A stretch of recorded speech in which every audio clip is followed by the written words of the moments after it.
Time. Mm, mm, mm, mm, mm, mm, mm, mm, mm, mm, mm, mm, mm, mm, mm.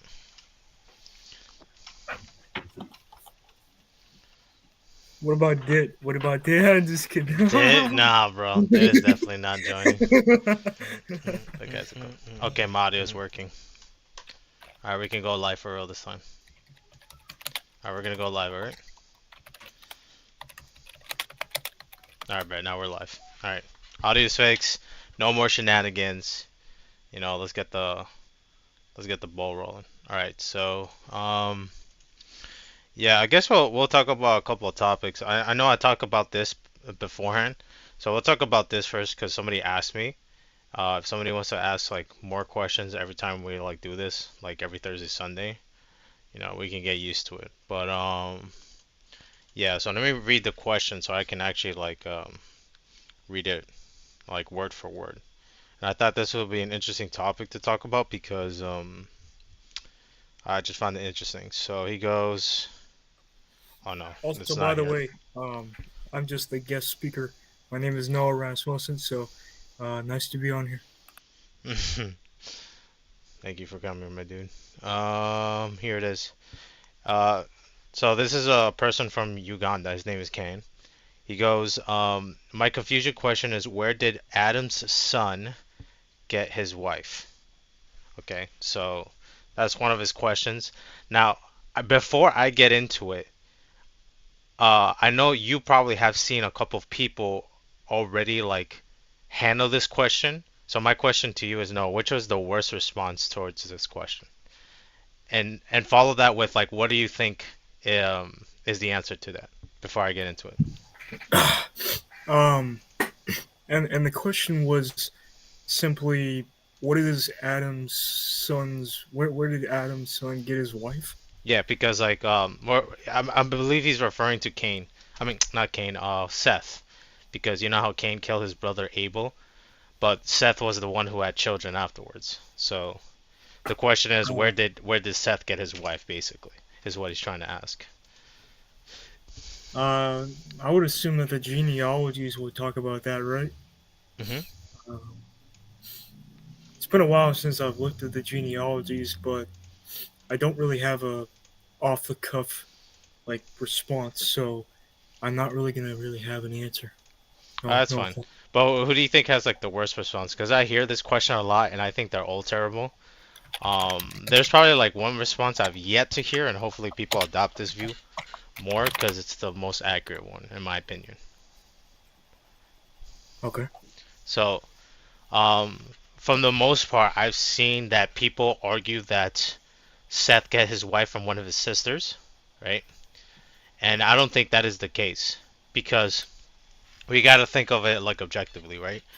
I'll ask you a question though. Like, before the law, is lying still bad? Yeah, Right? It's still considered sinful despite there is no law, right? yeah. So, in that same instance, incest is still wrong despite that. If we were to grant the aspect that Seth had one of his sisters as a wife, that would be considered wrong, correct? Yeah. Okay, so clearly that can't be the actual answer to this problem. So obviously I'm gonna address like the first obvious um ways about it because it's the easiest to tackle on. The text doesn't imply that it was just Adam and Eve with their children in the world because um you can only get it two ways. Either you assume that, which is what normally people will gravitate to, that they just intermarrying one another, but who's to say that there weren't only the human beings there? Like you could say Adam and Eve were the first humans to be created, but you can also say there weren't only the humans to be there. Like, does that make sense to you? They weren't only the humans created. Are we talking about animals too? What are we talking about here? Yeah, because so what I find interesting is in Genesis 1, it talks more broadly, right? Specifically in verses like 24 and on, where he says, "He created he them," you know. Yeah. So there, it's being spoken plural. But when we read to Genesis 2, we're just talking about Adam and Eve. Even though it is plural, they're still referred to like each person separately. So the them kind of implies like there were more human beings. Because if we go through this approach, if there were other human beings alongside with Adam and Eve, and you can say, well, when do they come in? You can say they were probably formed after Adam and Eve. This gets Yeah, around this whole notion where, like, incest, you have a genetic diverse pool, and this also explains, like, okay, can you get like an Asian person from like somebody who is like sub-African, you know? Um, I think if God created people enough, let's just throw a random number there. Let's say He created like 100 individuals that are so diverse, like ethnic wise. Adam and Eve is just a part of that 100. There's enough suitable partners for them to like mate with. Because the text doesn't say that Seth married his sister. yep, It just said that they had kids and they were unnamed, but you can't really impose that it could be their sisters or whatever. And the same thing with Cain, because Cain was banished after he killed his brother. He found a wife, and all of a sudden he has these kids with these unnamed women. yeah. In the beginning of a while ago, I thought that what it was true that they just married their sisters and they had sex with their sisters, but I guess this perspective could be true. Like after Adam and Eve were in the earth, then God created more and more humans, and then that's kind of where that came in. Yeah, That kind because of yeah, because like the text says he created Adam and Eve, but it doesn't say like he only created Adam and Eve. I think that's like the biggest like breaking point for me. Because even though like God created things that are not entirely mentioned in the Bible, that doesn't mean He didn't do it. You see what I'm trying to get at? I guess so. Yeah. Yeah, because like broadly speaking, Genesis 1 talks about stuff that He created, right? But it doesn't list every single thing He created. It's just like the a good majority, but it doesn't Sure. get too specific. Like it doesn't talk about different species of like aquatic life and this and all that. He just like kind of generalizes it. So in that same sense, like if He created humans, plural, but then in Genesis 2 He created Adam and Eve, he he could create more than just that. Like why stop there? Like if He creates like different ethnicities, it will be no surprise to you by Genesis 6. Like we're talking about was it, I think it was 7 generations, 7 generations, including Seth. The whole earth was populated to the point where God wanted to wipe all the life on the earth. That would be pretty difficult to do with just two, like about what, a handful of people.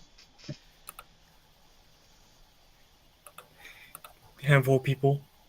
Yeah, What's so that? like think about this, like your ancestors, like let's say hypothetically we get to live up to like 1,000 years old.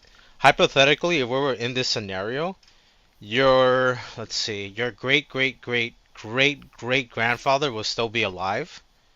So we're talking about five grandfathers before your grandfather, and out of those lineage, all of a sudden you have like, let's throw like a rough number there. You have like 50 million people on the planet.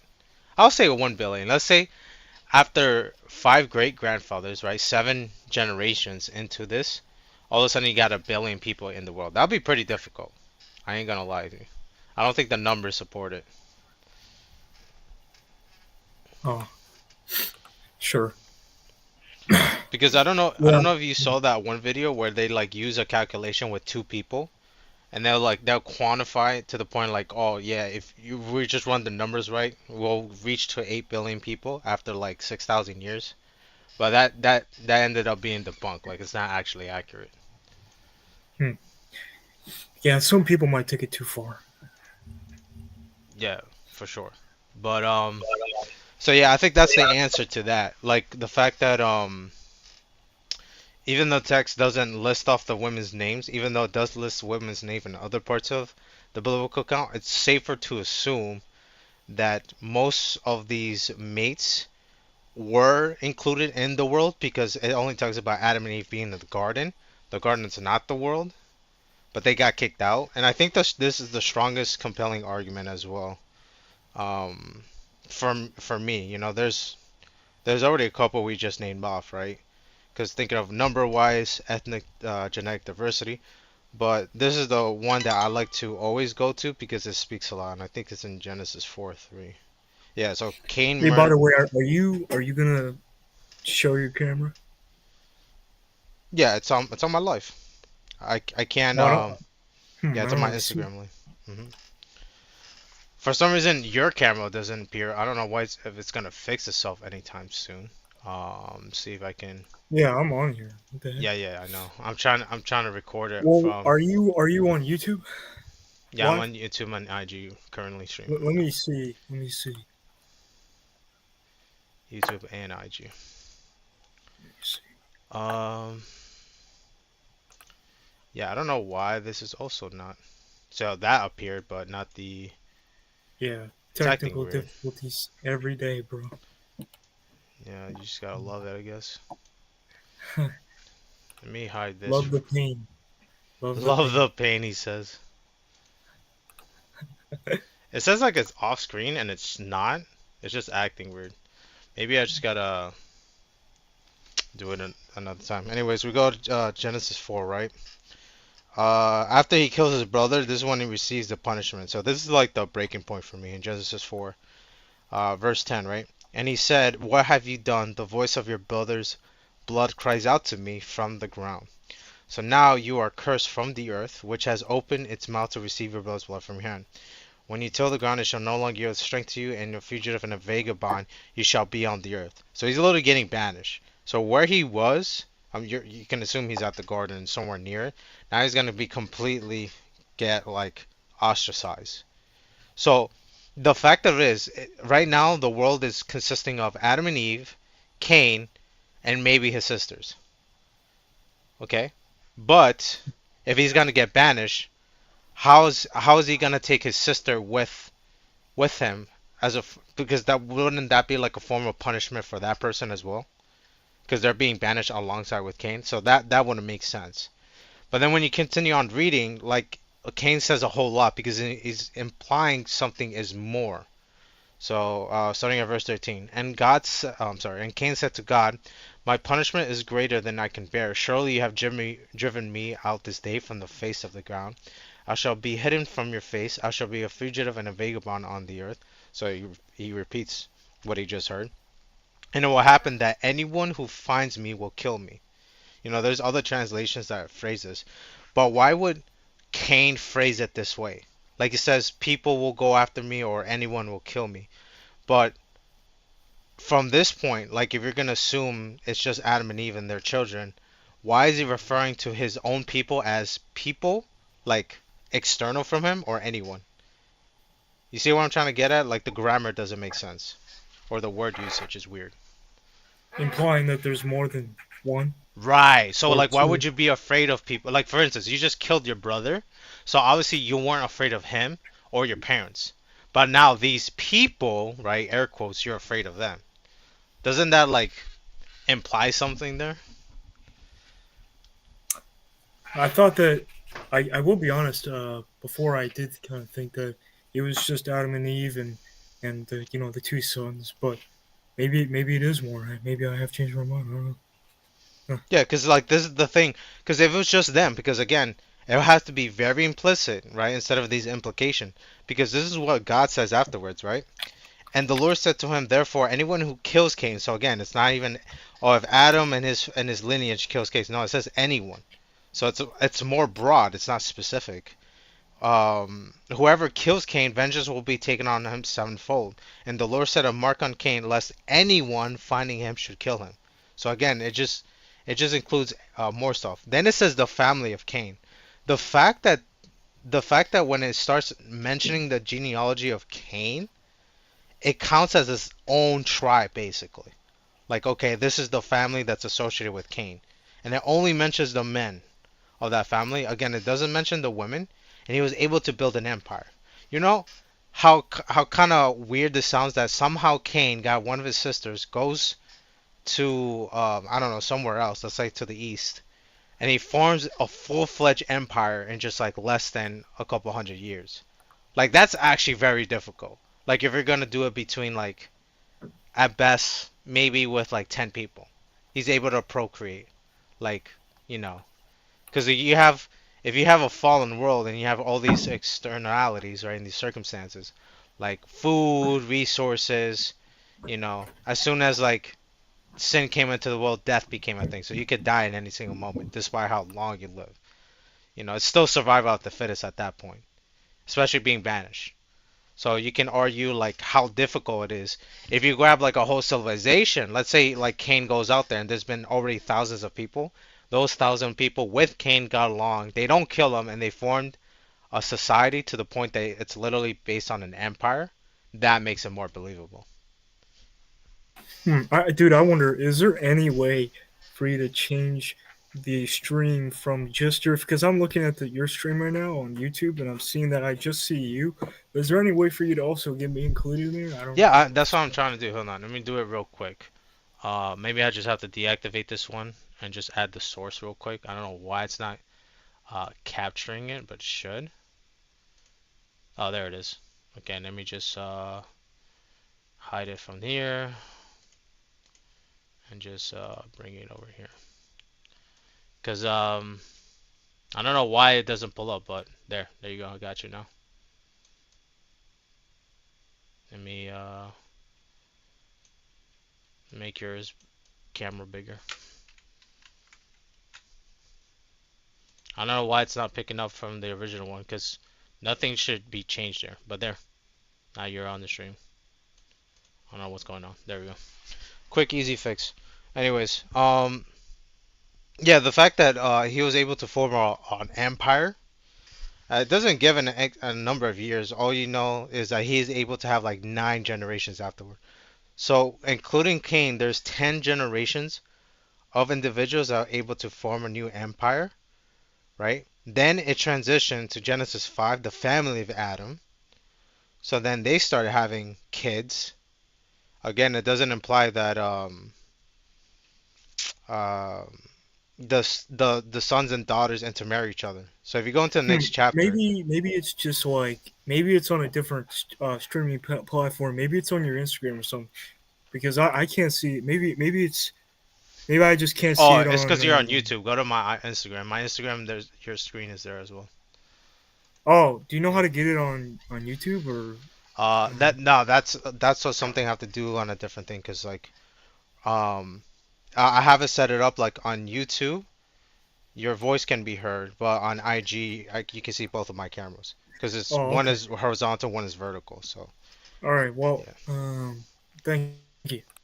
all right, no problem. But you're on IG, people can see you.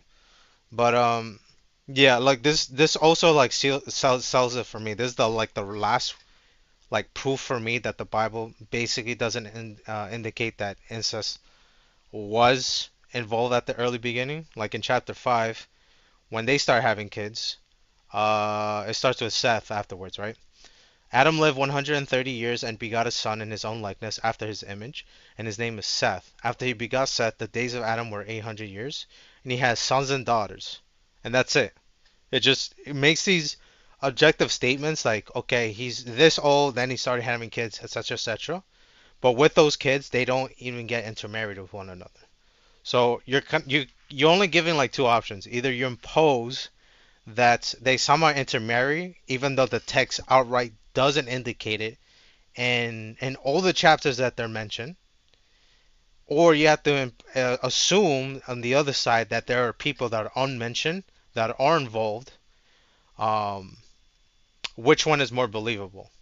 So I think that the alternative is a much compelling argument, just because the text avoids using language like somehow Adam and Eve and the sons and daughters are intermarrying one another. Like I just straight up Hmm. don't see it. Also, can you put the link to your Instagram live in the chat or whatever? Because I can't find it. I'll send it to you. All right. Like if you want to send it to somebody, but actually you would have to be following me because Instagram functions a little bit differently. So I have to follow you. Oh. Yeah, I don't know if you do follow me on IG, but there you go. You have to type out here. Let me send you my tag. So I think that answers that question. Does did in fact Seth, right? Because he's the one who lived. Because Cain murdered his brother Abel. Did he marry his sister? No, I don't think so. It would also make sense because I think this is the last argument, and we'll move on to like other stuff. I think the last thing that sold it to me, if it was true, like incest was a thing, it wouldn't make sense how in the book of Leviticus, God would impose these laws like, hey, you shouldn't be messing with any of your relatives, and He literally lists all of them. But then in Genesis, it was good, and we know that if you do intermarry your cousins and all that, or like really close relatives, the it's like playing a dangerous game. Like the genetic material will like degrade, you know. And people didn't start dying off and actually having complications health wise up until like the Tower of Babylon. You know, they can only live to 120. So I think it just backs it up. Like medically and science speaking, like if they did, then we would have a lot of deformed individuals before the Tower of Babylon. But I just don't see it. I'm looking at Instagram, and the first thing, I mean, the thing I see is like two lesbian women or something like that. I don't see a live stream. Go to the search and type my name up. That's Yeah, hilarious. I That's the know. first thing that you see, dude. Oh, You does see it that? show that? That's weird. Let Follow me me. show you. Maybe Let you me have to show you. follow me, but Yeah, I am yeah, live right yeah, now. yeah, yeah, yeah. You see that? I'm following you right here. Okay. Type my profile bubble, so you should be able to see my live Profile stream. bubble. Let me see. Because it, I, it, what I it see usually here has like a ring around it and said live, but I guess maybe you have to refresh live. it. I guess you're not live. I don't know. No, I am. You Somebody just joined not too long ago, so I did definitely see it. Yeah, maybe you have to refresh the app. are? All right, let me refresh it. Yeah. No, no, the app itself, like close the application. Oh, okay. Yeah. So I just got a notification following, but it says I'm live. This is really weird. Yeah, I'm not seeing anything. Maybe can you like post the link? I don't know. Or maybe Um, Let me see. I don't know. I'm just trying to see if there's any way because I want to send it to someone. Okay. You're Noah Russman 371, right? That's you. I don't know. All I know is I'm Noah. Well, yeah, I I know don't that know as what well. the Yeah, account it name is. is. It I is. don't know. Okay, I think I was able to do it. There, I did it. All right. So that I think that answers that question. Do you wanna move on to like the preterist arguments and stuff like that? Because I know a long time ago, like a I couple might not be months. able. I don't really understand full preterism that well, so I might not be able to have much of a response, but I can stay in. Okay. Because like I remember you asked me like, oh, what are your counter arguments towards against preterism? And I have never gave it to you, but I remember I summarized a couple of them. So I don't know if you wanna go down to it a bit. Let's do it. All right, cool. So I guess the first one would be Mark 8 and Mark 14. We'll just go to like the end of Mark 8, because that's the one where Haruzen was hanging off on this generation, right? I don't know if you want to read it for us. Let's see, Mark Sorry, just a 8. minute.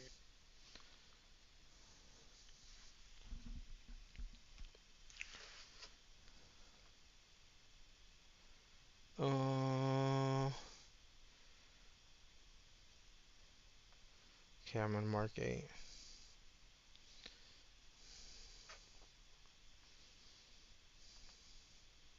All right, I guess I'll read it. Starting at verse 34, so I'm on Mark 8. When he had called the disciple to himself, with his disciples also, he said to them, whoever desires to come after me, let him deny himself, and take up his cross and follow me. For whosoever desires to save his life will lose it. But whoever loses his life for my sake and the gospel's will save it. For what would profit a man if he gains the whole world and loses his own soul? Or what will a man give in exchange for his soul? For whosoever is ashamed of me and my words in this adulterous and sinful generation. So this is the most highlighted verse out of Hiruzen for a good hour or so, right? Of him and Son of Man also will be ashamed when he comes in the glory of his Father with the holy angels. Then the next chapter, or surely I say to you that there are some standing here who will not taste death until they see the kingdom of God present with power. Okay, so he was still contingent on this generation, right? This adulterous and sinful generation, because the next point somehow connects these two verses together. So verse 38 is connected to Mark 9 verse 1 because it's leading on to not even another point, just the same point, which was Haruzan arguing. Okay, so from Haruzan's position, right, or preterist, let's just say preterist. From a preterist position, right, this generation has to be the same one that Jesus is referring to. So instead of referring to a specific one, he's referring to the one they're living currently. So that's their mindset. Okay. So there are some individuals, because remember, verse 9, there's some of them standing. The ones physically there are going to witness the second coming. So from a non-preterist view, we have to see this. I'm like, okay, this is something that we'll not witness, like until another point physically. From a preterist perspective, it will happen, but spiritually. So I don't know how you can prove that, but um, that's not an issue. Now, if we're gonna use that same standard, right? These people, they're not named, right? You can assume it's disciples because if you read Mark 8, especially if you read the subtitles in the English versions, um, he talks about the cost of discipleship. So he could be talking to individuals, some of them already or anticipating to become discipleships, because in context, Jesus is warning this. If you want to be a disciple, my disciple more specifically, there is a cost to it. So that there's the relevancy, but it doesn't specifically named who was in the audience. The only person that you can assume is present is Peter and maybe some of the apostles, maybe all of them. But that's it. It doesn't really point to anybody. So So, like the preterists will be like, okay, it must be like the specific generation that Jesus is speaking to, because they think that in the context it's talking about I don't know, like a specific group of people, like who Jesus is speaking to. Is that kind of like it? yeah, yeah. So his immediate audience, right, which is what they're building up upon. That's where they're super hyper focused. Okay, and so it's like I was to say, everybody here will receive a gift, but I'm like speaking to the ones who I'm currently addressing. Let's say there's like 50 seats in front of me, and I'm addressing the audience. Everyone's gonna have gifts. So basically, I'm painting myself to be Oprah. Oprah loves to do that kind of stuff. Like that's her thing. So the presupposition is that the immediate audience is the one who's going to experience this event, not anybody else. So it's not an anticipating thing. It's the immediate, like the right now. Okay, but it doesn't help because some of these individuals are not named. Now, so now we're going to go somewhere within the scriptures, being more specific, using the same language, and if it doesn't add up, then Mark's 8 understanding interpretation cannot be right. Because the idea is that Jesus is speaking to the immediate audience, not to the reader, not to a future anticipation, right? So let's go to Mark 14 for this one. Towards like the late end of that chapter. So in Mark 14, I think it starts at verse 62 if I'm not mistaken. This is when Jesus was in the synagogue where he's getting trialed, right? Uh, and when Caiaphas was acting as the high priest at that time, okay? Super important. And the high priest stood up in the midst and asked Jesus, saying, "Do you answer nothing? What is it these men testify against you?" But he kept silent and answered nothing. Again the high priest, which is Caiaphas, asked him, saying to him, "Are you the Christ, the Son of the Blessed?" Jesus said, "I am. And you will see the Son of Man sitting at the right hand of the power and coming with the clouds of heaven." Okay, so what's wrong with that statement, Noah? You will see me coming in the clouds. Is that right? So Jesus is speaking to Caiaphas, the high priest at the time, correct? Um, Mark 14. Yep. I think so. Yeah. So if we were to apply the same logic, right? When Jesus says you and he's speaking to Caiaphas, that means Caiaphas himself will witness the second coming of Christ, correct? If I'm remembering the context right. Okay, so the same line of reasoning we're using Mark 8, Jesus speaking to the immediate audience. So will Caiaphas experience the same thing because he's part of the same generation. He's being spoken to directly, correct? Um, I I think so. Yeah. Okay, cool, cool, cool. So the issue with this is that Caiaphas died before the second coming of Christ.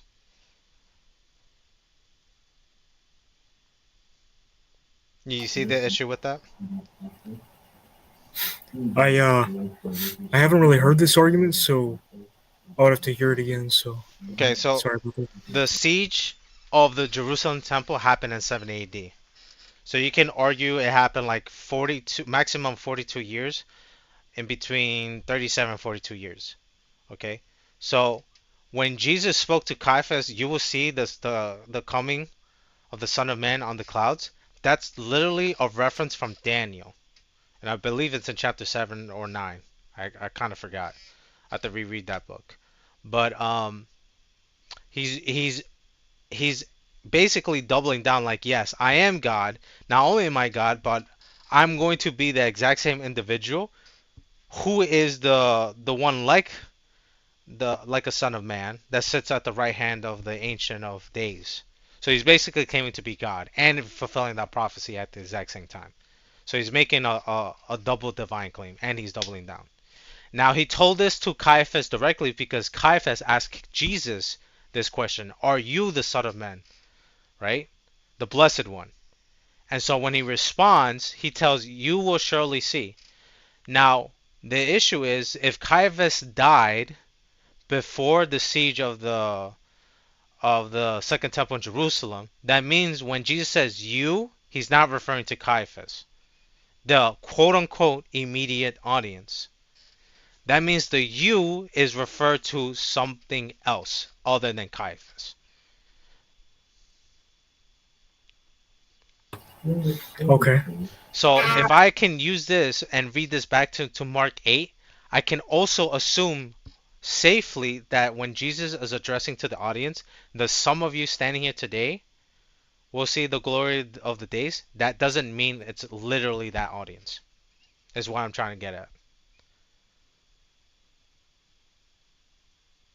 That's a lot to take in. Well, it is because like you can't believe two different contrary views and try to make it together. Because obviously historically, I think he died at around 64 to 66 AD. Let me double check real quick. Um, I'll tell you right now. He died at even earlier, 46 AD. So not even close. I think I'm confusing it with James. I think James died somewhere in 64 AD. Let's see. When did James die?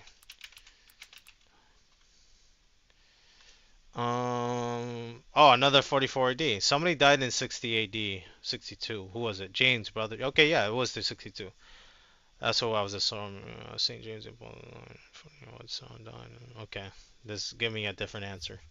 All right. Anyways, so Jesus says to Caiaphas, "You will see this Son of Man." Clearly, he did not, because it happened 70 AD. He died. He died literally 30 years beforehand.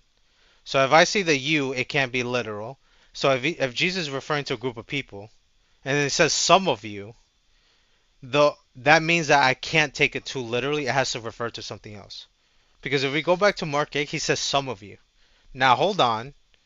If we're not going to go semantics with the argument with the word genea, it talks about particular generation, not like the one that they're currently in. This doesn't actually help out the case of the preterist argument because in Mark 8, um, what's it called?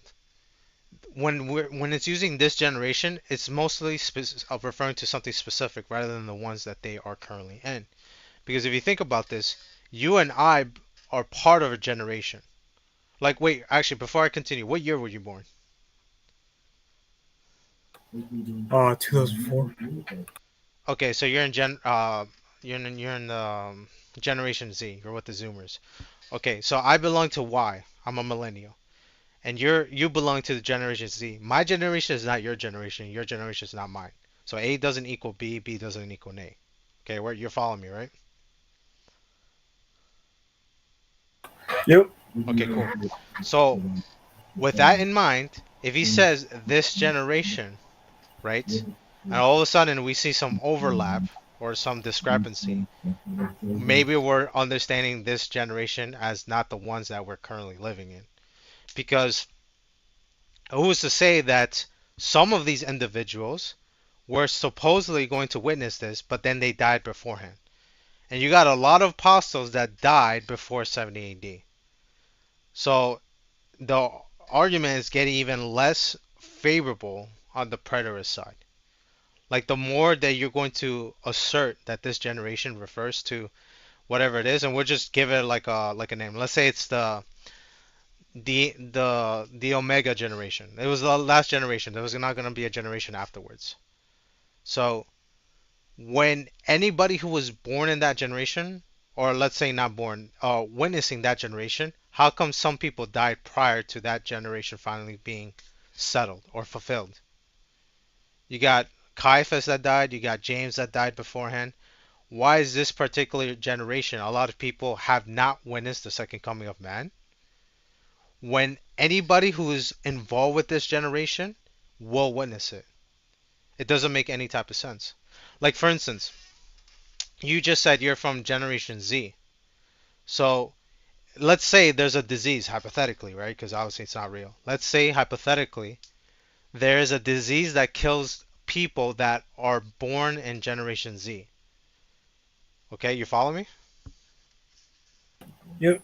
Okay, so my question to you is, can this disease kill somebody who was not born in Generation Z? It would seem very strange. Right? It would be impossible because the true statement is that this disease only affects Generation Z, correct? Sure.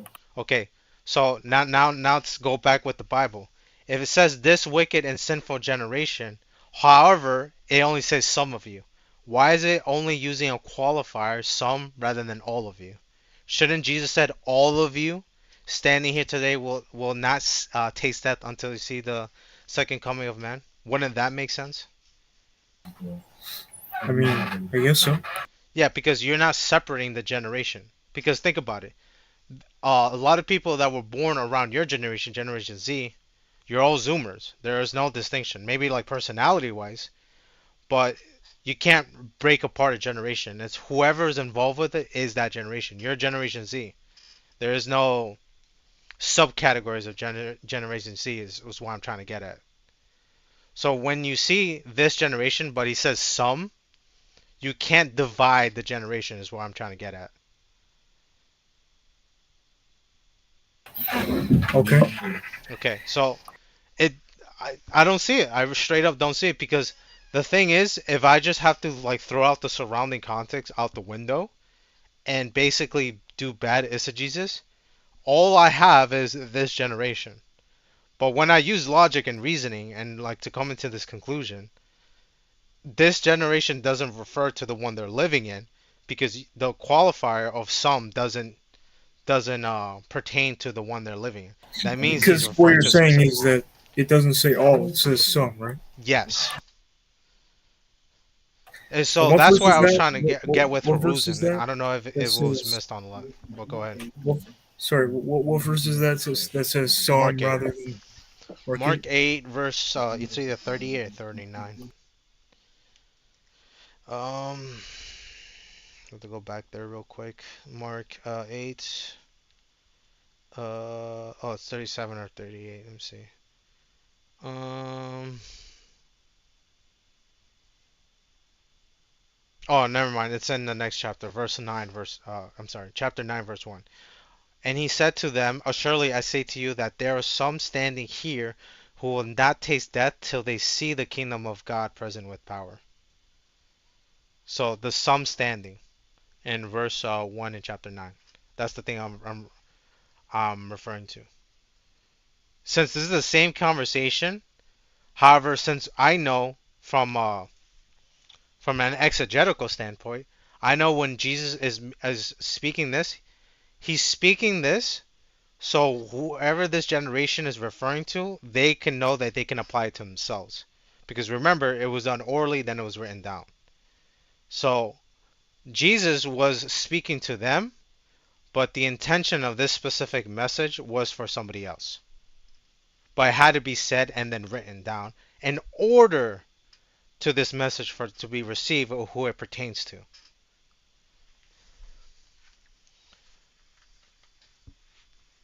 I guess you can phrase Oh, it in wait, this wait, way. wait, wait. Yeah. Hold up a second. We got Gulfside Ministries in the chat here. Can I add to that, guys? Yeah, yeah. Can we just what I'll do? Yo, Golf You Side, can you can give it the link if he Chris wants to join. Morrison, Chris Morrison. I'm gonna go in your Discord. I'm gonna go and send you the link to this, and you'll just join it. All right, Yeah, add him up that's what here. I'll do. You can send him the exact same link. I think you can invite people as well. Yeah, The that's what I'll same do. link you joined. Yeah. All right. If you wanna join, it's because you asked. All right, so I sent you the link. Just join. Stream. I think I see him. I don't know how he found your stream, bro. It's probably on YouTube, and you just randomly stumble upon it. I know, but your channel is not very popular. I mean, Yeah, I that's mean, yeah. it's probably algorithms, probably something like he was searching for, and then Also, close proximity. Like since I Drop think it in your server, Noah. Wait, you're in my server? I thought you weren't in my server anymore. But wait, are you in my server? I thought Golf Side was not in my server anymore. yeah, I'll Let put me it. see. I already gave it. I already gave it to him in his DM. But Oh, I okay. can.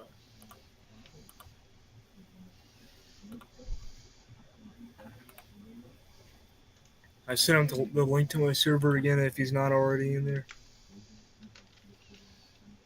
And what I'll do is I'll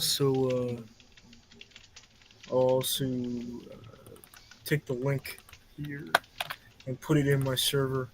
I already did it. Yeah, so that's the most compelling arguments that I have. Obviously, there's so much more than that. Of course, if you're gonna go linguistically or semantically, the word genia, you know, it doesn't refer to what preterists assume that it does. Because it talks about a group of people, it doesn't talk about anything about a specific year they belong to. That's a secular way how to understand generation. Biblically, generation refers to a group of people to a very broad extent. Um, what they are is what specific it is. You have to have like more context into it. It doesn't really put a timing or a year. So this is the book that I have right now, which is called Understanding End Times Prophecy. Something that I bought like last year. And I'm just reading it bit by bit because I want to get more familiar with this. I'm only up to page 71, and this has like what uh close to 400 of content. As I'm reading this, there's so many things that haven't been fulfilled yet that I'm just like I can't rationalize how you can disregard a lot of the Old Testament of things yet to be done and be fully convinced that Jesus Christ already came. Like how? One of the arguments that well, it was not really an argument, I was just pointing out a fact, is that God said to David that he will establish his throne and he will rule forever. Um, that hasn't happened and still isn't happening. So what's going on there? Did God did not deliver a promise? And the more you look into it, there's like a list of questions, and it starts with this, right? With Mark 14, Mark 8, the promises that he made that hasn't been established. There's some fulfillment, but there hasn't been a long, consistent thing, right? There's supposed to be ruling from David's throne. That is not currently happening. There's no temple. The throne is not active. Dude, Nobody's it's sitting on it's it. the guy, bro. It's Haruzen, bro. He's in the chat, man. Oh, he is? Where is that? Yeah, he's right there, bro. I don't see him. Which one? In Uh, IG or in YouTube? no, I mean like YouTube, bro. He's here. Oh, okay. You're He seeing her said, from "Bro, YouTube. That makes sense. you're biblically illiterate, bro." Oh, you got me. You got me, dude. Wait, how long has he been here? He's been here for like 5 or 10 minutes. 7:49 is when he got here. That's Eastern time. He said, "Read Luke." 7:49. Okay, so he's been here for a while. But anyways, Well, I mean it's Eastern time, so that would be well. That's where I am. So that's only what time one is it minute. right now? You said It's 7:50 7:49. where I am right now. So it's only been 1 minute. I doubt he's been here for a while. Let's say he's been here for 30 minutes. So Nah, listen, listen. he That's hasn't. But that's the regardless. same thing where we've been talking for literally an hour plus. You know, for the Oh Yo, my yo, gosh! What you're, the you're heck? gay as shit, alright? You're gay as kick Oh him my out, kick gosh! him out. Get this guy out of here! Get this guy out of here, Stay cooked, stay cooked, stay dude! cooked, Get Marco out of here, bro! stay cooked, alright? Of Oh course, my dude. gosh, dude! Get him out of here! You're my bitch, How man. do I even do this? You're my bitch. Hold on. He literally had to ruin everything. You see how you can't have a discussion criticizing this type of stuff because degenerates like him likes to join. That's insane. I have to like blur that out. Anyways, that means he's in the server, dude. Yeah, I have to recreate it again. I couldn't kick them out quick enough. Let's create a new one.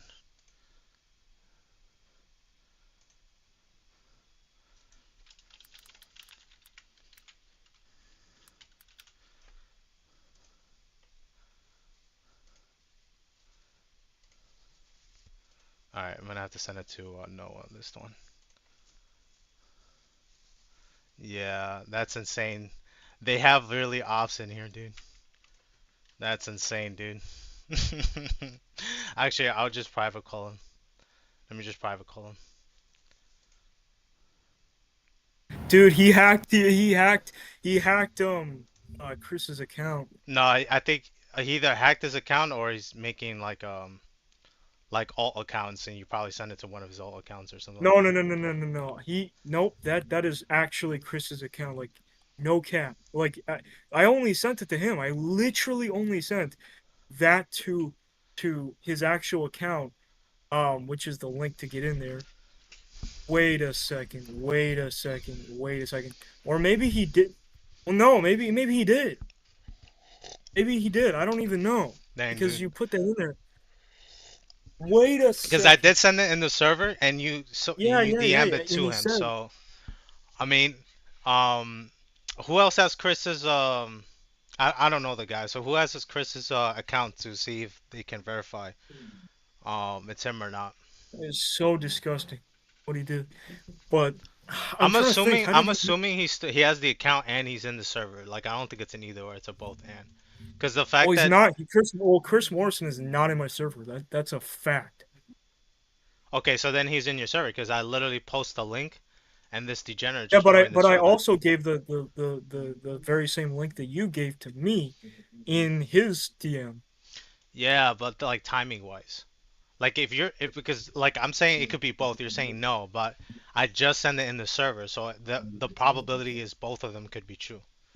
We I can go mean, back and yes, forth yes, with but either like the or, question but is, how in the heck is Marco in my server, bro? We gotta figure this crap out, bro. nah, dude. This is You pissing me off. I mean I'm pretty sure it's because like he can create as many alt accounts as he wants to, Yeah, and but like, who the heck is it? Who the heck is it? I don't bro, know. let's not focus on that right now, dude. I understand that, but Because obviously, hold on, I gotta turn this off because I can't risk this guy joining in again, being a degenerate again. So, yeah, yeah, yeah, yep. That is definitely yep. Gulf side is him. You know what? That's probably it. all right, there, I turned that off. Anyways, yeah. Let me go Anyways, let me into let me go continue because obviously, they can't actually have a rational argument in good faith. But, um, what part am I? I'm part of the who's involved with the covenants. And there's so many things. Like, there's literally like a whole page of stuff like I'm kind of familiar with. But then I have to reread it again because it's been a while since I read some of them. Like familiar with one third and a half because of retention, but there's so many stuff here that's like yet to be actually Oh, you know fulfilled. what? I'm gonna be right back. I'm gonna be right back. Okay. What are you gonna do, bro? What are you gonna do? You're gonna call this I'm dude and just. just find out it's Marco and he's No, gonna no, show no, you no, that? no, no. I'm gonna call Layman about this because like this is pretty bad. Nah, bro, let's Hold do on. this afterwards, man. Because obviously, like, they're already in there. They're already I in know, there. Like, they've been there but for a like, while, you're but not this is even gonna take live like an hour or anymore. two just to Who find out. cares? You're not even live anymore. I am live. What are you talking about? I haven't ended it. You are live? Yes.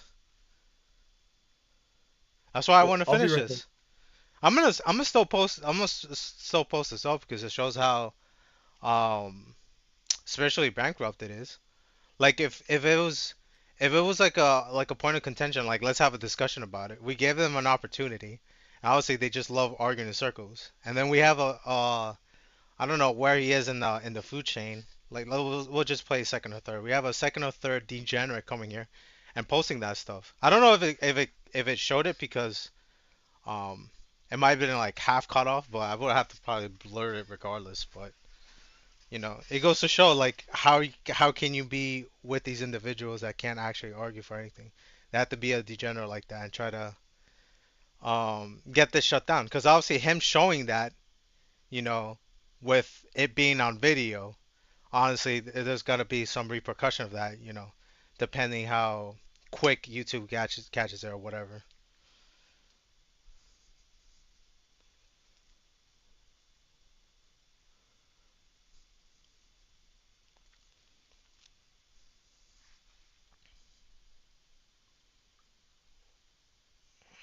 Try to remember. Maybe maybe he'll remember later. I'll probably have somebody else in here. But no, did you? Are you? Oh, he left. Okay. Great. Now he's gonna be so freaking what's it called? Invested in this. What you called Layman just now? You did not answer, but yep, that's Chris Morrison, bro. I So he mean, has not his not account? Chris Morrison. Yeah, he had yeah. I mean, pretty much yeah. But regardless, I still think he's in my server. Yeah, I most need to likely. find out who he is. Yeah, most likely. Actually, Uh, what happened with what's his name? Now, actually, I'm not gonna mention it because if we mention it, we probably can't like do whatever it is necessary afterwards. We'll mention it afterwards. Yeah.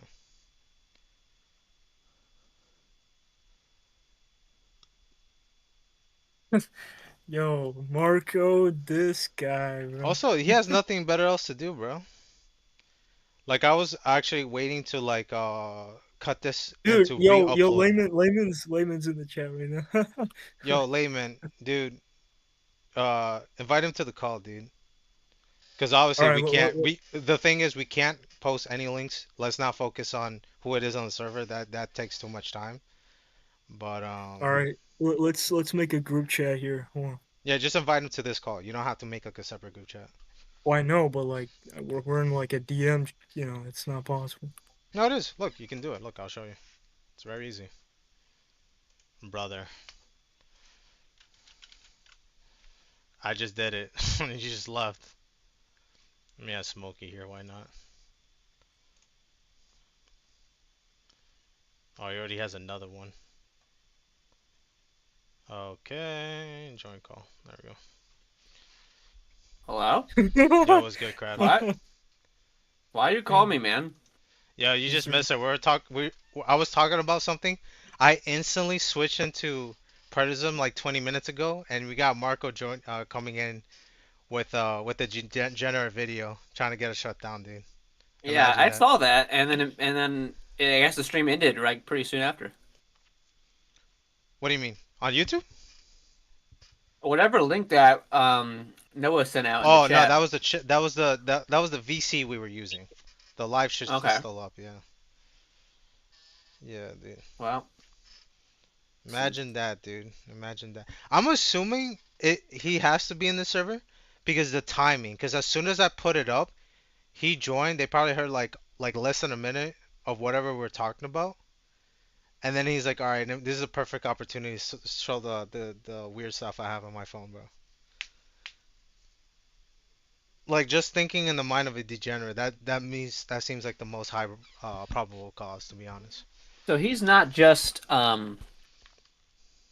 apostate from free grace. He's like anti free grace. He's like Nah, he's actively just a opposed to degenerate, us. dude. Like I'm not even granting or warranting those titles because like bro doesn't have a single redeemable quality. Cause actually now that I mention it, I just came up to me, Noah. The reason why I think he's in your server is because he goes, "Hey Noah, send the link into your server." So he literally just outed himself. I mean, yeah, Chris Morrison wasn't even in my server.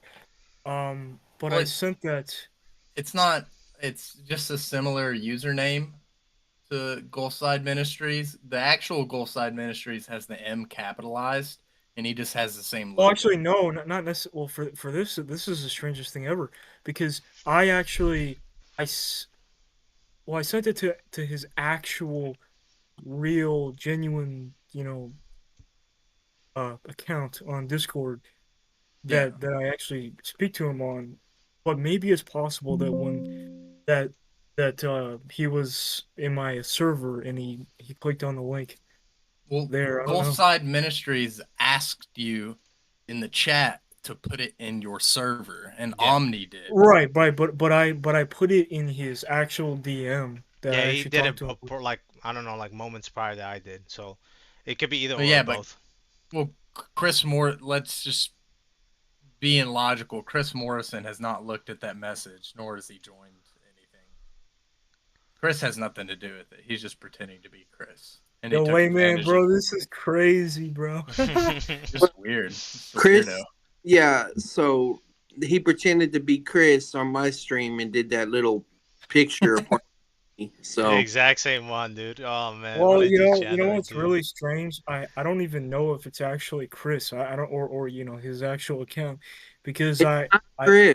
It's not Chris. He's well just like the thing why I say that is because I gave this very link to his actual DM that I actually talked to him on in Discord, and there's a possibility that maybe he joined that but and hacked into that. But like he also what is his name? Omni also sent the same link in my server. So I don't know. Maybe it's possible that he just joined through my server, but I don't know. We gotta get Marco kicked out, bro.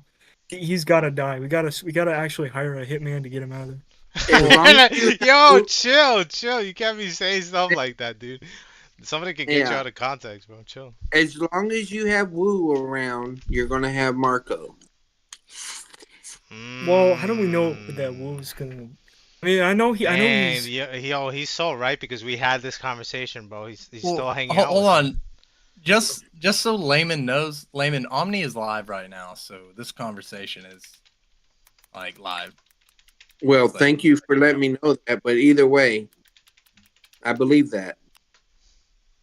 yeah. No, just in case, talking about hitmen and stuff. You got to throw it out Yeah, there. yeah, yeah. Well, That's why I well, said, hey, hey, yo, hey, whoa, well, whoa, hey, to hey, Noah. well, Marco, and Haruzen. Like I said in my what is it? My Yeah. video, my stream, basically going through why I left Lordship Salvation. I told you guys will not be in my server for very long. I'm gonna hunt you down, and I'm gonna hire a digital hitman. Okay, whatever, Noah. Anyways, uh, I think the most effective thing, which I've always said it, and you should do it from like here on forwards, are clearly like, um, I don't think we should receive applicants. I think anybody who's new should be in the convertible chat. If they want to access the rest of the channel, we have to VC. If they can't, then it sucks for them. Like no exceptions. That's the easiest thing, right? Of course, like if we want to grow as a community, like we can't just, you know, not let anybody in. But that's the actual practical solution to all of this. So whoever we have in VC, like obviously you know my voice, you see my face. Pretty much everybody here, they have a distinct voice. We can verify who PBE is and stuff like that, and the other people that join. But these random nobodies, we're just basically like suffering the same problem as the EU right now. We're just letting like people from the Middle East just pouring in through, like with no verification, dude. It's not an actual um what's it called? A consistent thing to do. You know, we have literally no verification outside of like, are you free gays? And it's pretty easy. Hence why um these degenerates are still slipping it through, man.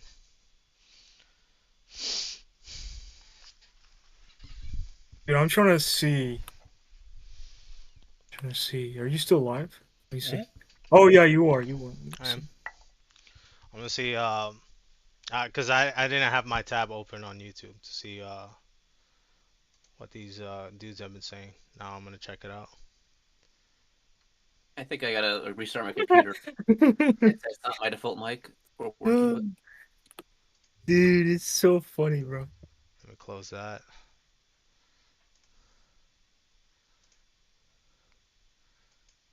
I couldn't kick the person quick enough, so I just decided to just close the thing entirely. But yeah, what an absolute degen. It it, Marco it just equals never gay. ceases to amaze me. Like he can't help. No, actually, not even he. They can't help themselves, dude. They literally cannot help themselves. Like you're not doing yourself any favors, bro. Find me one actual non-lobotomized adult that's not in high school that is convinced of this thing. Have an actual uh what's that word? Well, fruitful is one of them. But an actual engaging conversation to like clash ideas. Because bro, I was actually willing to do this. I was actually, and he's probably still watching this. If you're still watching this, I'm gonna grant you Matthew is out of order. Fine. I want to revisit that, but obviously you guys cannot actually have a discussion because your degenerate tendencies, man. The flesh is just it's just too strong. It's too OP. It Give needs me to the get nerfed. video. Give me the video. Give me the video. Ah. Is he still asking for it? No, you're not getting the video, bro. Actually, the only reason I will ever give it the video via apologies for all the well, not all of it because I wanted to talk to Moses. Then I don't know what conversation they're having because he avoided it. Haruzan came in and just acted like a complete idiot and full of himself. I'm like, I had a hard mute him because like going around in circles was just not edifying whatsoever. And then I'm like, all right, this conversation is cut short because I don't want to spend another hour on Matthew 24. And I'm willing to grant that. I'm willing to grant it and say the same page. You know what? Matthew is out of order, sure. But I can't have a discussion with these You know kids. what? I'm. You know what? Because of what Marco did, I am definitely not gonna have this on my channel, bro. I'm just like, I'm not having that, bro. Like, dude, that was so disgusting, man. You're not having who? Him? I don't No, know. I'm not Martha. having. Do I know her? I'm not having the stream that you have. I'm Oh. not gonna have it on my channel. Oh yeah, sure, fine.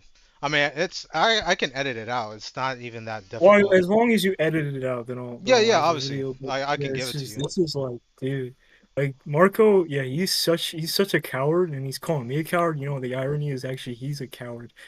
He's such an idiot. He's such an idiot. But actually, I forgot to say, I forgot to mention this because my thought process. Um, I'll be willing to give him the video if he just straight up apologizes and actually meet it. And then give us some time afterwards, because it's pretty easy to fake apologize. But since I know he's not gonna do it, he's just gonna keep asking only once. Because I just find it kind of weird. What's his name? It's been a while. Joy Boy was asking for in his position. I'm like, I'm working on it because the audio was like messed up. Then I uploaded the was it 30 minutes? I cut it off because it was just us repeating the same point over and over again, and audio issues. And yeah, he was just so insistent on it. I'm like, you know what? Since you're annoying, I'm gonna charge you for a price for it. Cause it's either you give me money for it, and you can do whatever you want with it, like misrepresent, make memes out of it. I really don't care. Or you can just apologize and be upfront about it. I was like, hey, you know what? I was a Just degenerate. give us the video. I was arguing in bad faith. I'm very passionate about my worldview, despite our disagreements. But he's not willing to do that, and I don't think he ever will, to be honest. Because that was like an actual verification that they're obviously passionate about it and going about it the wrong way. Oh, excuses, excuses. Ah. He's still commenting in his channel. So is this like his channel or is this a fake one? Oh my gosh, man. Is this his channel or is this a fake one? I don't know if we What do you mean? What do you mean, chat? Ghost Side Ministries. This is not his channel, right? It's just like a fake one. I don't know. I have to check it out. Let No, me the one see. that's on. He's like commenting on YouTube right now. I know. I'm Okay, trying okay, to like okay. click on it to find out, but I don't know how to.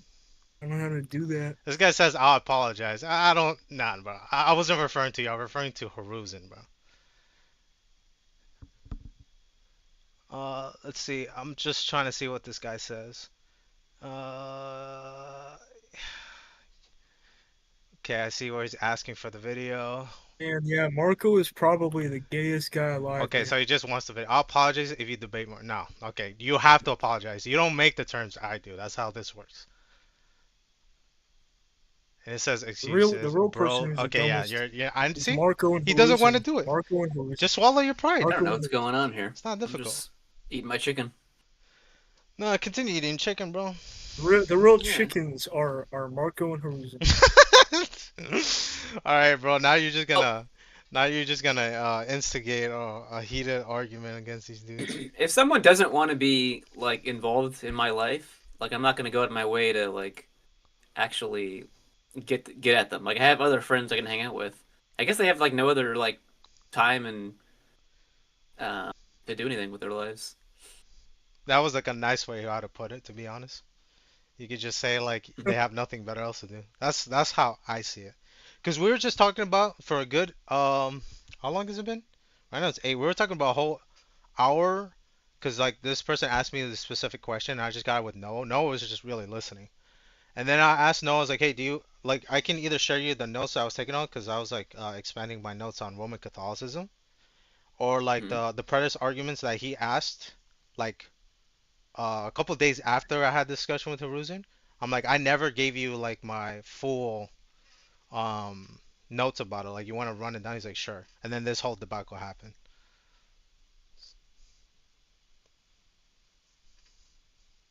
Wait, what did you say about me? What? No, I was saying that you were just mainly just listening on my arguments about the was there like an intermarriage between the brothers and sisters in Genesis, and I was like going through the rundown that I'm under the impression that it You know, was I'm not. just wondering at this point who to kick in my server. Well, that'll be done for another day. I say the immediate way to go about this is to whoever that we don't know, because obviously like you connect frequently. Whoever we haven't heard the voice, put him in, take off the that role, that Greek role, whatever it's called, until we can find out um Clown A and Clown B who they are. And unless like we can hear the voice and who they are, like we can't have Yeah, them yeah. access to the rest of the server. I just took some people out of here. All right. All right, if you want to Anyone kick who's them. not a mailman, right? Oh, if they're gay, they're definitely not a true. No, I'm just kidding. This guy really about to say something mad outlandish, dude. Yeah, but if they practice sin, brother, they're not really a believer. No, I'm just kidding. Anyway, so carry on. What were we We're not saying? having a conversation today, man. After the stunt you pulled, bro, you argue in bad faith. I have to I have to treat you like a 70-year-old.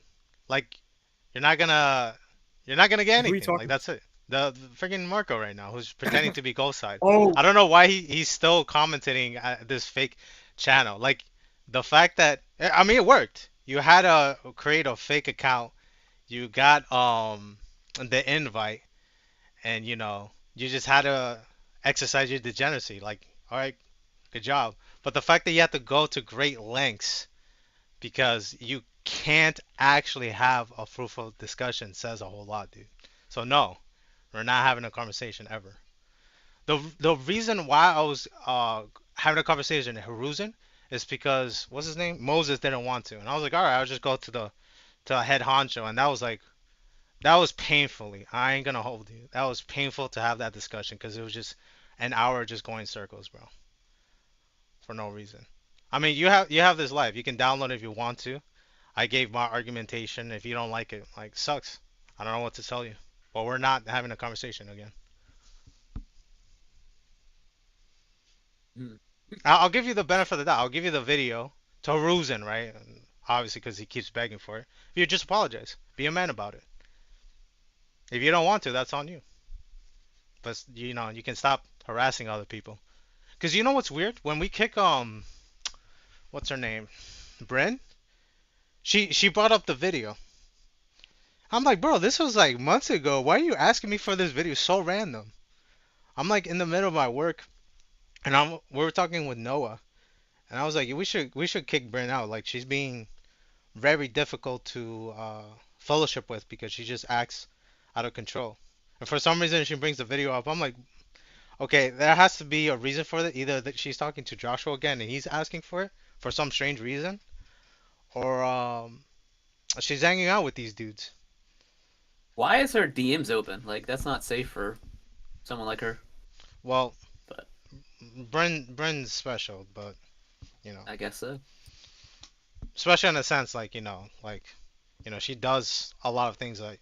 Well, she's young. I mean, I get it. When I was young, but she's definitely hanging out with bad people.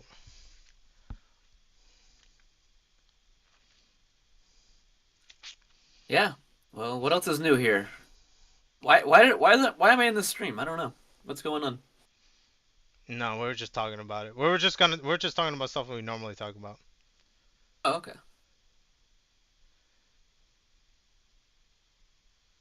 Were you ever in Walter's server? Yo, Rusen really wants the video, bro. I don't, bro. This guy is obsessed, man. What is this video of? I don't even know. No, it's the video that we did when I recorded back when I first debated Hiruzen, and then uh was it the next day after he joined? What's this dude's name? Walter server.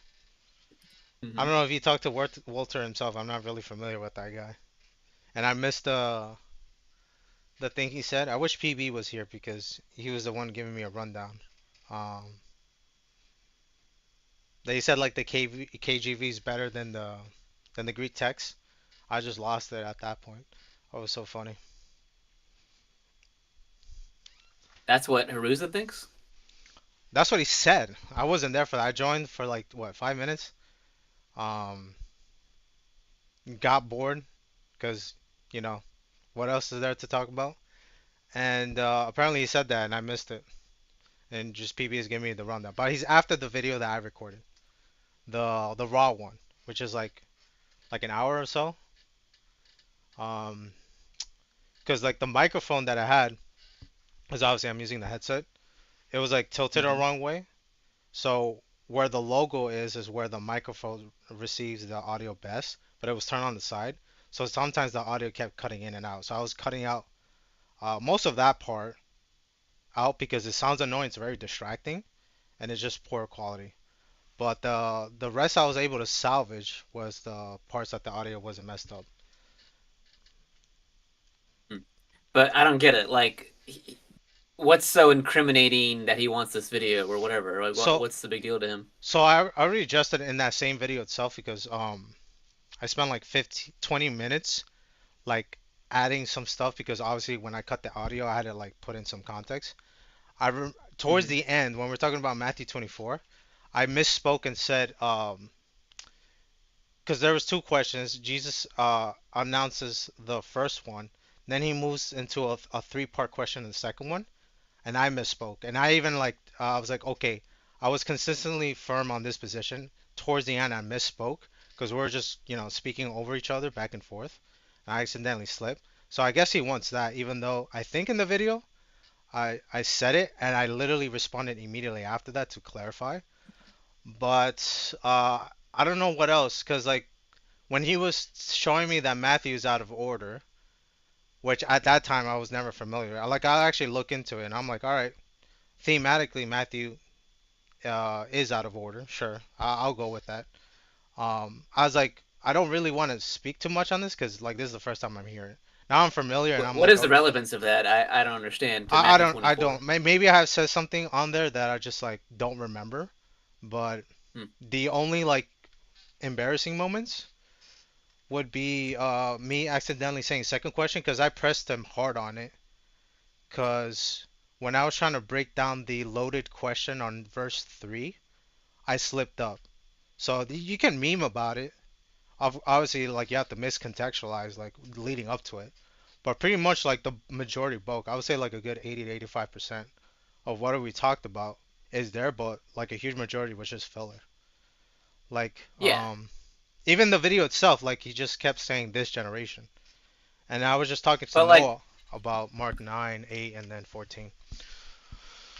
but the thing is, he's not shy about his views anyway. So what's there on the video that he wouldn't say anyway, normally? No, no, no. He basically wants to use the video.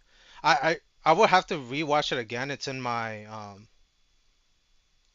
like I'm somewhere else. So like the actual video itself is still on my PC. It's not on my Right. external hard drive.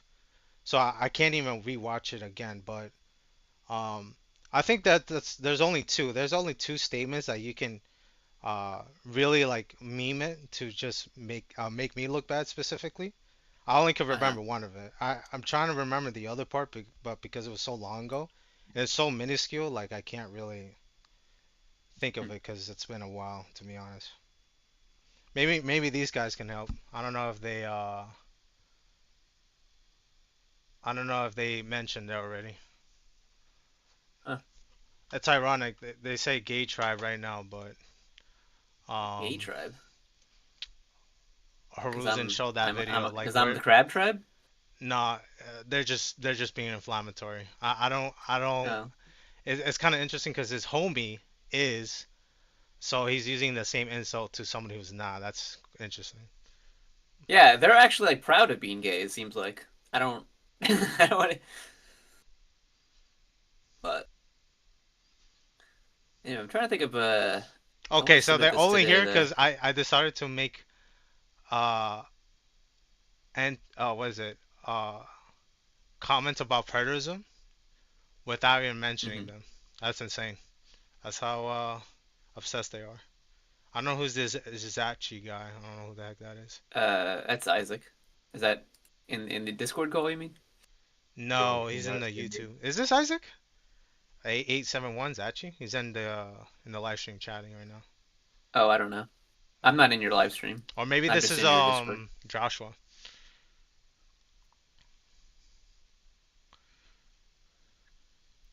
No, that's Moses. I okay, there's 100% Moses. Wait, hold on. I invited him. Wait, Isaac, speak. Let's see if you're who you are. No, I think you're talking about in the some other chat. What do you mean That's some other that's chat? Isaac. That's Isaac. That's not Moses. That's not in anything. No, he's talking about in his live stream. The person Yeah, the live chatting, stream. not voice.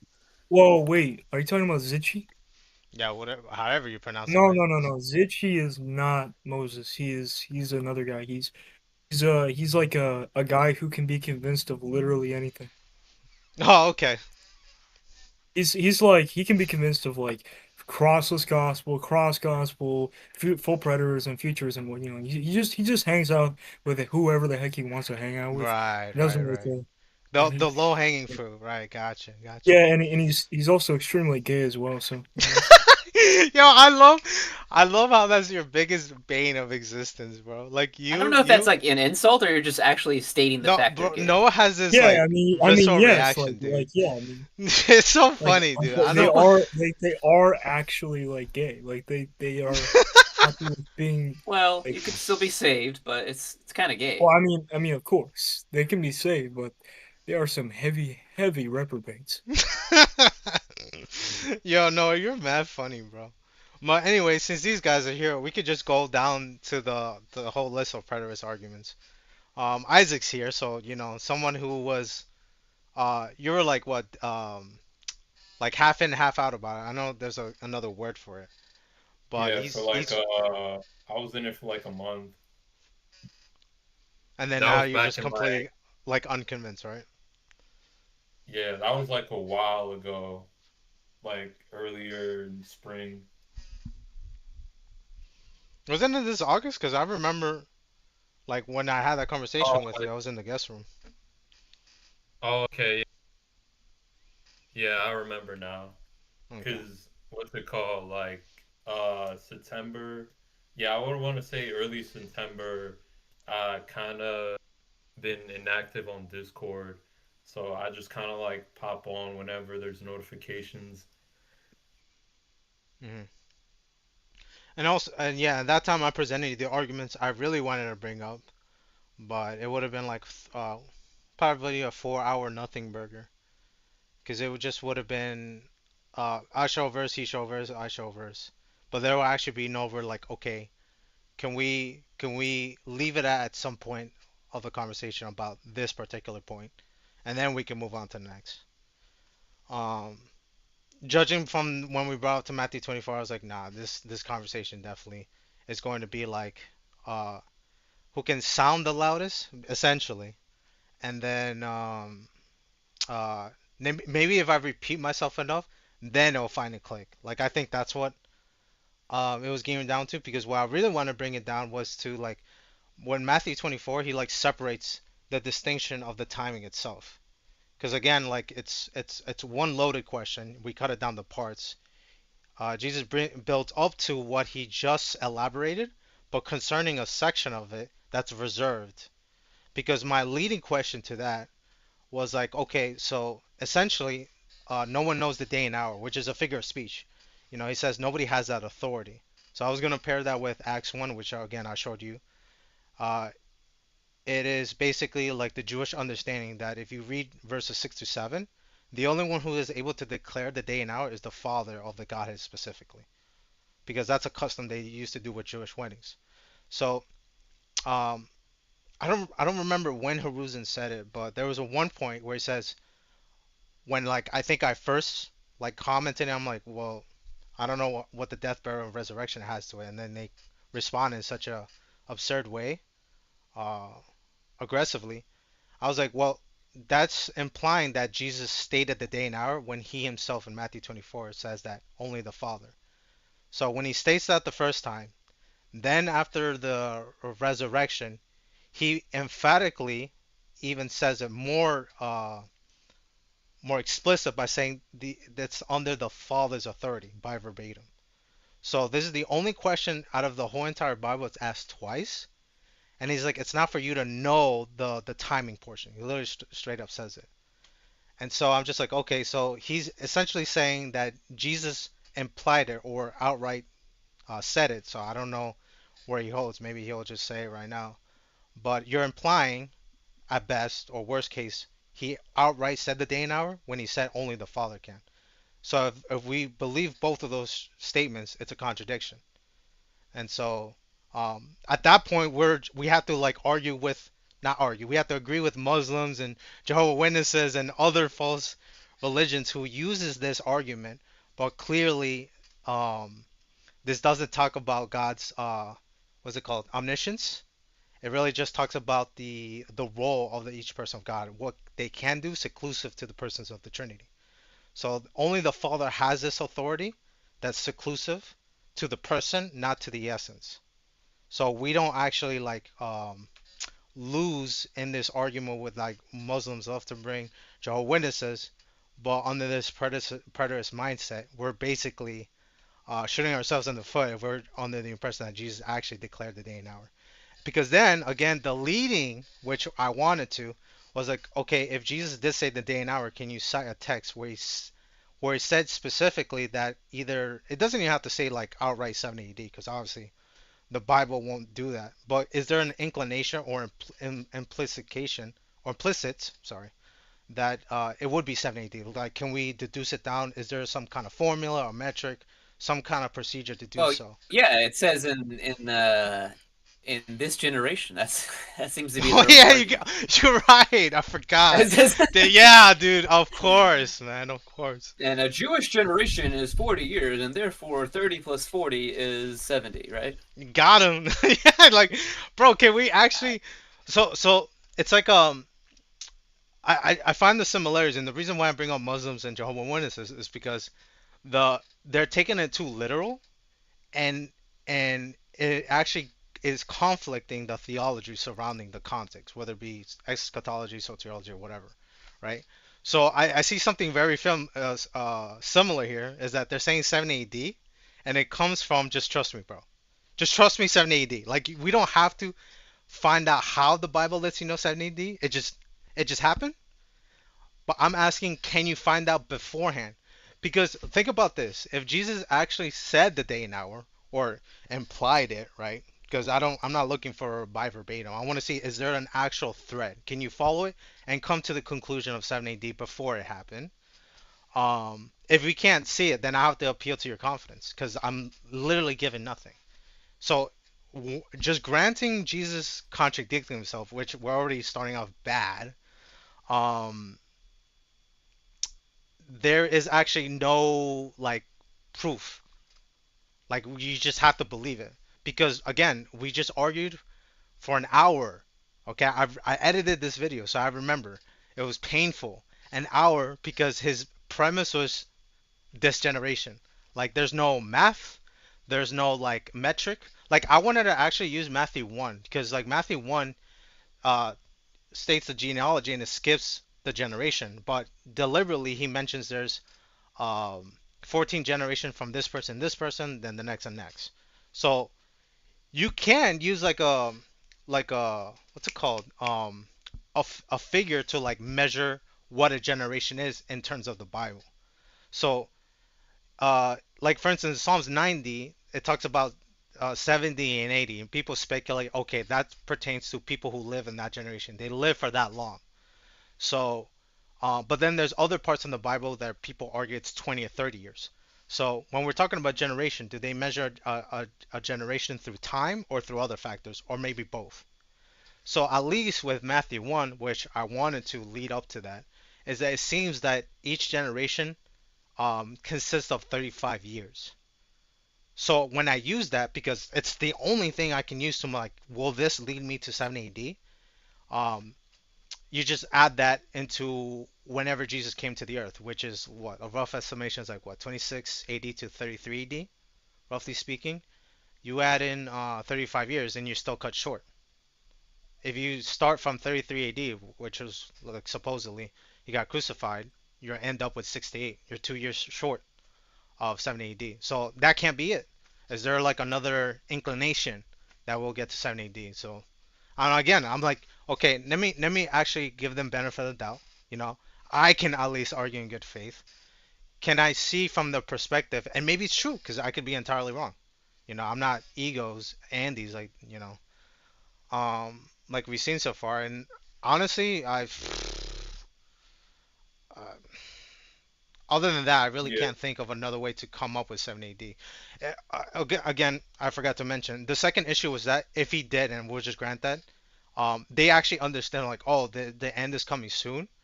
Why did they let Jerusalem get siege while they still abided there? Like they could have just dipped a long time ago. It would have been empty, and then most of the world would have like known about this event, but it didn't became publicized until like few centuries later. Like it just the math doesn't add up. If they were warned beforehand and they received it, why they still linger around and let the Romans siege them? It's just I don't know. I just find that a little bit kind of ridiculous. But just sticking with Matthew 24, Jesus says, if they say I'm here or there, don't believe them. But the predators are arguing, yes, he has come back. Question is, okay, when 70 AD, right? The most questions that lead afterwards, okay, where is he? I don't know. He's not in heaven anymore because he spiritually came back, but then somehow physical, and it gets murky there. It gets very nuanced because like we have to. Okay, what about this and what about that? So now we have to talk about whataboutisms to see if it's consistent, and they give like half-hearted answers because it's just oh this could be it. I'm like okay, how can we come to that conclusion? Just because it is like it just doesn't work that way. Again, just look into the Acts 1. I'm just sticking with that. It says, this Jesus you see is ascending him, he'll come back the same way. But then they argue like, no, he'll come back a different way. So who am I supposed to believe? A person that's emphatically coming up with this very stretchy, immalleable interpretation or what Jesus says. I'm sorry, not the Jesus, the angel, because the angel is the one who says it. Do I stick with what's written in the Bible? And I think it's like a no-brainer that I'm gonna stick with the text says. I don't know. Maybe there is a way that you can come up with 7 AD. Maybe because like the Bible does imply in verse 2 of not Mark, Matthew 24. I've been trying to. So far I haven't. I'm gonna be honest. Uh, but that's the only leeway I'm getting. Maybe I'm giving the benefit that you can come to 7 AD, but that definitely doesn't mark the end of the world. Like they're under this impression. Well, if we're talking about full preterism here, I would say one big contradiction is okay, Jesus is warning all the Christians to listen to him and go up into the mountains when the time comes. However, in Revelation, when it talks about the persecuted Christians getting their reward of white robes, oh, okay, so how is it that there were Christians being persecuted there? Did they not listen or what? Because I thought they were all supposed to take heed of Jesus' warning. You know what I mean? Yeah, Well, that's tied up with a lot of things. Like, I think they don't even believe that the Jewish people are a race anymore. yeah. It kind of the answer is very, very like we have Haruzen, who is like the extreme end of preterism. The next stage after that is just straight up atheism. Um, but just using Haruzen as like a model for preterism, right? Because obviously the people that are learning from him, like air quotes learning, they probably don't have like a fully fleshed out developed view. If we're gonna be consistent about it, like sin's done away with, certain things are not thing because remember, there's I forgot, I think it's in Revelation 19 or 20 where there's some things that are going to be in the former with the lake of fire. I think it's in chapter 20. So things that used to be a concept won't be a thing anymore. So if we're just using that, how can there still be Jewish people when most of these concepts are not a thing anymore, but we're still talking about it? So what are those concepts that are part of the former, but we're still talking presently? Like again, is the more you dive into it, the more questions you get asked because it's a very slippery slope. Like it just goes and You I just guys keep coming know, back empty-handed. And that's the same thing. Like the first time I had a conversation with Haruzen when I was trying to talk to Phil, right? I was just sharing him like because I was getting to know him. I think it was like the second time or maybe the first time I talked to him. Uh, he joined, and then when I asked him like, okay, what does this pertain to? What does this pertain to? What does this pertain to? Which I wanted to do a funny section about it. He goes, it's not fair. You can't ask me these questions because like I can't tie it down to anything. I'm like, yeah, that's my point. I'm not trying to take your word for it, bro. I don't care what you say it might be. I want to know what it is. You know, 2 + 2 = 4. I can test that. I can put that in the calculator. I can use different tests to come up with the same conclusion. When I ask you very specific questions, you come back empty-handed. I can't use that as like, all right, I just have to believe it with you or you, with you. And so far, they only convince like very gullible individuals. I'm just to put it very palatable, right? I'm not trying to be demeaning here, but like that's you have to give me something better, dude, than just coming empty-handed. And I wasn't even emotional about it too. I was like, well, why should I? This conversation can literally not go anywhere because you have an answer, and this is the only answer you have. So if we're trying to see if like it's fully fleshed out, the rest of the 99% of the content, what are the kings of the east? How come the Euphrates River didn't dry after 2020? Can you cite out like an instance that the river was drying beforehand? Who are the four angels? Where's the pit of hell where all the smoking burners came out, and then Apollyon, and then Satan was bounded? Like, there's literally nothing to be like, okay, this could be it. At least give me that. That's something I can work with it. I can like do it on a separate account, or we can hash it out within the said conversation. Could this be event, and can we at least identify some of these individuals? So far, it's like nothing, and it's still nothing. I mean, he could send me like his notes about it, like um identifying all these questions that for the predator's perspective, and then I'll just like assess it to see. I'm like, all right, let's get into it. Like I love this type of stuff, but clearly that's not gonna happen. Cause think about it, my dude. We I would say it was a good 3 minutes, and they literally come here and just to be upset because I haven't given them video. They I have no issue with that because I don't even care about the money. I just want him to stop bothering me and everybody that I know for this said video. Just apologize. I have no issue. But he's not gonna do it because they don't actually want to be like, okay, if this is true, let's actually do this in good faith. But they don't want to. They obviously straight up don't want to because it gives off a bad impression. Like, let's say preterism is true, okay, and which is crazy to say, but for the sake of the argument, let's say it is true. Her, this dude, right, just join and show that video. That is unacceptable, regardless of it is. He's giving fuel to those that are contrary to Christianity, because I would argue preterism is not part of Christianity, but again, we're just granting it. It gives a bad look to us. If we're gonna do polemics, apologetics, like talk about stuff within the Bible, and then you have this guy showing degeneracy on the screen, just basically robbing us of any fruitful conversation because so many things could happen. Like the live stream could be ended. I get flagged for because of this degenerate. And then I'm like, okay, so even if you want to put predators as true, we can't even build an audience or come up to that because you want to act like an idiot. Like, it's mad pathetic. I don't know.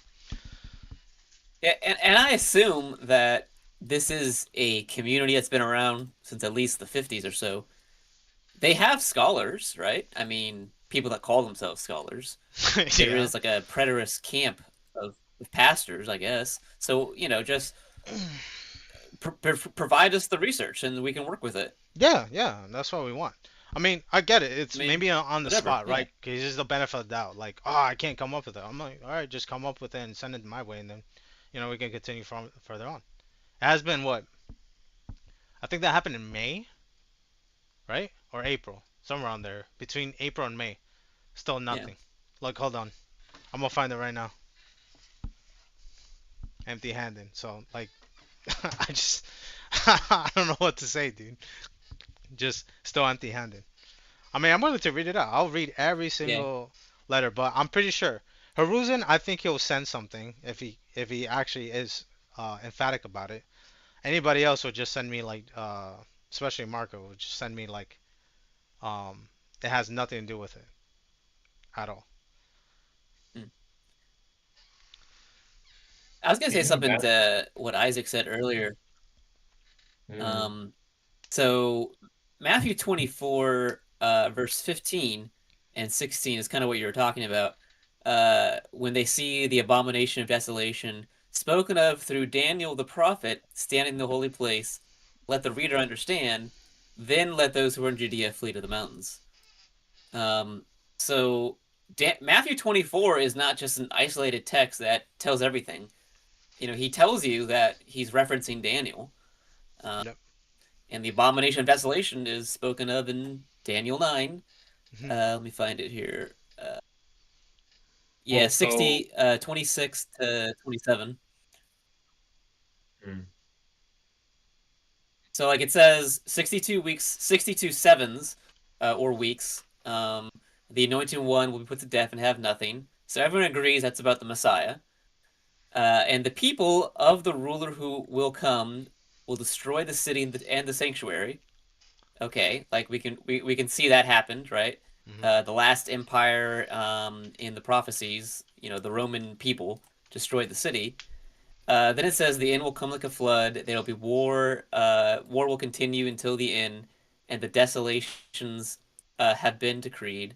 And then verse 27, he will confirm a covenant with many for 1 week, one group of 7 years. And in the middle of the seven, he will put an end to the sacrifices and offerings. And at the temple, he will set up an abomination. Wait, but I thought he just destroyed the temple.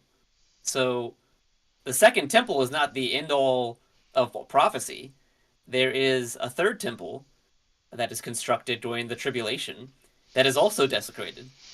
And it's desecrated at a specific time in the middle of the week after 3.5 years. Oh, bro, Um, 70 so I don't really, man. I don't see What are that you doing? chronology. well, Bro, you 70 gotta That keep in chronology is mind. not in the Jewish wars, though.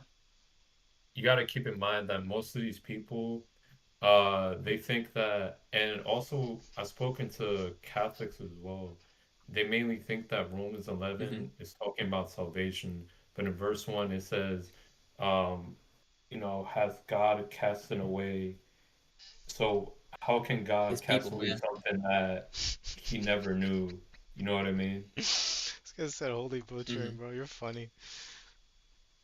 This guy's my actual entertainment, bro. Like, I'm reading their comments and I find this so amusing, dude. Like, they're obviously bothered. Keep it coming, bro. For real. I don't mind. I mean, yeah, there's specific signs like the sun and moon are darkened. In Revelation 12, there's an earthquake that kills 7,000 people. That's these are specific things we don't see in um their model for what No, happens. Crab. Everything has to be spiritualized, so it's nonsense. No, Crab. Everything is spiritual. They just happen. Like, think about this, bro. Jesus came back spiritually, and that means like revelation, everything happens within before 70 AD, bro. Like, come on, man. Like, isn't that obvious to you? Well, well, why would he say, "Woe to those who are with child and nursing mothers"? Is, is that spiritual? No, Like, you no, know, because he's like mentioning everybody that will suffer, even mothers, bro. There are no exceptions. Duh. I mean, pray your flight is not in winter or on the Sabbath. Like, it's a specific time. What do You you mean know, pray? It already I don't happened, know. bro. 70 AD. These Come are on, man. well, I know, but what I'm saying is these are details that are intended to be literal. No, the book of You can Revelation is all there are symbolic. There's symbols in the nothing literal. Bible. Well, the Bible tells us when there's a symbol, and it usually interprets it for us. Hmm. We can know that there's a symbol that's an obvious allusion to the Old Testament or something historic. Um, like those empires in Daniel 2 or Daniel 7. We know Oh, those okay. animals Okay, correspond to there's the some Persians and the parts that are Babylonians. spiritual, but then there's some parts that are physical, you know? Right, and they just pick and choose what's convenient for their model, which is kind of like circular. Yeah, yeah. So again, it's like So almost they like arguing like a Muslim. Like only some parts of the gospel is true. Like you see the parallels here, my dude? Whoa. I swear, it just It, writes in itself, man. yeah, the Muslim says that the Bible is true when it agrees with the Quran, and the Quran is Right. Now true you're getting it. 70 just AD, because, bro. you know. Come on, Yeah. man. Now you're getting it. Now like, you're getting it. how could Jesus be a good prophet yet the Bible's corrupt? Oh, we're gonna transition into this conversation, bro. I'm down for it. We're gonna start If you want, all right, I'm down for I it. Well, that's the part of the Islamic dilemma, you know. well, Actually, when it comes to Islamic dilemma, I'm surprised that it's not like more expanded upon. There's like three parts to it, unironically, by the way. Because this is the first part. The first part is, okay, let's just grant that the gospel is not true, right? Because obviously they don't know what the Injil is. Like, what's the Injil, right? Um, your book confirms a false book, therefore Islam is false. That's the first part of the dilemma. The second part of the Islamic dilemma is that if the Bible is true, then the Quran is false because obviously the book is contradiction what the Injil is or the Gospels, right? So that's the second part of the dilemma. The third part of the dilemma is that it needs the Bible in order to establish itself as a progressive continuity, which I don't see a lot of people focus on it. Because in order for your book to be true, it's claiming to be the third part of like this canon, right? There's the Old Testament, there's the New Testament, there's the mhm. Quran, supposedly situated in this. It can't be a successor or a progress if it's negating the first and the second. So that's why they say parts of it. So they're picking and yeah. choosing, but their book doesn't allow them. It says you have to agree with all the book, not just some of it. You know, just like it says some of you standing here like Mark 9. But anyways, that there's like three parts to the dilemma. So no matter what you grant in the argument with a Muslim, they still lose. Like I'm pretty sure we can come up with a preterist dilemma, but that takes like a day or two to just formulate. But yeah, the Islamic Well, dilemma stands preterism is undefeated. true. There's so much that has to be rationalized to make sense of it that it's it just stretches the text, beyond uh, any sense of recognition. You know. Yeah, that's why I find it mad comical because I think Haruza might have like watched like a couple of videos of a debate to start using like random words to seem like he knows what he's talking about. Because when he said like, Random oh, that's words. is Yeah. a Jesus, I'm like, just because I'm trying to rationalize and understand your position and I made a comment that you disagree with, that doesn't automatically mean that's it's a Jesus.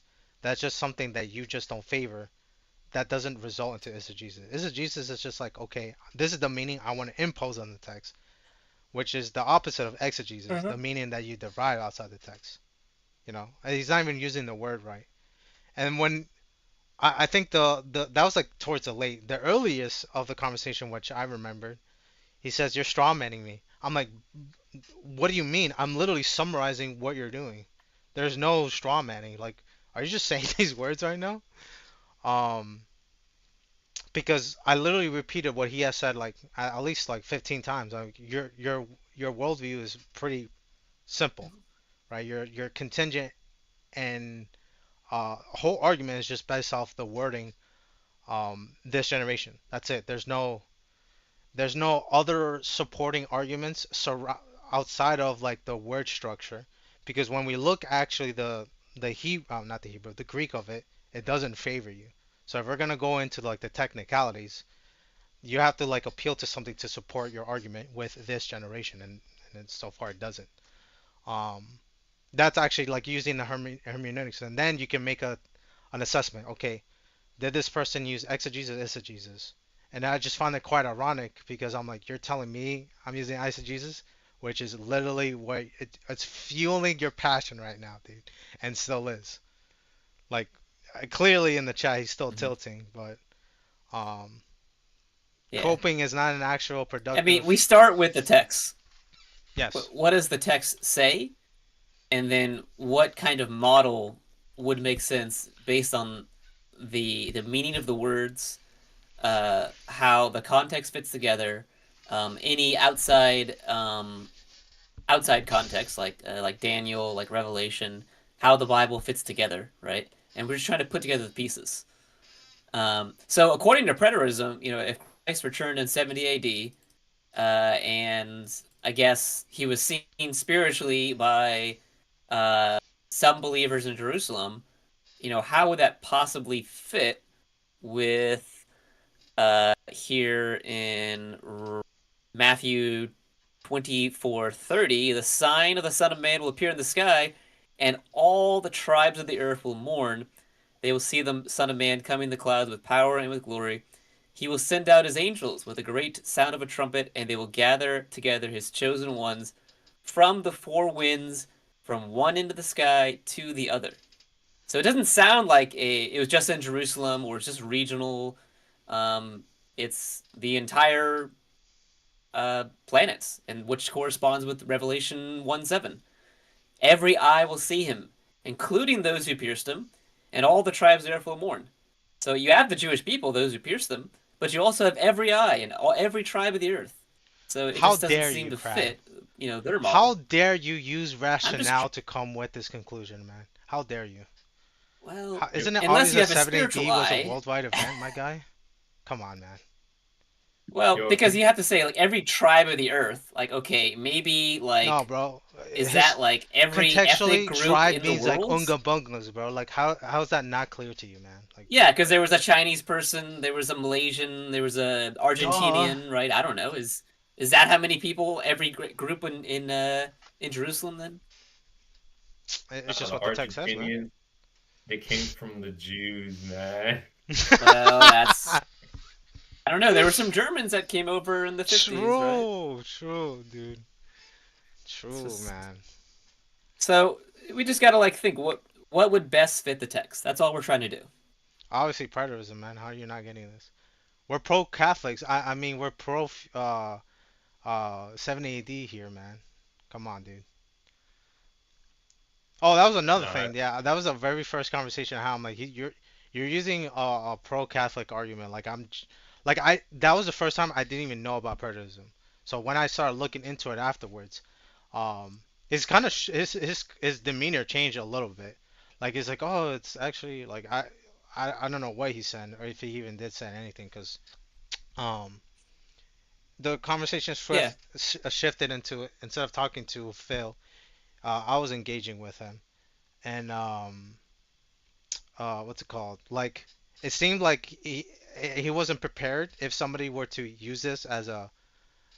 I'm not saying like it's a full out Catholic argument, but Catholics love and their eschatology is mostly based on preterism, so it's a pro-Catholic view. There's just And I understand that because the Protestant view is largely that the city with seven hills in Revelation 17 is Rome. So throughout history, the identity of the beast has been identified as the Roman Catholic Church. So I understand the reaction to get away from that. Wait a second. Omni, can you go in my server? Can you see the link I put in the chat, the fellowship chat? Can you when you click on that, when you click on the fellowship chat, do you see the group that we're in? Do you see it? yeah, sure. Is that a correct answer? Do you see it? Yeah, I can see it. Does I have access to what it. does it say? What do you mean? What does it say? What does Like, it what's say? the last thing it was sent in the chat, or? Yeah, like what does the link say? Just says you've been invited to join a group DM. Yeah. So like, what's the name of it? Does it have the It name on says there? Printerman, No. the Layman Seminary in Clorox. Okay, cool. Yo Marco and Haruz and everybody in the chat. Nah, You don't guys, invite No, these you guys are there. clowns, no, you're out man. of control, man. Don't, You gotta don't. understand, bro. You gotta understand. You gotta understand. We can just make a new one. The point of this is just to find out, Bro, bro. they're gonna speak over, cuss. I already know. I'm gonna give you the I know. play-by-play, We bro. can just make a new one. Bro. It's just a test to see if they can join. So if you guys are there, I'm not just joining, bro. click You on the guys can link. join, and- bro. I'm good on that.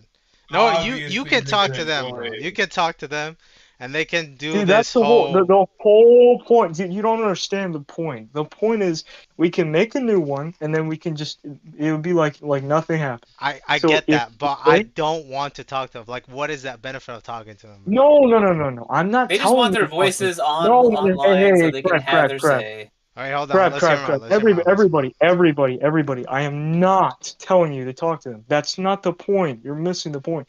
The point is, I want them to get on here just so I can see if they have the ability to access it. I kicked a lot of people out of there. I removed their role, the access role to the server. So I want to see if they can actually get in here. If they can get in This is here, such a then terrible what we're test, gonna bro. do. You should just take out anybody who we're not familiar with and take out their Greek I role. know that. That's what I did. But like the point That's is, I it. want to test and see if it's true.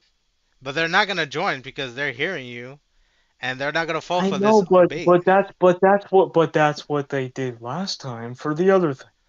Okay, but you're missing the point. They're hearing and now they're aware. Why would they Okay, do it? I know, but maybe they're not. Maybe they're probably going to. Yeah, they're No, the probably going to do Haruzen is that. still tilting in the chat, bro. He's obviously the only one here. I think the other one's left, but he's still seething right now. So he knows, and he'll tell the other. I know, but there is a possibility that he might do what you're saying right now. But I don't know. You just Yeah, gotta who's this guy? put the thing open there. I mean, let's see what happens. I mean, Yeah, these who's kids are that? predictable, but alright. I don't see them like joining anytime soon, bro. We're not even talking about them specifically. We're just talking about preterism in general. So I don't know why they'd be offended. I mean, I can understand why they're offended because we're not taking it seriously because the more, especially the beginning of this year, it's just not a good view. I mean, you gotta think about it. The dude only became a preterist because he lost a mock debate and all of a sudden he got transformed. Well, I wouldn't say transformed. I think he had an awakening of who he truly was and still is. Gay? Well, I wasn't trying to segue to Oh, that. yeah, I but don't know what you're saying. I thought that's where you were going with that. That's funny, dude. That's No, hilarious, man.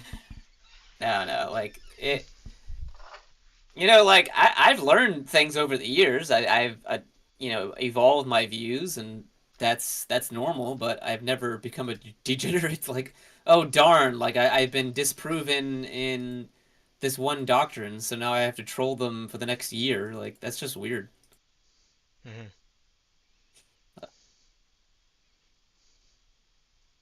Seems like they buzzed off finally. I don't see them finally like engaging anymore. Yo, but that was insane, bro. He really had to ruin the conversation. Who?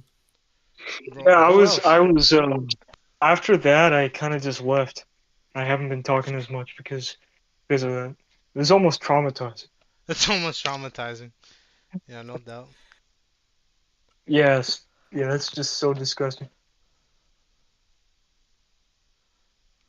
Yo, if you guys think about it, uh, Matthew, like the whole idea of Matthew being out of order, let's say if it was a popular view, right? Then the whole world would get wicked faster than creating borderline Nazism, if that makes sense. Bro, I'm willing to grant that. I'm like, you know what? I agree with you. I would shake hands with you. Matthew is out of order. I won't even fight you with it. I accept this view. Okay? How does that help you? Are they saying Matthew 24 is out of order, or did the No, the whole whole book? Like, book is out of order. okay, But he really lost me in that discussion. He says, no, not only is the whole book out of order, like there's no organization because it's thematically in order. I get that because it does thematically right. does this repetition. I do see that. I think Mark is the same way, like more geographically themed, is what I've heard. Sure, sure. And I'm Yeah. like, you know what? I'm not even gonna fight it because if this one focuses on this particular object, will the other gospels do? Yes, I'll grant that as well. Um, it doesn't help his case because when he said in that conversation, he says Matthew is out of order, but the chapter itself, the verses is also out of order. I'm like, what is this claim? Because now it was weird because like this is something I was not familiar with, and now he dumbed down the conversations by making this other extraordinary claim by saying even the verses are out of order. So it's like, So okay, like I should read verse 26 and then verse 3 and then verse yeah, 16 yeah, just because. basically, So yeah, what? basically, yeah. What? Yeah, that's what essentially he's trying to, and watch him just go, oh, it's a strong man. Like, come on, dude. Like, that's not what I'm saying. But anyways, I think like some of the the points of the Olivet discourse are repeated. Like if you think of it like from chapter like 21 to chapter 27 as one unit, yep. the parables are giving pictures of the kingdom, and the kingdom is after the tribulation. So and then there's the judgment in in uh, in 25, the sheep and the goats. But at the same time, the manager of the house who had the talent, he's rewarded. So like there are concepts that are repeated. Um, hmm but I don't know what that has to do with 70 AD or not. You know what I mean? Yeah, again, like, I'm gonna grant it. I agree with you, because I keep saying granted because, it's like, all right, I just want to see where this goes, but I'll agree with you. Matthew is out of order, so what? I just don't understand what the because even though I was like, all right, I want to put this to the side because like I don't want to say something that I'm just not too familiar with. This is the first time I thought that this was a fringe view. I don't consider a fringe view anymore. But in that discussion, I'm like, okay, even if I did that, he's separating but concerning the day and hour.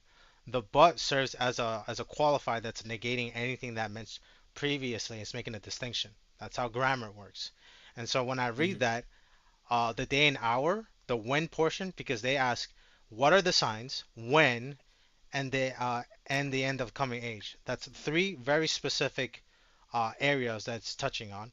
Jesus elaborates on two of them, but leaves out the when portion. So even if I grant that, it doesn't change that the fact that when he talks about the timing, it's still reserved to the authority of the Father. This doesn't help your argument. Actually, I don't even know what it even supports at all. Like, Haruzen, can you please enlighten us what the whole book of Matthew, including the chapter itself, out of order is supposed to like prove, like at all? Because listen, we could invite him, right, and just him, and we can have a discussion, but I'm gonna have to obviously mute him every time he's not answering a question.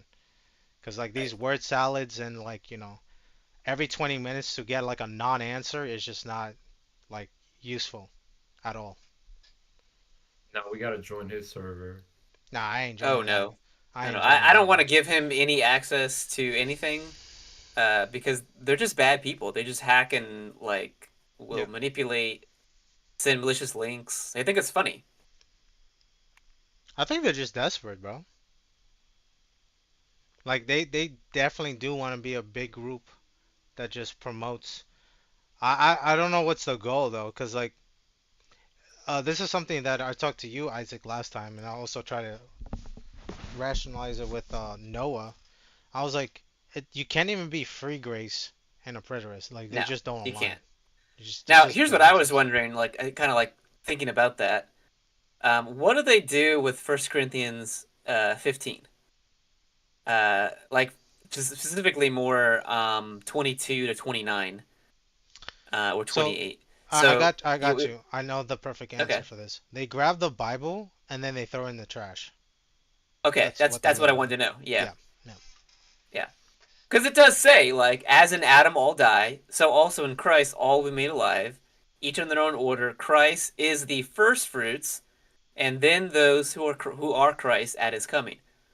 So we're raised as in the same likeness as Christ. No, He was raised man. physically Let's talk in the about first being fruit. born We're gonna also again, raise physically. bro. Oh, I know. Like okay, maybe he was raised spiritually. I don't know. Maybe the Bible is Yes, spiritual dude. Come there. You on, know, bro. he had an See? ethereal body. He did walk through a wall or a door at one time, I guess. But then it says, and then the end comes when he delivers the kingdom to God the Father, and then when he will have abolished all rule and all authority and all power, and he must reign until he puts all enemies under his feet. And the last enemy that will be abolished is death. So why do people die No, there's a today? better question. Where is Jesus ruling, and why do we still have these governments?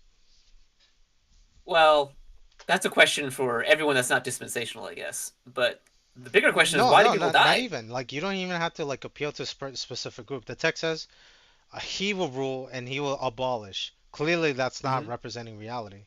So why is that not matching up? This is what the Bible says. Which So is the we same gotta thing it says in Daniel 2 and Daniel 7. right. All kingdoms are submitted to God's kingdom.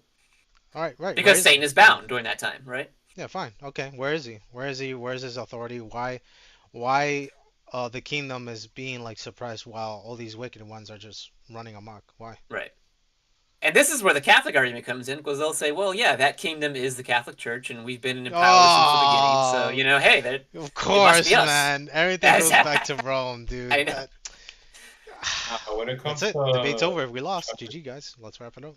chapter 15, verse 24, you gotta look at it as like symbolic, because when it says all authority and all power, he's talking about Mhm. the transition of the new covenant. Stay Oh, cooked. you just reminded me Well, of our discussion. I was like, okay, all doesn't mean all. He's like, you're strong, man. well, I'm like, what the heck do you that mean, just bro? brings up more questions that they can't answer, like Yeah. defining the new covenant. So they have to go back to Jeremiah 31, and then I'd love to hear their explanation of that, but it's going to be more nonsense. No, no, no, no, no, Israel no, doesn't no, mean no. Israel, and Israel and Judah distinguishes them there. They're gathered to the land. They're prosperous, and they're God's holy remnant. Just like the stars and the moon are forever God's ordinances, so His people will be forever. No, Um, Paparino. You have to understand. We have to understand their definition of the words, even though it's not accurate. We have to literally just well, trust them on it. We have to take their word for it. That's it. Like when it says this generation, it literally means this, but all doesn't mean all. Like how do you not Man. get that, bro? that's a Calvinist argument, I guess. All. Marco Husen, everybody, come on, get in here, bro. Let's do They're this. not Let's talk. joining, bro. I told you. Let's not do that. I That's told you, Come bro. really on, not going to man. be productive. Get It's in not the a way. controlled environment here. They're not joining, bro. No. They're right now they're seething, they're crying, they're formulating how to Let's retain take their things into hope. control, man. Let's see how far you can cook us, bro. Bro, they're Bro, not gonna do this on YouTube. It's too big of a platform. No, yeah, they don't want their views too open. Like they'll be like degenerate privately in Discord, but yeah, I don't know. yeah, Yeah, but pretty they're much. already doing it in the comments section. No, right now they're not engaging anymore. I think they got tired because obviously we're not gonna engage with those that are just gonna pretend like they are. So Yeah. I think they just finally got disinterested and they went off Now, being even if you think that all rule and all authority and all power is spiritual, all the spiritual forces can't, I guess, triumph over the believer. That's the kingdom, is the believers. That isn't true either, because I still sin, and I sin because I'm oppressed by a sinful world. That got, the No, no, no, kingdom of. no, no, sorry, I bro, mean, I but mean, go ahead. sin, bro. There ain't no sin, bro. You There gotta is no understand. sin. Yeah, yeah, it's all done, bro. It's all done because whatever Hooterson says is true. Then why do I die? Oh. Why? Well, if I put a gun to my head and that's it, I'm gonna die, right? No, it's because you're dying You're spiritually you're because we're gonna in the die. matrix, man. You're gonna die physically, but not spiritually. Well, the last enemy that will be abolished is death. Well, no, no, no, no. Come on, bro. You gotta understand. Like, there's no more second death. So he's not dying, then what he's doing? He's dying in another sense. No, but you This said there chapter is is no about death. resurrection, right? Physical resurrection. So wait, how can he not die but then die? How does that make sense? He's gonna die physically. But it's still dying. Yeah, but not like spiritually though. You have to read those words in the text, which is exactly what eisegesis is. Bro, it's literally Eisegesis. arguing with the Muslim, bro. Like, I don't know, dude. It's very hard, bro. It's very hard. Come Yeah. on, bro. Sin doesn't exist anymore. It's already been done by Daniel 9:24, man. You know what? You know what? You just convinced me, and I'm about to take my shahada, bro. I'm gonna What take was Yeah, my. that? yeah. Go give me some alcohol as well. I'm gonna take my predator's shahada and avoid eating pork, bro. You got me.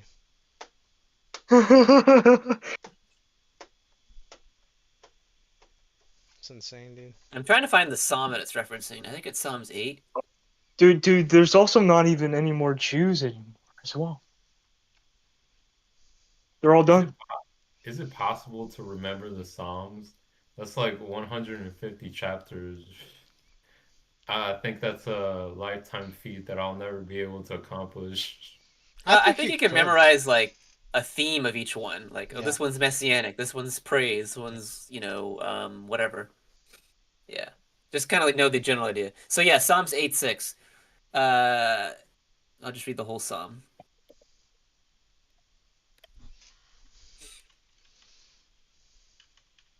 And this is also quoted in Hebrews 2 about Christ.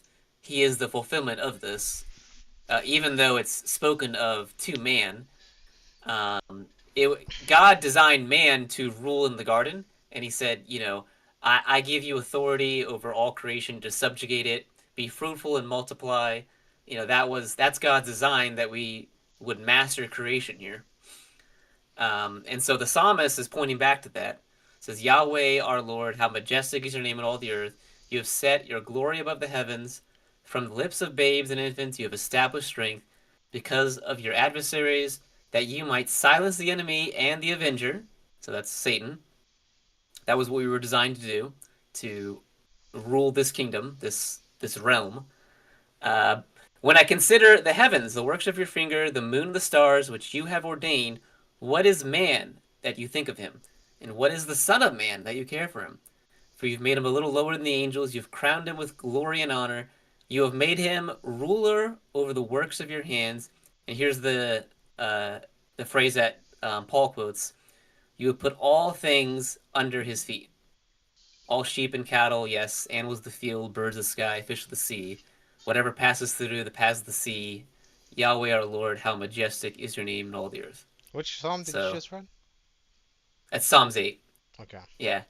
And we're not going to see this fulfilled, that man mastering creation, until Christ established his kingdom. That's what How dare Paul you, says. crab? Of course it did. I'm just repeating what Paul is actually applying it. Paul is in agreement, man. 70 AD. You're telling me that in 70 AD, Yes. humans had mastery over creation as God gave mandate to Adam?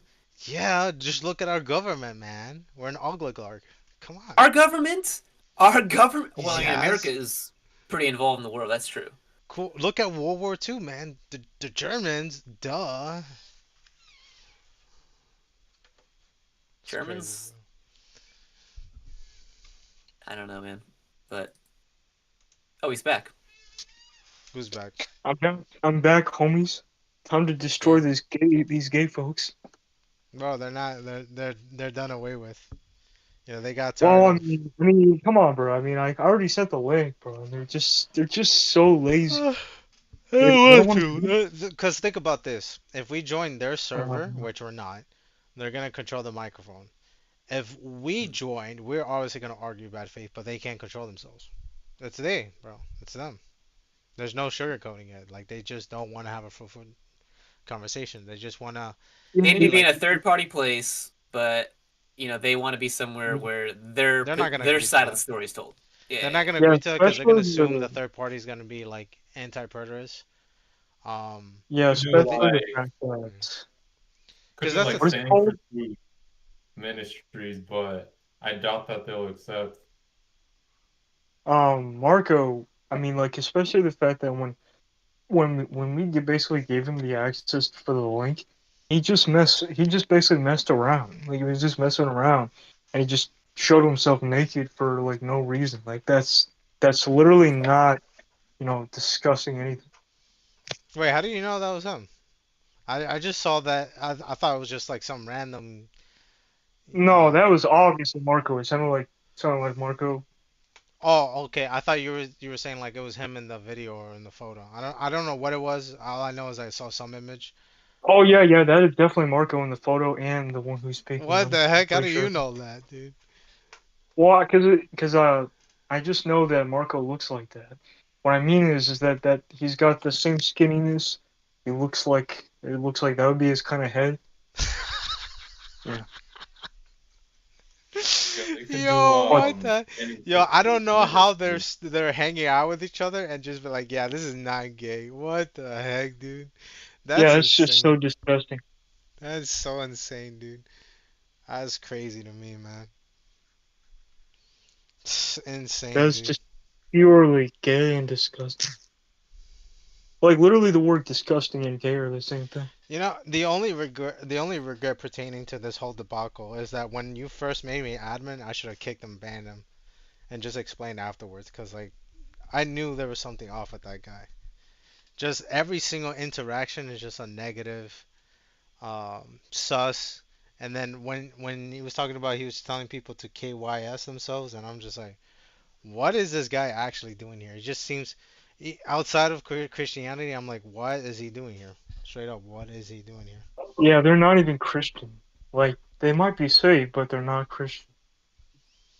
I know, bro. They're gonna get the pow pow, bro, if they're saved or not, dude. It's kind of crazy.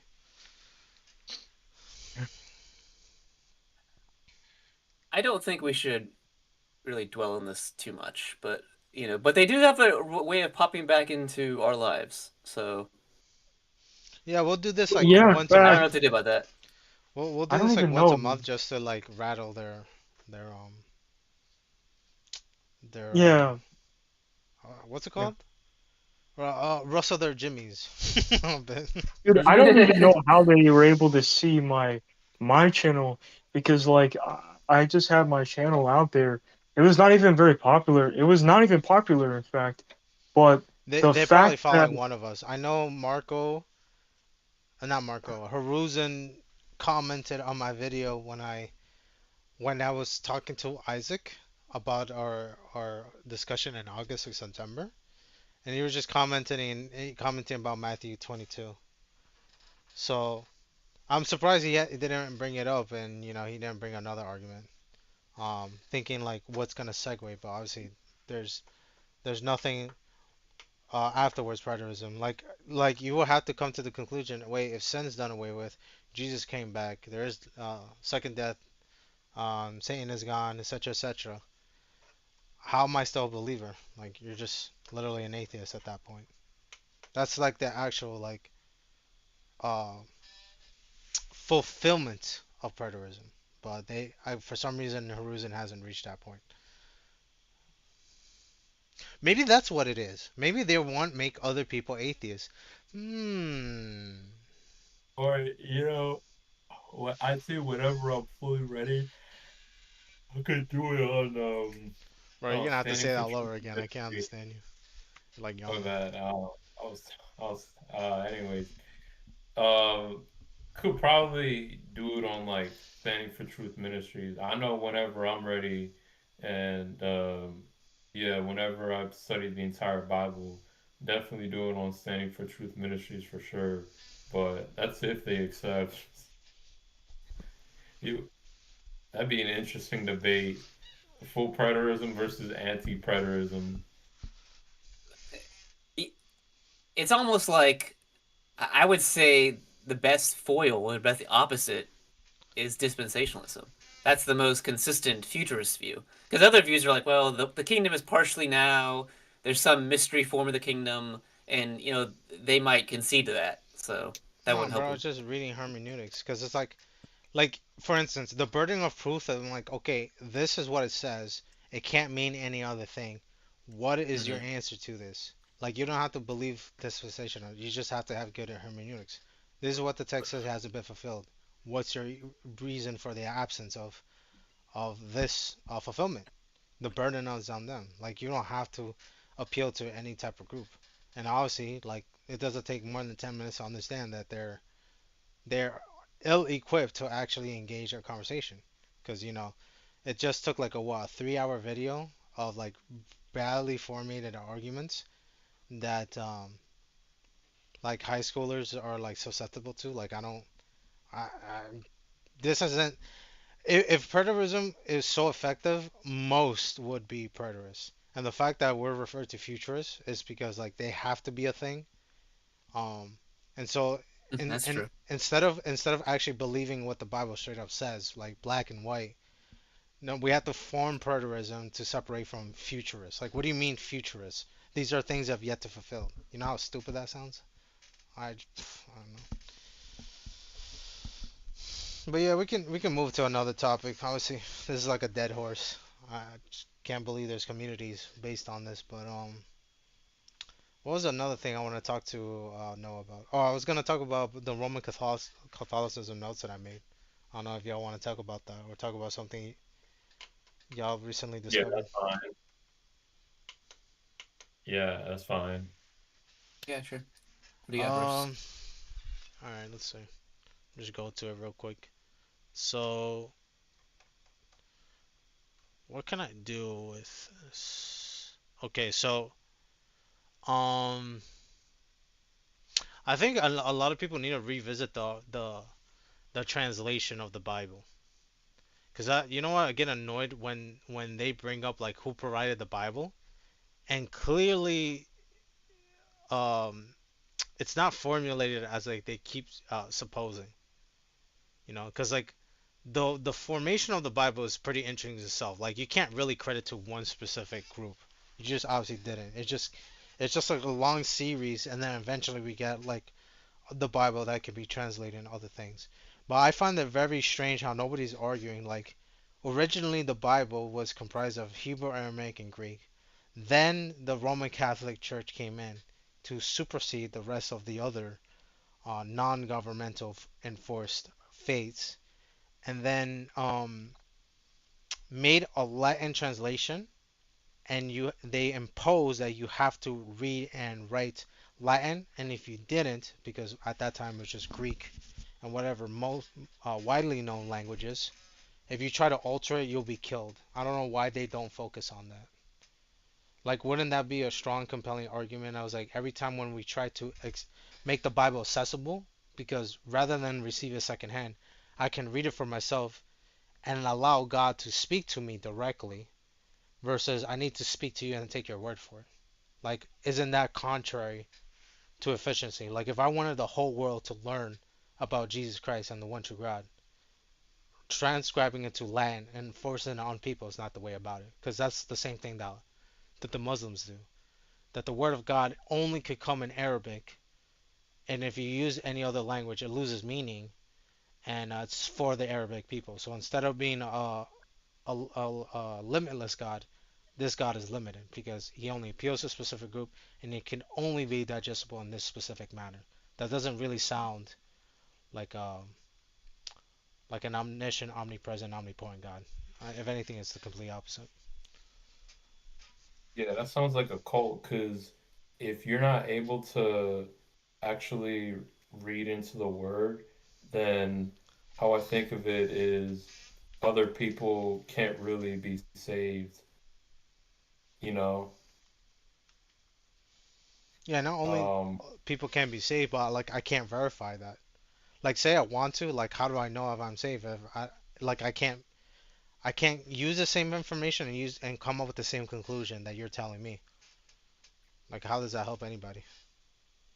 yeah, some people could argue, oh, well, we had priests and bishops to spread the word, but it's not, technology wasn't as good back then, like in the early 1000s, almost 1,000 years ago. So how would you be able to spread the gospel throughout the entire nations if, your own people couldn't even interpret the Bible? Well, that's the thing, they can't because this is what their methodology was. In order to spread the word, the gospel, they will have to like take their Latin books, right? And then spread it all over and then force people to learn it, and if they don't, they could just state whatever. Like, you know, um that could always be a possibility. Did they always do it? I would say no. But, it was available at a whim. And not everybody learns Latin. So you have to go to very remote parts of the earth because again, that is a future fulfillment. That the end will come when the gospel is preached at the all ends of the earth. You will have to instead of meeting at what they're at, they have to meet at where you're at. So there's so much exposition. They don't even speak the same language, a dead language. And in order to like understand this language, then they can finally read the Word of God, even if they're allowed to.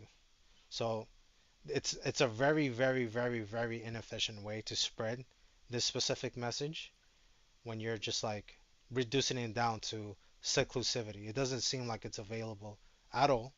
And the ones that are responsible for giving us the Bible, they did the exact opposite. Because let's say uh, Tyndale and other people that basically their work is attributed to create translations. So any person with any language can understand the Bible, the Word of God. Um, if somebody else were to do their job instead, they'll be met with immediate persecution. They'll be put on a stake and burned alive. And I have some citations. Like there's some in history where the Spanish Inquisition, like they persecuted Eastern Christians. But then you think about why are Catholics, and let's just suppose they're Christians, why are they killing their own kind when they're trying to get something accessible to them? It just doesn't make sense. Like how does that teach? How does that promote that they're doing God's work? If anything, it's the complete opposite. I don't know how they argue outside of that.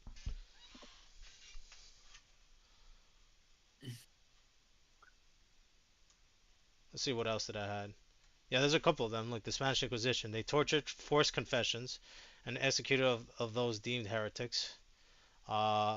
Violent complaints not only against Muslims but also Jews and Eastern Christians. Kind of weird if you're gonna persecute your own kind. Burning alive. Then there's the Waldensians and the Anabaptists.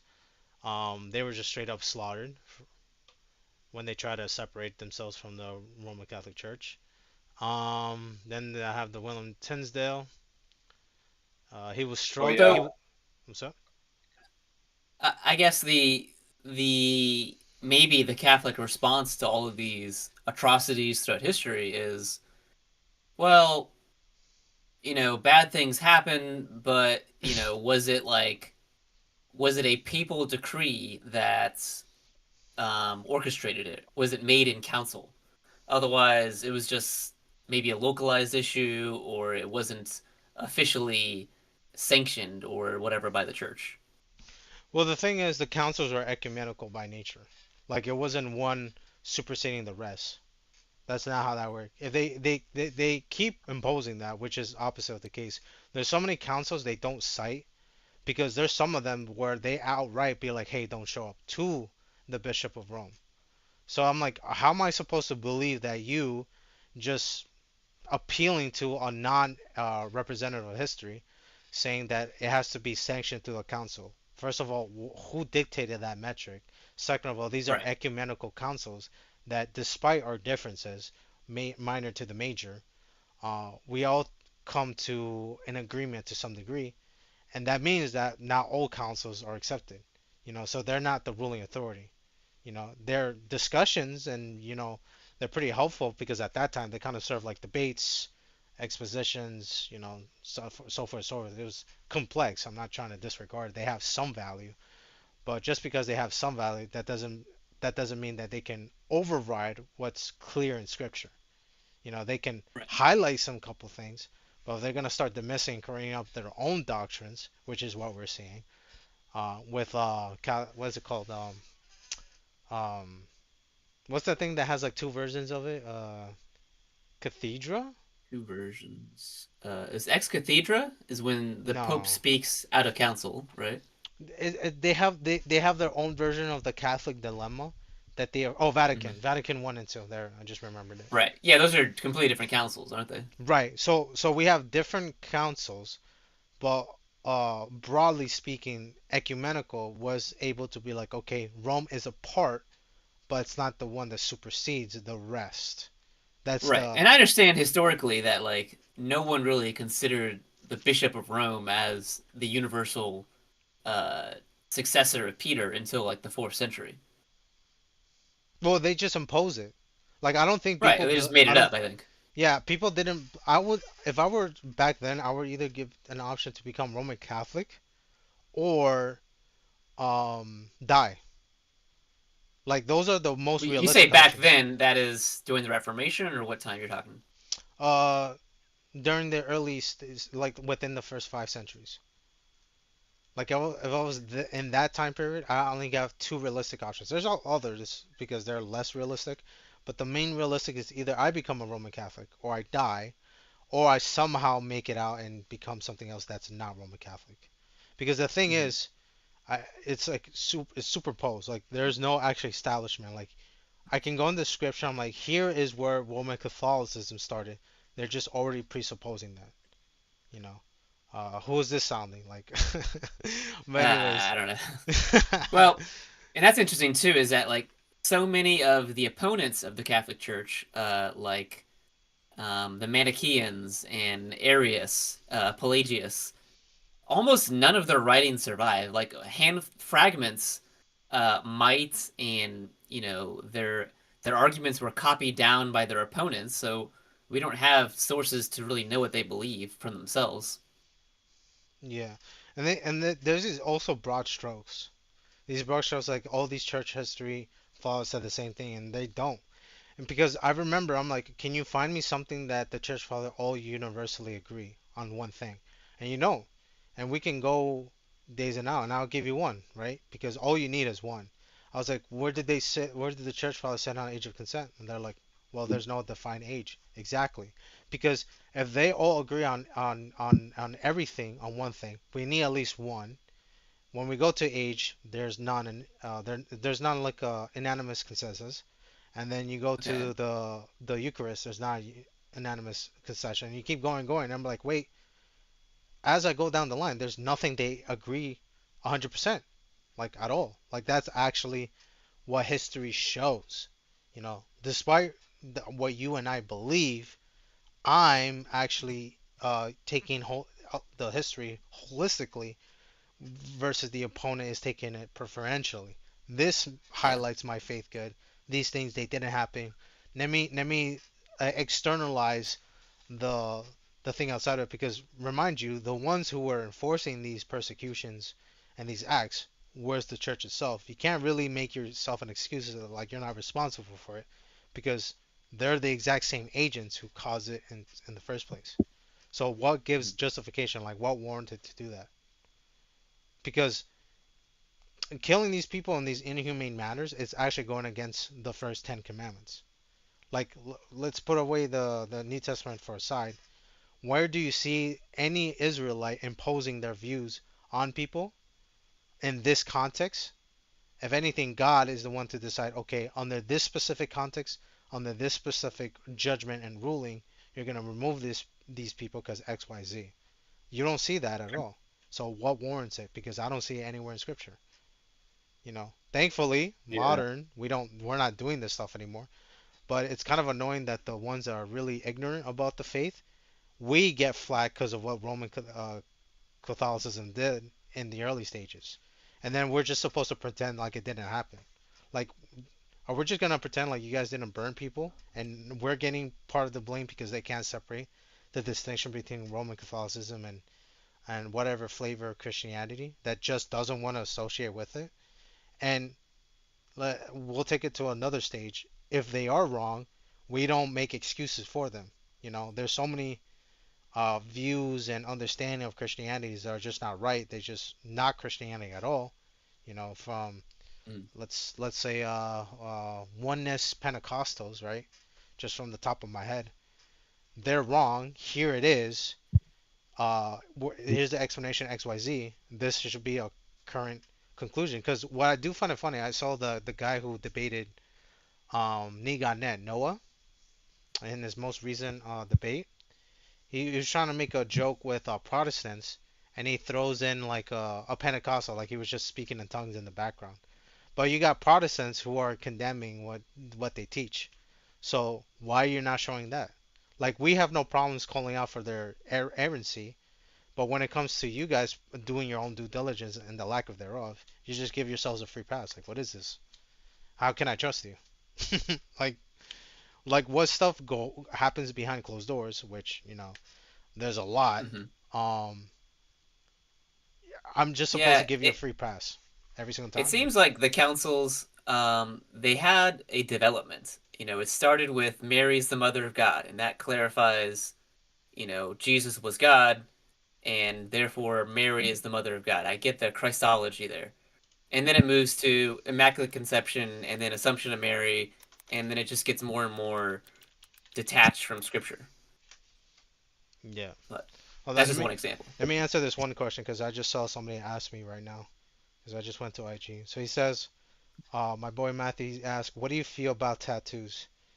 Um, I think if you read the Old and New Testament, you can get like a pretty consistent view, which is it's something that God doesn't encourage us to do so, and we shouldn't find or make up a reason to get tattoos. Um, Even if you had tattoos before you're saved, I'm not accounting for that. So in the Old Testament, people worship in different ways. One of them to call attention to their God or their deities is that they'll mark themselves in hopes that it will what's that word I'm trying to amplify their prayers and their petitions to God more effectively. God doesn't function that way throughout any parts of the Bible, and today He doesn't function that way. You don't need to hurt yourself essentially to speak to Him. It's just not necessary. He never called for it. So, but there are instances where they're instructed not to do so. Why? Because God, being foreseeing, He will know at one point they will do that. So, it's just as relevant as the New Testament. If you got your tattoos before you're saved, good. Do I encourage other people getting tattoos, even if they're inspired by scripture or XYZ reason that has to do with Christianity? I would say no, because if God doesn't want it for the Israelites, why do you think He wants it for you? So, Huh. uh, we become grafted into the tree. We become this one. Um, God loves His children, His wife. There's no positive push for tattoos because with the New Testament, we actually understand ourselves to another extent. We're referred to as the body, the temple. We become part of this body of Christ. So you can see tattoos as like graffiti. We're this temple, we're holy, even though we still have sin, we're going to receive a body that knows no sin. Why should we defile externally when God is working emphatically internally on a day-to-day basis by sanctifying you? So I see as like a jeopardizing our faith by allowing God to work, and then we're counteracting by having these tattoos that come from a source of self-expression. But clearly, if you're following God, your mind starts to adapt more on what God is teaching you through the scriptures. So I think if you allow the scriptures to speak to you, you'll come to the same conclusion that God doesn't promote tattoos. Um, You see instances that he condemns under specific context, even though that was a command for the Israelites, it's still applicable today, just simply because when we receive things from God, it's done a very specific manner. Tattoos mostly resembled of something what is contrary to what God does. So when we believe on the one true God in Jesus Christ, we receive the seal of the Holy Promise, but we can't see it with our with the seen realm. It's in the unseen realm. However, in Revelation 13, people will receive a mark, and it is a visible thing. So what that mark could be, that's up to speculation. But one's a physical, the other one's a spiritual mark. Uh, they both have negative connotations. So the more I see these tattoos and anything kind of similar to tattoos, I always have this negative view or negative connotation. So it'll be a safe bet to not get those tattoos because they don't really testify God's glory. You know, it's not what comes out of not once. It's not what goes in a man that defiles him, but what comes out. So it's like character and stuff like that. Um, I would recommend like the only reason you'll get a tattoo is to cover up something that is obscene. Like let's say you have something inappropriate in your body, either you get it removed, and if it's too painful or too expensive, get a tattoo and just cover that up. I think that's a good alternative because the intention is like, okay, this is what I was okay with. Now, since God has sanctified me, this is not okay with. I want to cover it up because God has this effect of me sanctifying me, rather than getting more tattoos and just try to argue on a very thin line that it is okay for Christians to get tattoos. I don't think so. There's so many things towards it. I used to be interested and I wanted to get one, but after much studying and personal time with God, I can't really see a good thing or passable in the eyes of God to get a tattoo, and that's my take on it. I don't know if So you guys have like anything to add up on that. yeah, I guess are you stating what you think is like um, your conscience, your conviction, or is there a specific verse that you think speaks to this? Um, So I think of one verse is Leviticus 19:28. yes, Um, that's maybe the only verse. So I would just read that. You shall yes. not make any cuts on in your flesh for the dead, nor tattoo any marks upon you. I am the Lord. Um, so I think the idea there, what you kind of said, is that it's markings or cuts on your body for the dead. Any kind of back in those days, uh, the Philistines and the pagans that lived around Israelites, Yep. um, they were involved in self harm. So they didn't have like a tattoo needle that was very delicate like we have today. They thought the gods like Molech and Baal were glorified in like bloodletting. Um, so we could see it like God is prohibiting cutting self harm um, for ritualistic gratification of pagan idols, Hmm. and that could be the application. That's the intended meaning. Um, and I think what you were talking about, how can tattoos glorify God in their artistic design or flair to them? When you cited Leviticus, we have like a law that is it gets into that, but Mhm. tattoos fits under that category. Now we don't see people tattooing up until like the time of Elijah, in the latter part. It's either First or Second Kings. I want to say First Kings. The latter part of First Kings, um, where Elijah is dealing with the individuals that are doing exactly what the that former Israelites were holding them to until they started worshiping and idolizing other gods.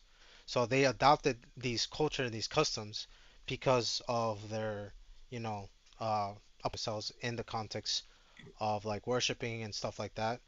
And they also and put these markings as well, and even still to this day. Now, um, I see it from a design perspective. Like we don't come into this world to just like alter what God has made. There's so many passages. I'm like, for instance, like Jehovah Witnesses have a misunderstanding about consuming blood, so they don't eat anything that's like, that seems like blood like, but it's not actually blood, Right. or accepting blood transfusion. But it's actually manipulation of the context of like your body composition, and also consuming blood has actually like secondary effects, uh because it causes individuals to gravitate to certain things. I don't want to get too much of it, but That our bodies are temples of the Holy Spirit. Is that kind of like where you're coming from then? yeah, so that's my foundation argument to build up upon, like we were designed in this a lot of things, whether it be internally, externally, that defies God's intent. I would categorize tattoos, be like, okay, God made me this way. I'm gonna tattoo myself because I Hmm. want this, which is altering God's image. You see where I'm trying to um You altering, my body. I understand like drug use and things that are destructive. Uh, but are you now like I guess a tattoo needle? There is a risk of like HIV if it's so. Is it just no, it's like one of okay? it's a multi-factor problem. Like that's not even like that's one of the things people initially argue for. It's one of the reasons that's like later that I'll touch upon in the conversation. Because I see, like, I start from the bottom up. Hmm. First, you're altering the image of God. That's the first thing that I notice. The second thing that I do notice is that what is the intent? Is this something that's meaningful or Right. superficial? Most of tattoos are meaningful. And then um and so that meaning, despite you having good intentions, doesn't automatically warrant it. That's a good execution, you know. And then the third thing I also do notice is that there's some things that are just like subjective, like it's opinionated. Um, it's a question if it's subjective or objective. I would say we have like two good Okay. sources to go to in the Old Testament and New Testament. When we have these uh, when we put tattoo, obviously it doesn't directly mention it, but you can fit it under these realms, and it poses like these views on what the God considers. Because if we think about it like this, God forms a temple. Like, let's say God comes here on earth and he's building a building, right? It's the most beautiful thing to do anything wrong, because the one thing that you can come across is that somebody designed it in this way, somebody's altering, and now it's not as what the original architect intended to. So there's a discrepancy there. Now, I think the argument in that conversation is, okay, is that a bad thing, or is this it's just like, a thing that's not that serious? That's where the conversation is really like gearing towards You're to in this breaking up a specific. little bit. Oh, let me know when I'm not breaking up anymore. Yeah. Well, no, it was just like you would be talking for like two or three sentences, and like one or two words would be like blanked out. Okay. But I got most of it. Yeah. All right. No doubt. Thank Um, you for letting me know. yeah. So I guess like it's interesting like when I'm thinking about that because like just Oh, wait, altering wait, the hold on. Let body me mention this with point. You can a continue. superficial intent. Wait, let me Yeah. continue Go this ahead. point because I was gonna segue into this. Uh, so he had an original intent, but then there's also a future expectation that he give us perfected body. And so, like, imagine trying to alter it again. So I think what God is doing is that He's correcting our mistakes. I categorize as like you tattooing is like you undoing or doing a regress of thing what God is trying to improve in this particular aspect. That's what I wanted to say. You can continue what you were about to say. Hmm. Um, no, because like if I alter my body in a different way, like let's say I whiten my teeth, Yep. because my teeth are a little stained. I've been in the dentist a few years, so I buy a product, the whitening strips. Hmm. Would you consider that a superficial, I guess, altercation? So now we're getting to the nitty gritty. So you can whiten your teeth, and it is actually keeping up with your diet, because again, since it's a temple of God, you treat it as such. You keep it holy. There's so many scriptures around that. We're just like, one, Hmm. be holy because you're Lord, we should harm it. Okay, I think most people can agree with that. you improving your teeth hygiene is not a bad thing. If anything, you're expected to. Well, that's So just cosmetic. That's just I'm not like filling a cavity or something. I'm just putting a whitening strip that um, I guess kind of bleaches over things. yeah, but there's naturals way how to do it. Like in Africa, they have this type of plant that they rub their leaves on, and it gives the same whitening effect without the chemicals or the process that we normally are used to here. Well, I mean, yeah, I guess generally I believe a natural way is better anyway. Yes, Um, but the fact that it exists and it's available, even though like to us it's not available, it's available in those places, that means like it is God has intended for a healthier way to do it, but then if we want to do it in a different way to achieve the same result, it's just like what is that? And that's what we're talking about when it comes to teeth. I'm also not saying like if you have if you want to go through a body modification for better survivability, the intent is there because there you're preserving what God designed. Unfortunately, sin is still a factor, and maybe something happened that I need to breathe better, so then there's some alteration to my nose, or my lungs, or whatever that could, jeopardize somebody's health or livelihood. mhm. It's not a bad thing because it's not you trying to defy God's design because of random arbitrary reason, but you're doing it out of preservation and respect of what God designed. So it's like very two different reasons and executions. For me, tattoos, it's really hard to place it in that particular area. Like, what is the net positive out of, because again, art is involved, subjective appeasing, because this I'm gonna alter my skin because before it used to be permanent. Like there's a procedure to remove it, right? Because of technology. But what is the actual benefit of Mhm. altering my body? What is the benefit in physical, spiritual? Like I'm willing to hear all of it, and I find it very hard personally to put it in something that should be implored. Yeah, so there's a lot of different reasons people get tattoos. It's not just purely artistic. Some of them, they want to remember a loved one or like a certain um, event in their life, like a someone passing, someone getting married, something like that. Hmm. Um, that's one reason. Um, it some of it is just kind of like a uh, like reaching an achievement. Like I I pass a certain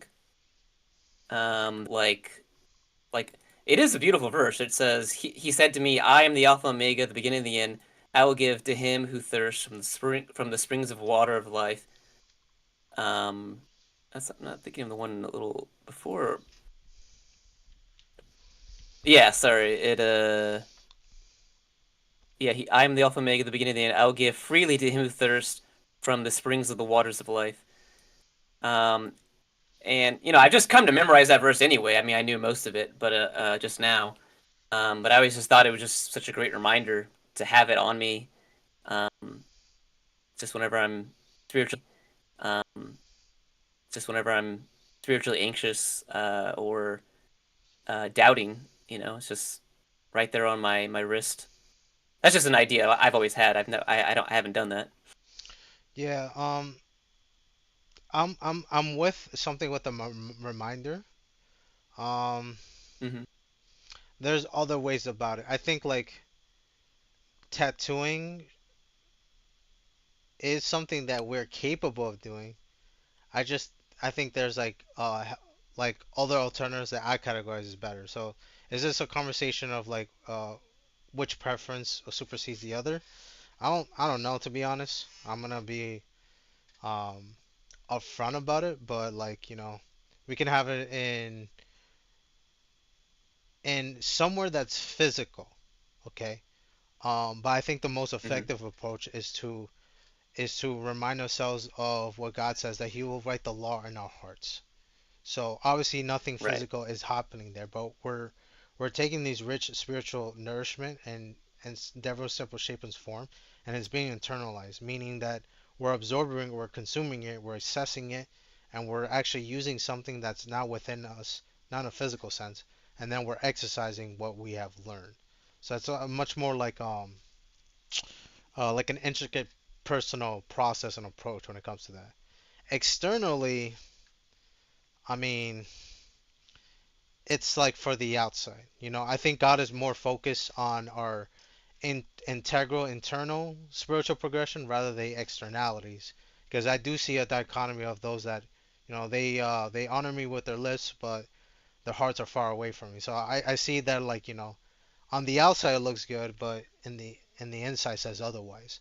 So I think Yeah, obviously you have to like you have to if you have something like that outside, it behooves you to um be a good witness, whether it is something physical out visible on you or not. We're called to be uh representatives of Christ. I see where you're amen. coming from there. So Yeah. if I were to ask me, I was like, I think this should be like I wouldn't say it's a sin, but it's definitely like a personal thing. Like Right. I made that decision, like I have this strong conviction that I see how God intends and designs his creation. So when it comes to tattoos, I'd rather stem away from it because I would rather I could write these scriptures, I could put on my body, I could remember it, it could have some significant meaning. I'm not knocking that down. I Hmm. do see some value into that, but I would rather do the alternative. Just speaking for myself, because there are sins that are not considered sins for All other right. people. For me, tattoo is one of them. Because like I don't know why, because this is where the conversation kind of stem into something that is just like an unexplained sensation. Ever since I got saved, when I Mhm. see people with sins, I don't actually like it like I used to before. Like I used to be attracted to women and people that had these tattoos, and I wanted to get sleeves and everything. For some reason, like this progression, I just don't anymore. And so I think that's also something I factor into that decision. I don't think God wants me to have tattoos personally. Maybe other people will argue otherwise. We can probably get like into it, but I do have to acknowledge there is some effect to it. That's something I was interested in. Now it's not anymore. And now that I think about it, when I see women with tattoos, because again, I used to be attracted to it, I actually get like grossed out. I don't know how that happened, to be honest. It just sort of does. But I Well, I definitely, think, like you said in the beginning, that 90% of tattoos, they are like low effort, superficial. But I do think that if someone has like a date, um, I know that it means something to them. Whether it's like a loved one or like something to do with a relationship. Like I'm not gonna judge that because I don't know what that means, that date. Unless I ask them yeah, and they tell me it's my birthday when I don't know, something stupid happened. yeah. I'll just end it with this. I think for me, the conclusion is, uh, secularly, because this is another thing. Because I used to argue secularly, because of course before knowing Christ, but I usually hold it towards the end. I don't actually see a benefit financially, physically, Hmm. and maybe you can argue for emotionally because you do have that for remembrance, for sentimental value. Um, I just like I just be like, okay, if I were to live two realities, one where I did a certain decision and I didn't, I'm pretty grateful I didn't get tattoos because they're pretty expensive. I ain't gonna hold it. They're pretty expensive. And then just to have like an added what's it called necessity to like change something that I kind of regret. I also didn't want that, so I'm glad that I didn't go with it because honestly, this conversation, hopefully it doesn't continue and stemming off to another side tangent, but I think body modification is a very serious thing in the Bible because the mark of the beast is basically like that, just crank up a notch. Well, Um, that's one thing I was gonna bring up. yeah, Now, the mark of the beast, it's on their forehead and the wrist. It is something physical, which I think kind of corresponds to, like the mark of Cain. Something. yeah, It's a visible sign that there's this person is rejected by God, right? hmm But also, it kind of parallels the 144,000, because if you read Revelation 7:3, for example, don't harm the earth, the sea, the trees, until we have sealed the bond servants of our God on their foreheads. Yep. So would you read that as a tattoo, or what? No, so there's things that are in the seen unseen realm and then the seen realm. The mark of the beast, I agree with you that I would actually take it another step further. It's both a physical and a spiritual thing, which are both are Okay. true. So it has to be physical because people are witnessing, and of course we're living in a world where anybody can lie. So how can you exercise something and receive a mark which you can just lie if it's just spiritually, symbolically speaking, right? Yeah. Like in the perspective of predators, like that can't. And plus, it's some type of way to pay for Right, goods and services back then. Yeah, right. or So you in the you future have then. to come to a conclusion. All right, if we're going to be consistent, it has to be physical in some aspect. The spiritual aspect, I will argue, it's like the Islamic Shahada, because it's like a one-to-one ratio to like a believer's confession. You know, you baptize under the name of the Son, Father, Holy Spirit. It's the same thing. Like I confess Allah and His Messenger. It's the same thing. Instead of being baptized under the name of Jesus Christ, you're baptized under the name of Allah. So I see a huge parallels. I would say in the end times that there will be like, okay, take your shahada. When you do, then you get your physical mark. So that's my reasoning. I can get more elaborate with it, but it's both a physical and a spiritual. Now, in terms of the 144,000, I would say it's a little bit different because when we believe God, according to Ephesians 1, we receive that same seal. Now, clearly, that's not visible. So if they're receiving that seal, but specifically in a time period within the Great Tribulation, right before it hits the fan, Hmm. that means that it has to follow the same suit because if they have something that I have and it's not visible, that means it's not physical for them as well. So I will believe that it is you can perceive it in the unseen realm because you know how you have Well, individuals like Elijah momentarily seeing things that were there just on the unseen realm. I think it's right. the same thing.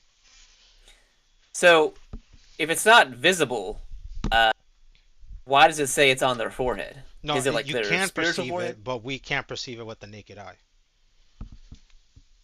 Okay. So only some under some circumstances you can't perceive it. We just as our current state we can't. Okay. So I'm not sure I understand the comparison with the Holy Spirit, because the Holy Spirit dwells in us, and like you said earlier, we are the temple of the Holy Spirit. Um, Hmm. but this is a seal. It seems like on the external, right? It's on their foreheads. So I'm just trying to understand that comparison. No, that's why this is why like it's a very interesting topic because I want to say it's external. I would say like it is on the individual. It's just we can't perceive Hmm. it. Like for instance, I like to when I'm talking about soteriology and since we're talking about the seal of God, I use it like in the form of this is an insignia of who this belongs to. So just like you buy Right. like a house, somebody creates a deed, and then the one who is verifying the transaction between party A and party B, there's somebody who is not party A or party B, the intermediator, who is validating, authenticating, and putting an insignia that represents this is a valid transaction. It is under the property of this person. Okay, so I see the same thing with Gotcha. the seal of God. We receive the the Holy Spirit, which is the person itself, the third person of the Godhead. But then the seal itself also comes with it because it serves like if any entity will see it, and this is where most conversations don't happen because um, they're not really uh, delving into this deep of the discussion because clearly there are spirits around us and demons. They're possessing people. Maybe they don't possess bodies, so you have like these places that are abandoned, which weird stuff happen. There is fallen angels, agents, principality powers. They are a thing. Where are they? Well, we can't perceive them, but they're there.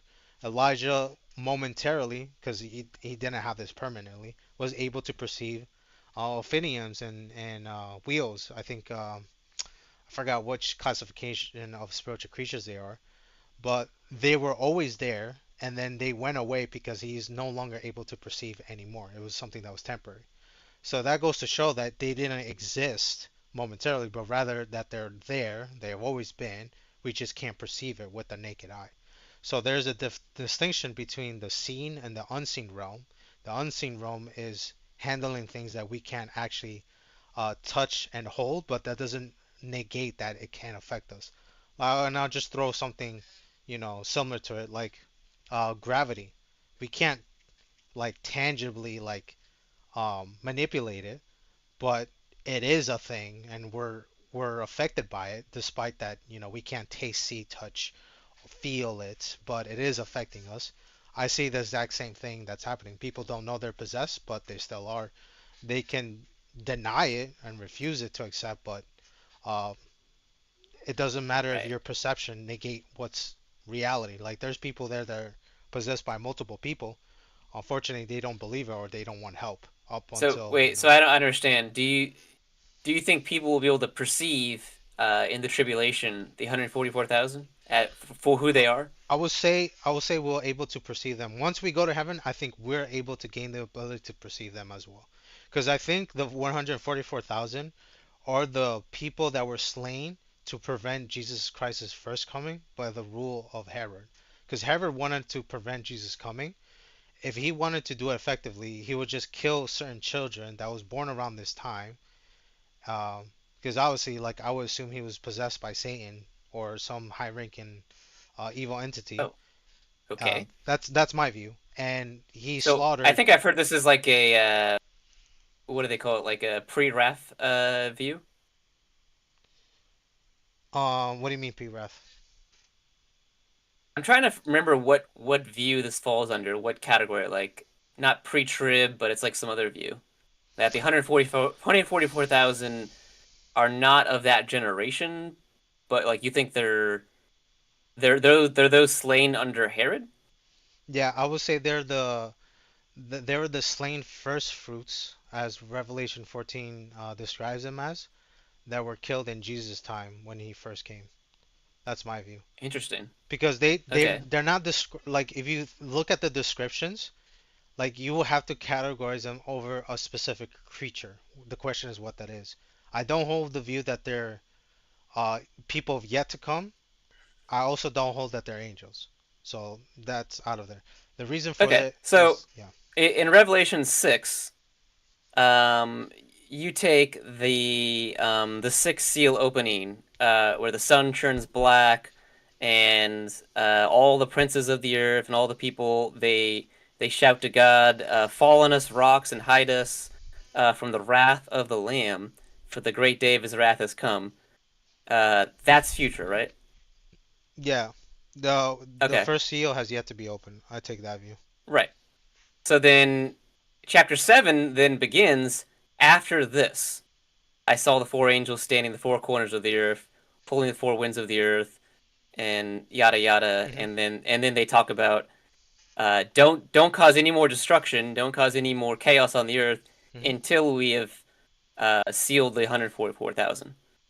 So Yeah. it seems like it lines up with uh, it's a chronology after this from the previous events, Yeah, right? because the first assumption, because this is what I believe when I first read the Bible, you think that these seals are opening by one, but Right. like that can't be true because when you read the first six seals, the first seven is acknowledging is like, hey, don't destroy the earth. When we just read that the other seals have to harm the earth to a specific sense, you know, which one are we talking about, right?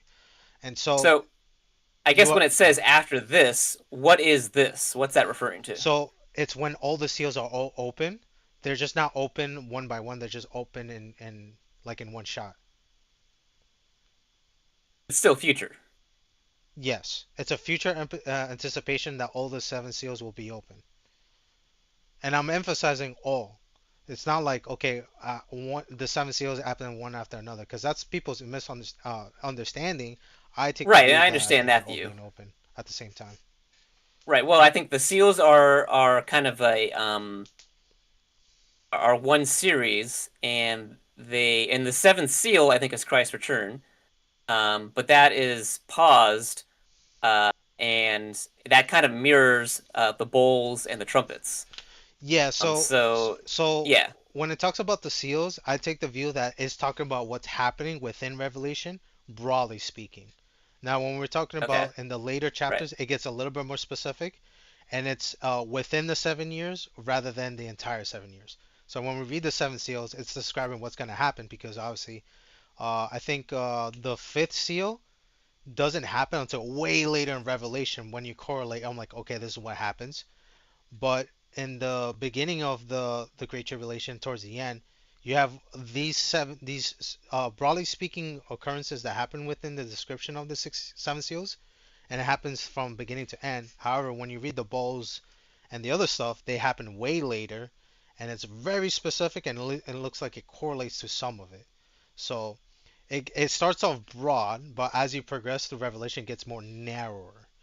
Yeah, Specifically, and I understand that. I just don't understand how that fits with the view that the 144,000 are like a generation of Jews in the first century. okay, so they're up there. They just have to yet receive the name.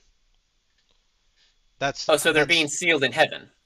no. They're waiting in heaven.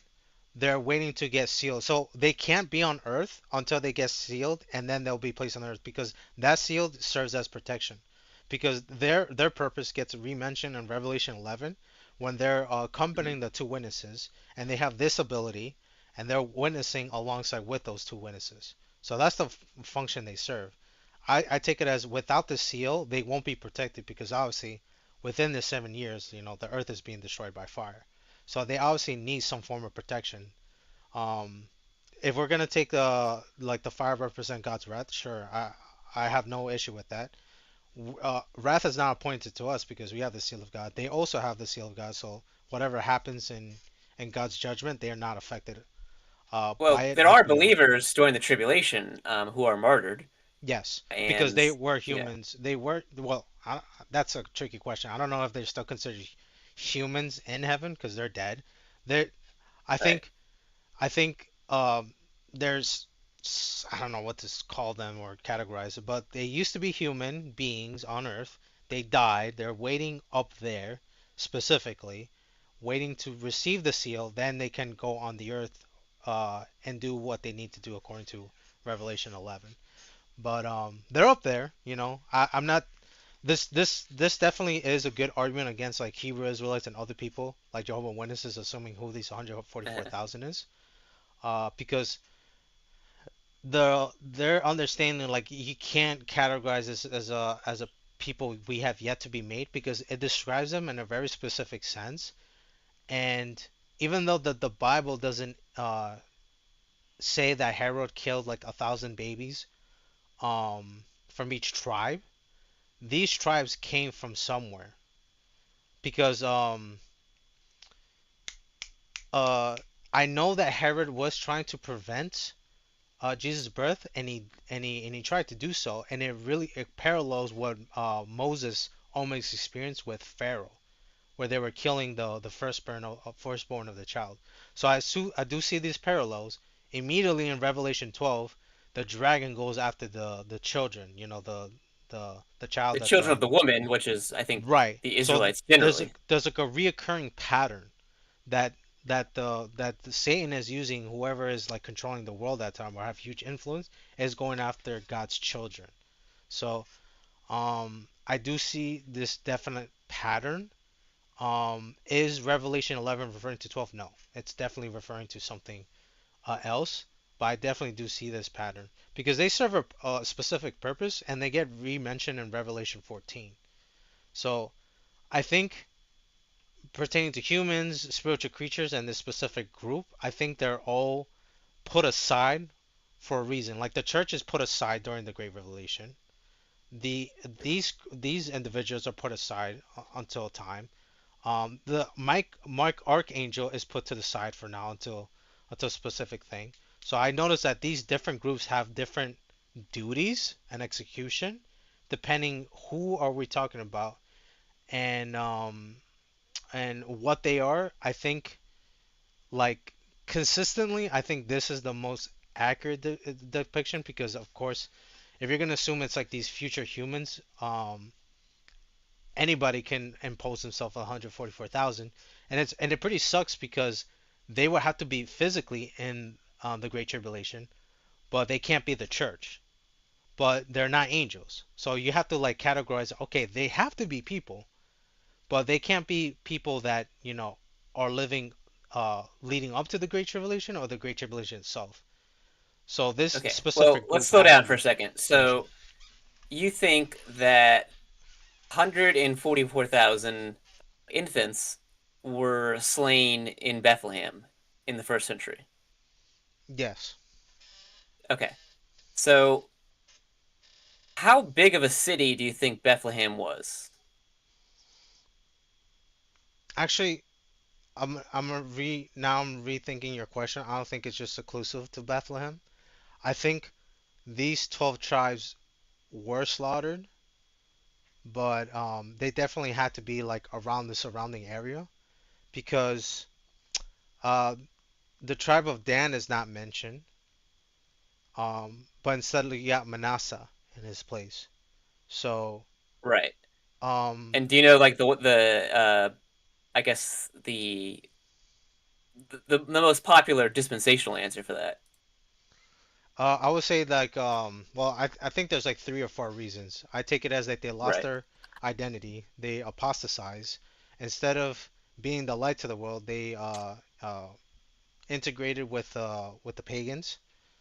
Um, and I think they Right. And so forsake their why would position. infants have to do with that? And why how would Herod know that, I guess? So Herod was definitely estimating when Jesus was coming because it's all part of prophecy.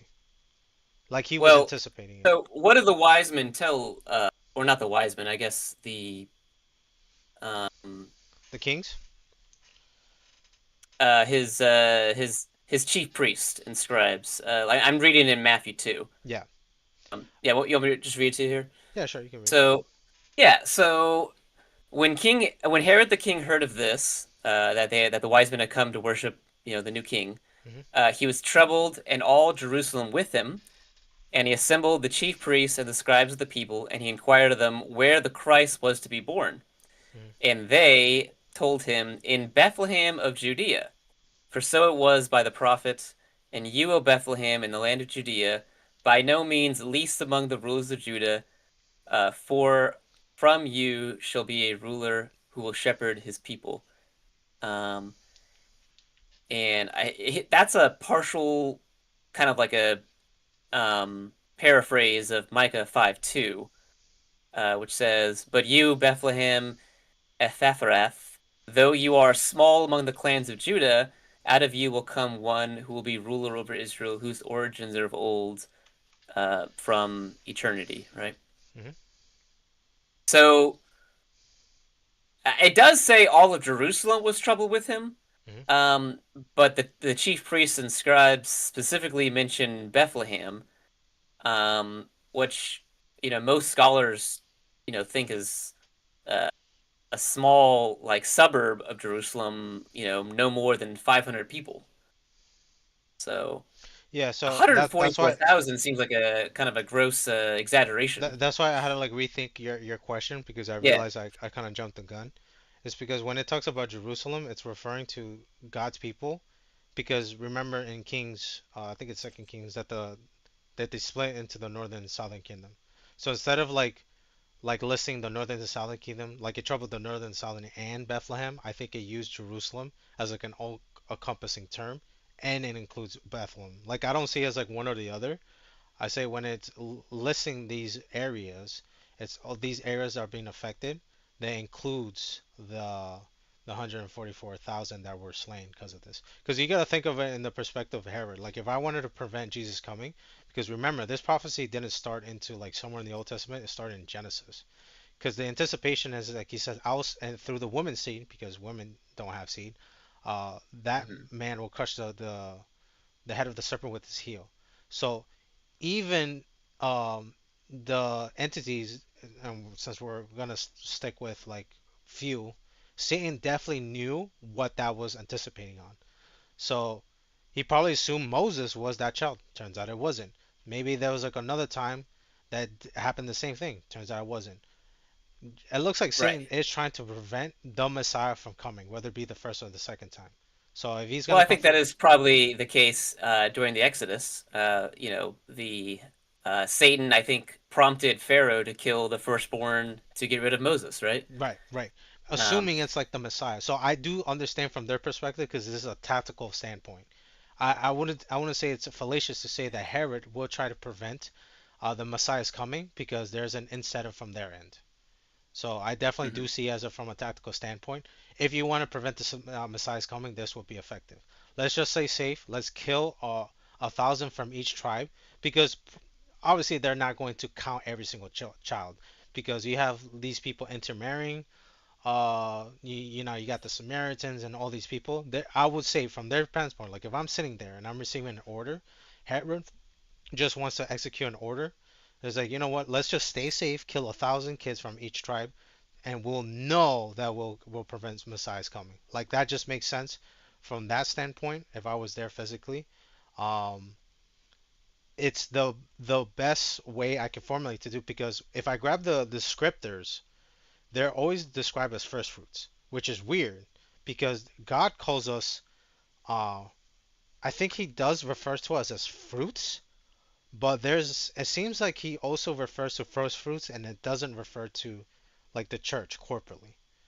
And the descriptions that they hold, they say that um, they were not defiled by women, which is a very interesting Right. descriptor that it seems like it's describing somebody who has not had any physical contact with a woman, and that the fact that they describe virgins not in the same in a colloquial sense, but they describe virgins as innocents.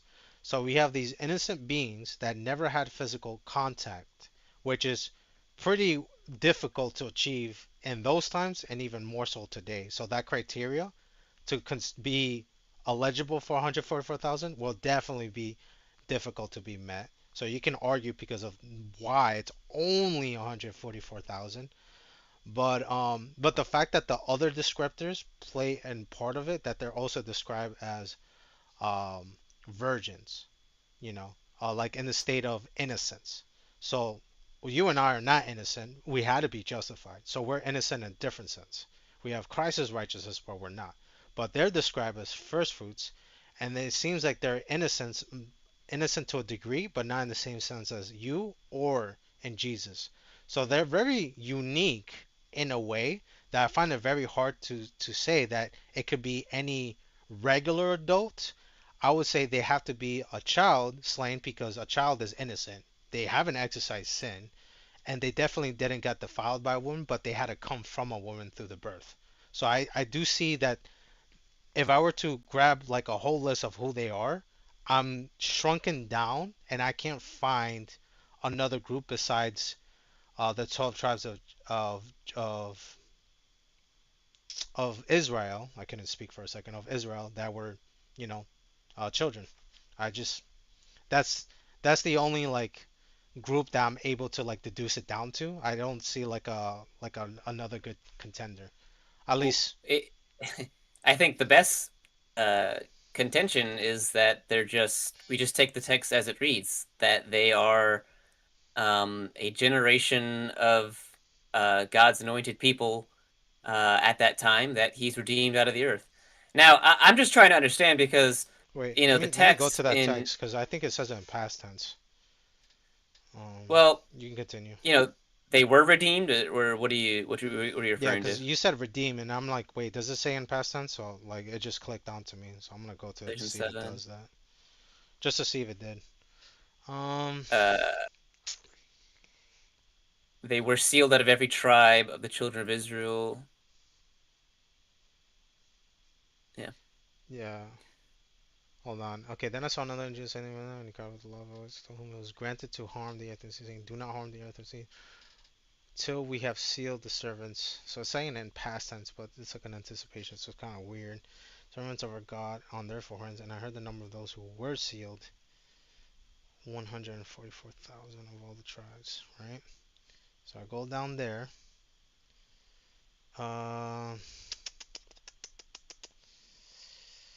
Let's see here. Okay, so I guess the other thing that I've yet to mention is that in the same chapter, and I guess you can argue for 14, these 144,000 are not considered part of the nation, tribes, and peoples. So they definitely are in a separate Wait. a subcategory. Wait. Who? Say that last part again.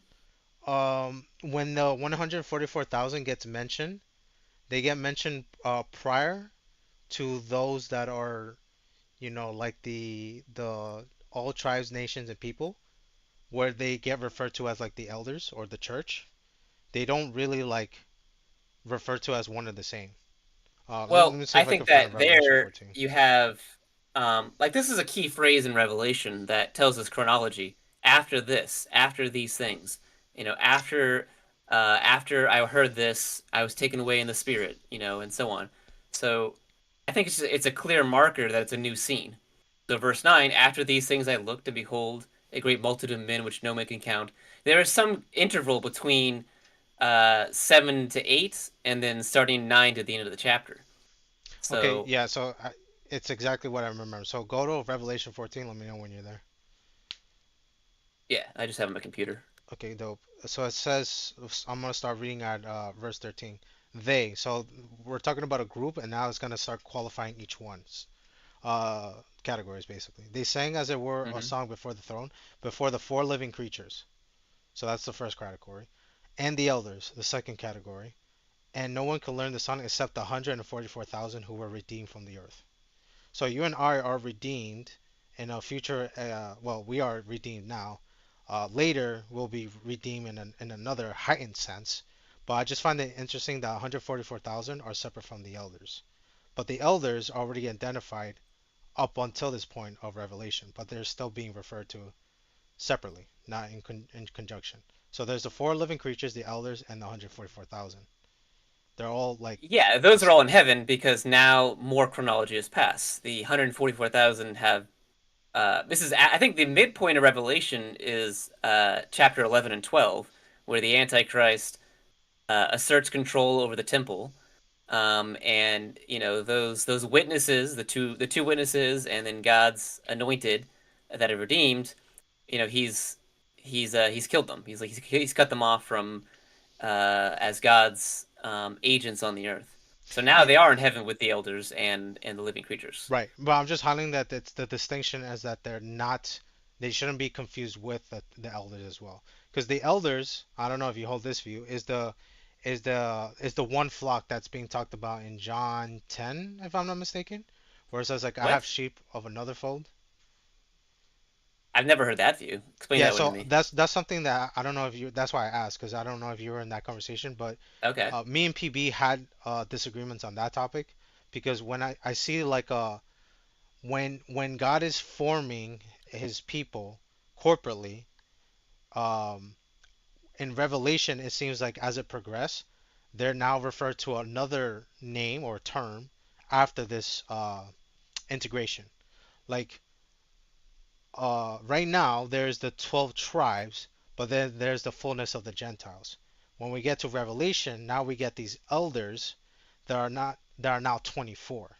So I hold the view that there's an integration of the 12 tribes with the 12 apostles and the disciples. With their integration, now they become the 24 elders. Okay, that's my Okay. view. So that's an inference, but it's not directly stated in the Sure, text. I mean, sure, that's sure, a sure, very popular theory, yeah. sure, sure, But I sure. don't know what that has to do Oh, with John but let 10 me let me let exactly. me just let me just continue. So that's Okay. I'm like, okay, this may be in a reason where these 24 elders come from because you don't Yeah, really see I a understand reference that. from that. So that's my rationale. Okay, so there's these 24 elders that are separate with the four living creatures, but as Uh-huh. the description of the 24 elders, there has to be some kind of integration. The question who that is, that's uh, the conversation that we're talking about. It has to at least include the Gentiles and the Israelites. I think that's the common ground. So we have all these people at this point now being referred to the 24 elders.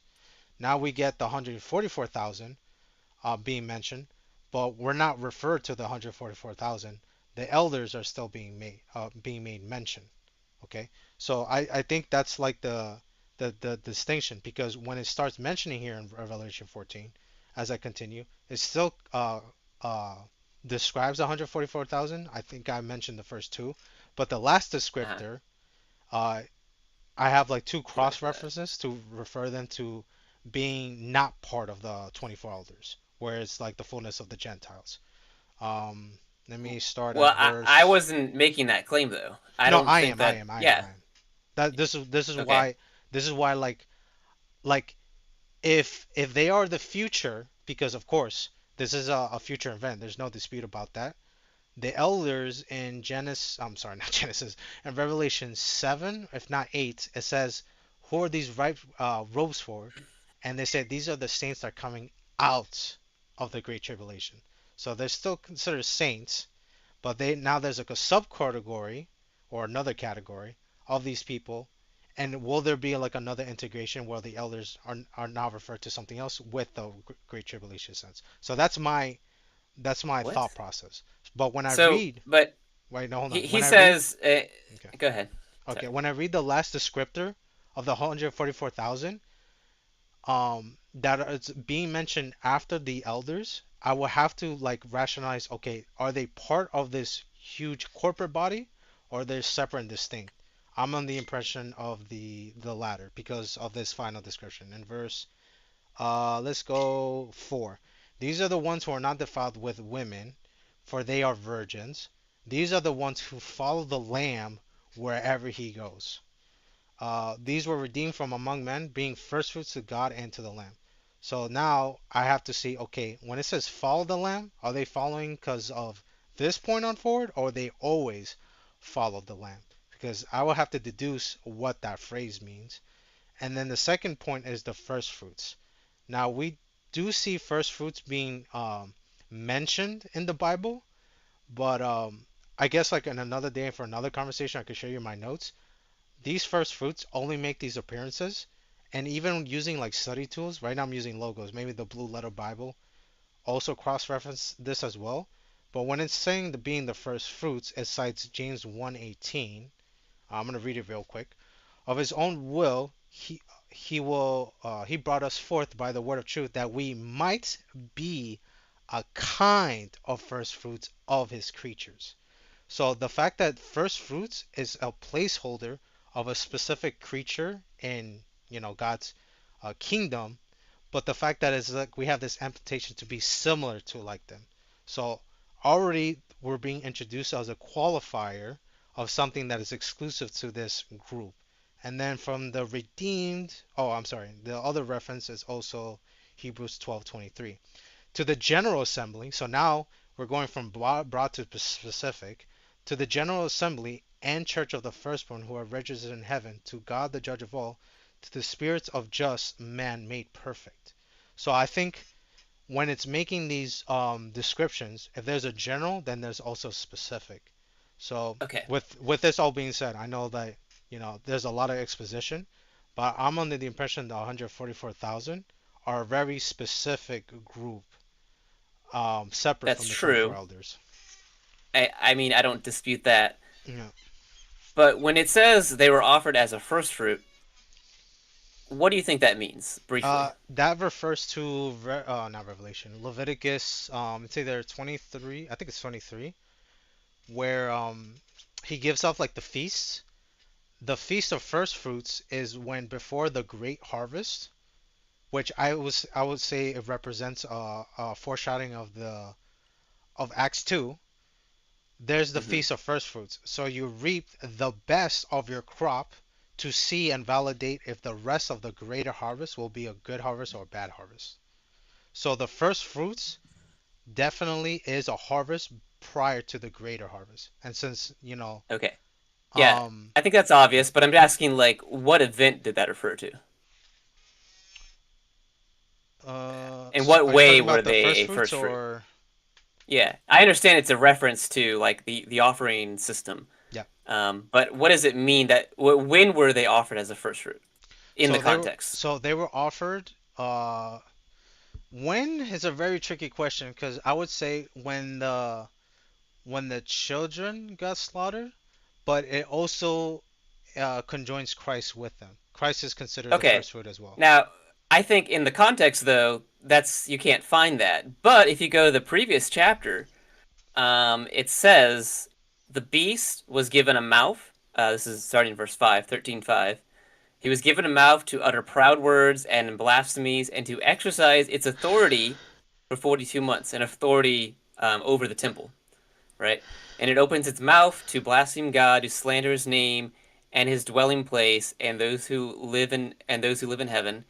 And it was given power to wage war against God's people and to conquer it. And it was given authority over every tribe, language, and nation. So God's people, the Jewish people that have been redeemed of the earth, they had some service in the temple and they were witnesses.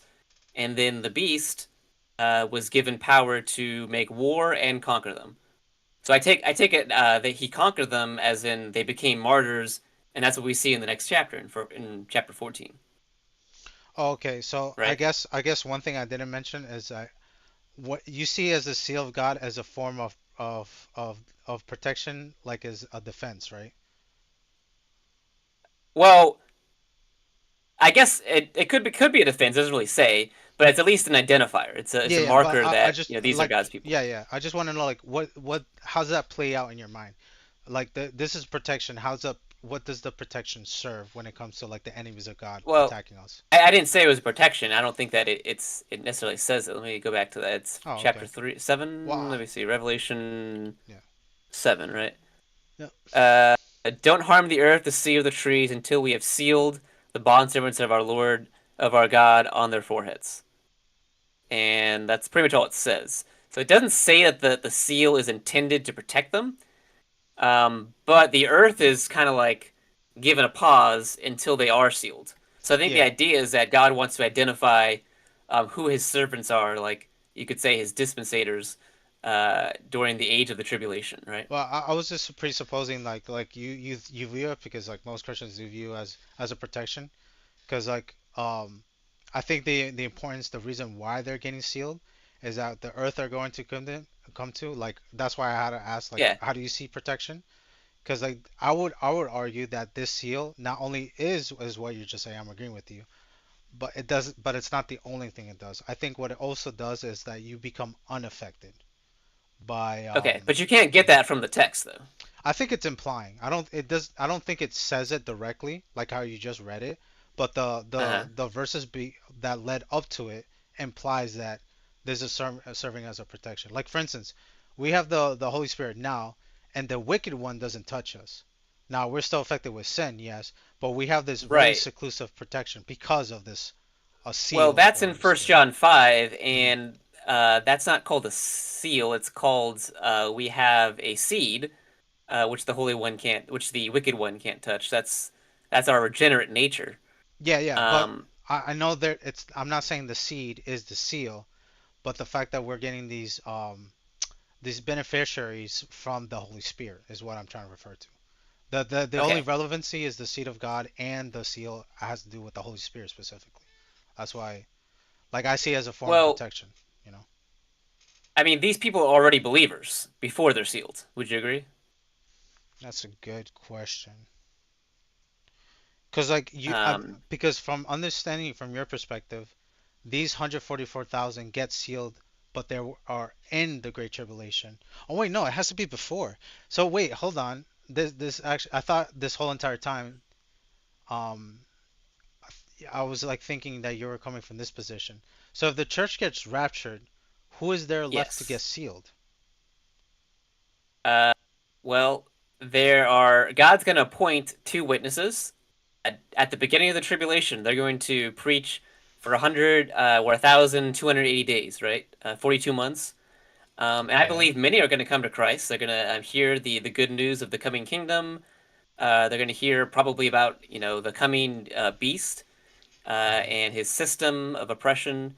And I think out of that, God will call 144,000 people, because there's always going to be a remnant of God's people, even in the tribulation. Which is why back in Matthew 24 we read that Jesus says, those when you see the abomination spoken of in Daniel, run to the hills. He's speaking to believers at that time. You got to get out of there because you're going to see the signs of his coming, because he's going to leave, his agents, his witnesses to, um, you know, Yeah, be because yeah. now I'm taking a step back because like before I should have like got this out of the way because it just hit me right now. So I apologize for bringing this up. Hmm. Um, so we were both on the same page that the seals open. Um, they don't get Okay. sealed on before the Great Tribulation, but the rapture already has happened. Well, when you So say the Great Tribulation, you mean the later half of the 7 year tribulation, right? no, I mean the whole 7 years. Okay. So why would you think that? Because the earth wasn't harmed yet, according to Revelation 7. Well, I mean, I don't think that we need to read it that way. Just don't harm the earth, the sea, and the Yeah, trees because when it until we says do have. not harm, it's because it hasn't happened yet. Like if I say don't shoot, that means I have yet to shoot. Um, Like I can but I rephrase that that same statement, and like that means it hasn't occurred yet. I think it's just saying that there's a pause. No, There's man, a that series of can't, judgments. Why can't that because be? it's using like a Greek term, which like you can translate something similar like the synonymous of harm. But like if it was to be a pause, there's definitely better Greek words for that. And maybe you have a compelling argument, but it would be kind of like a too late statement. Like, hey, don't wash the t-shirt when I already did it. It would be like well, it's kind of too late now. So it either has happened or didn't. I'm under the impression it didn't. So as of yet. That's why when I said like I don't take the seals like they're all being opened one by one, they're all being opened in one shot. All Because seven this seals are being opened one after another. Yeah, because they have to be Okay. sealed first, then the earth is being harmed because when we read the descriptions of the prior six seals, that's exactly what they're describing, like damage to the earth. Think Well, let me Mhm. see. Uh, because there are specific things that happen. Maybe it's in the later bowls and trumpets where it says like um Yeah, because the that's where I'm at. Like I know it's like a timing thing, but then like they like in the yeah, it's kind of weird because it's kind of confusing actually because I'm trying to see how you can time it from your perspective because like the church obviously needs to get raptured. We're not pointing to wrath. We leave. Okay, so we avoid the Jacob's trouble. oh, Then here comes the expert now. who Noah, joined? Oh do you no, know? I thought it was PB, man. Where is that guy? Oh no, he would rebuke both of us probably. All right, hold up. I gotta use the bathroom real quick, but you can keep going. Sure. Yeah, I'll just keep get him up to date. So we're talking about the 144,000. Do you know Omni's view?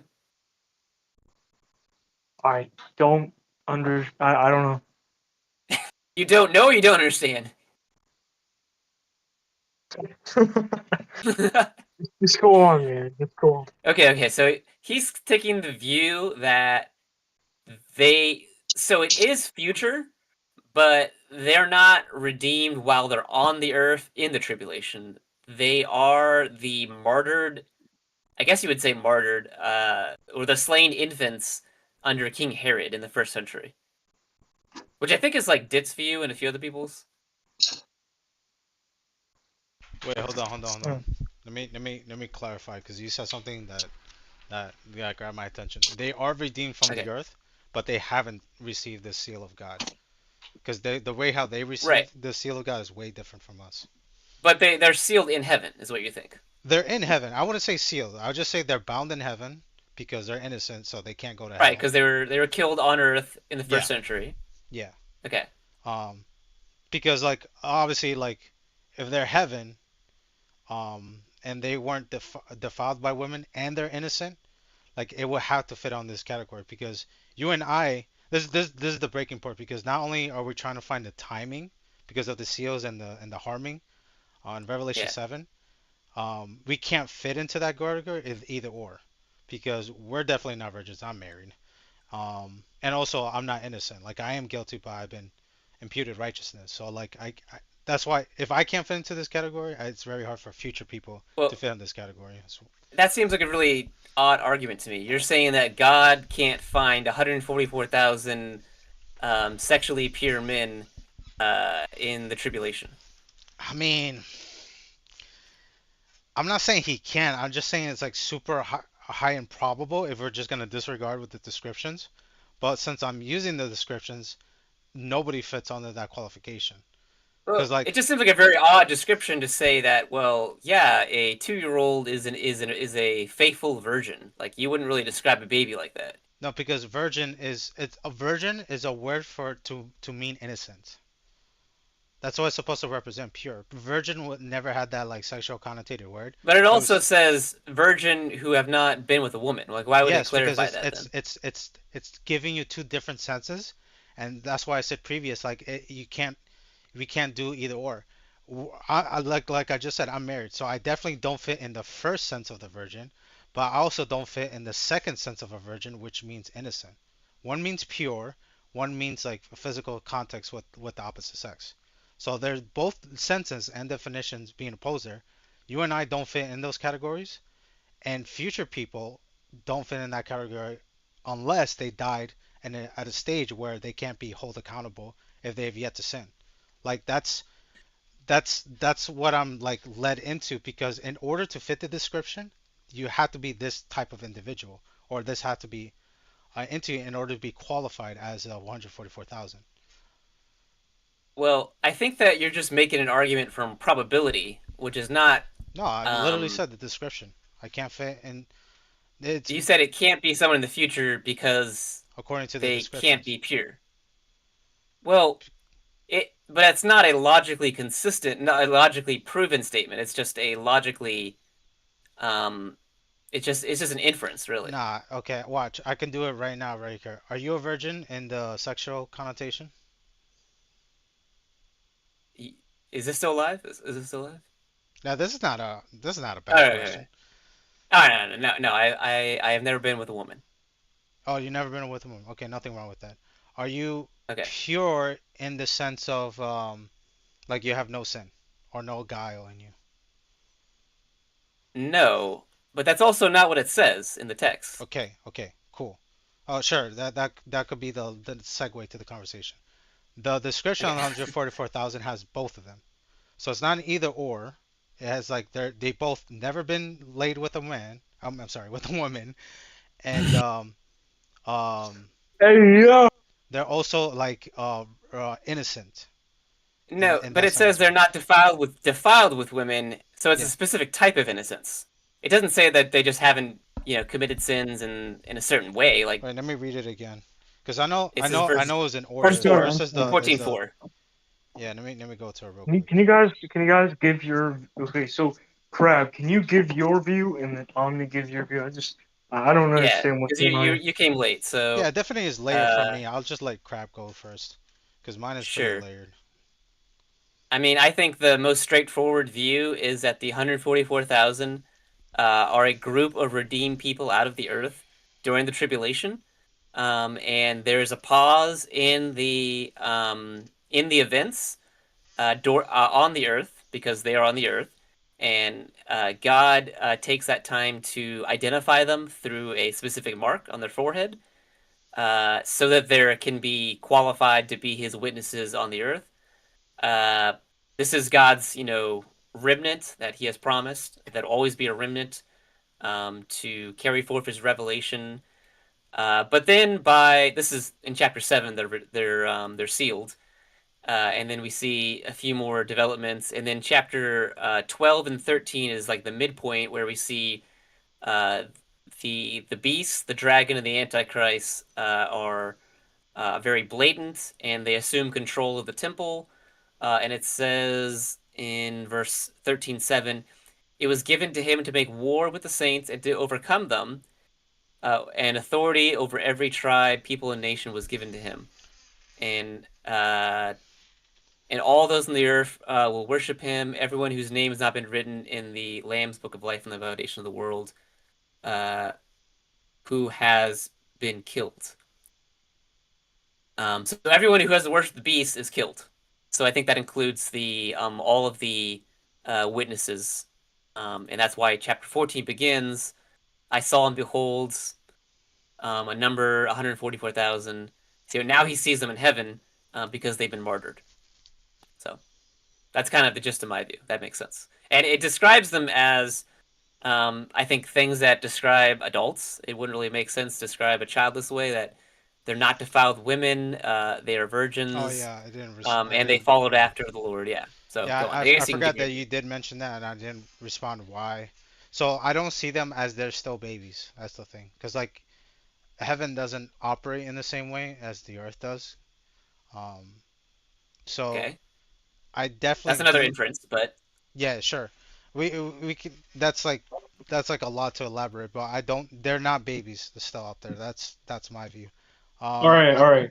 So, Omni, can you, after you're done with that, can you give your view? Sure. So I'm saying that they're in the uh where do I start? So in Revelation when it talks about the 144,000, I'm under the impression that they cannot be members of the church prior to the rapture, and they can't be people after the rapture starts. So like literally the second leading up into it, and then for the rest of the 7 years, they can't be those in it because of Revelation 7, due to the fact that these seals, up until we get to the seventh seal, it says, "Do not harm the earth." So since it said the word harm, it's implying that the harm that's anticipating has yet to happen. Because if we were to believe in a different sense, like we were just talking about moments ago, it would assume that something already happened, and it's a statement that's too late. So I'm on the impression, and rather than these seven seals being open, they're being open simultaneously. But before that, which is marking the beginning of the Great Tribulation of the 7 years, the sealing has to happen first.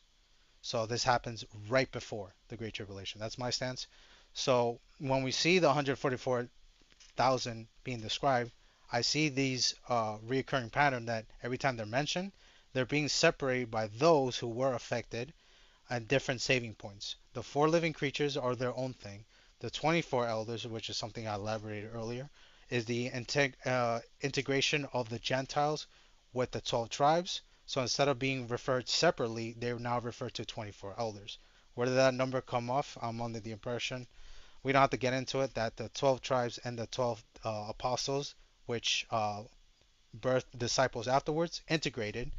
And the only thing that I can anchor this to is according to John 10, when Jesus refers to the two flocks will become one.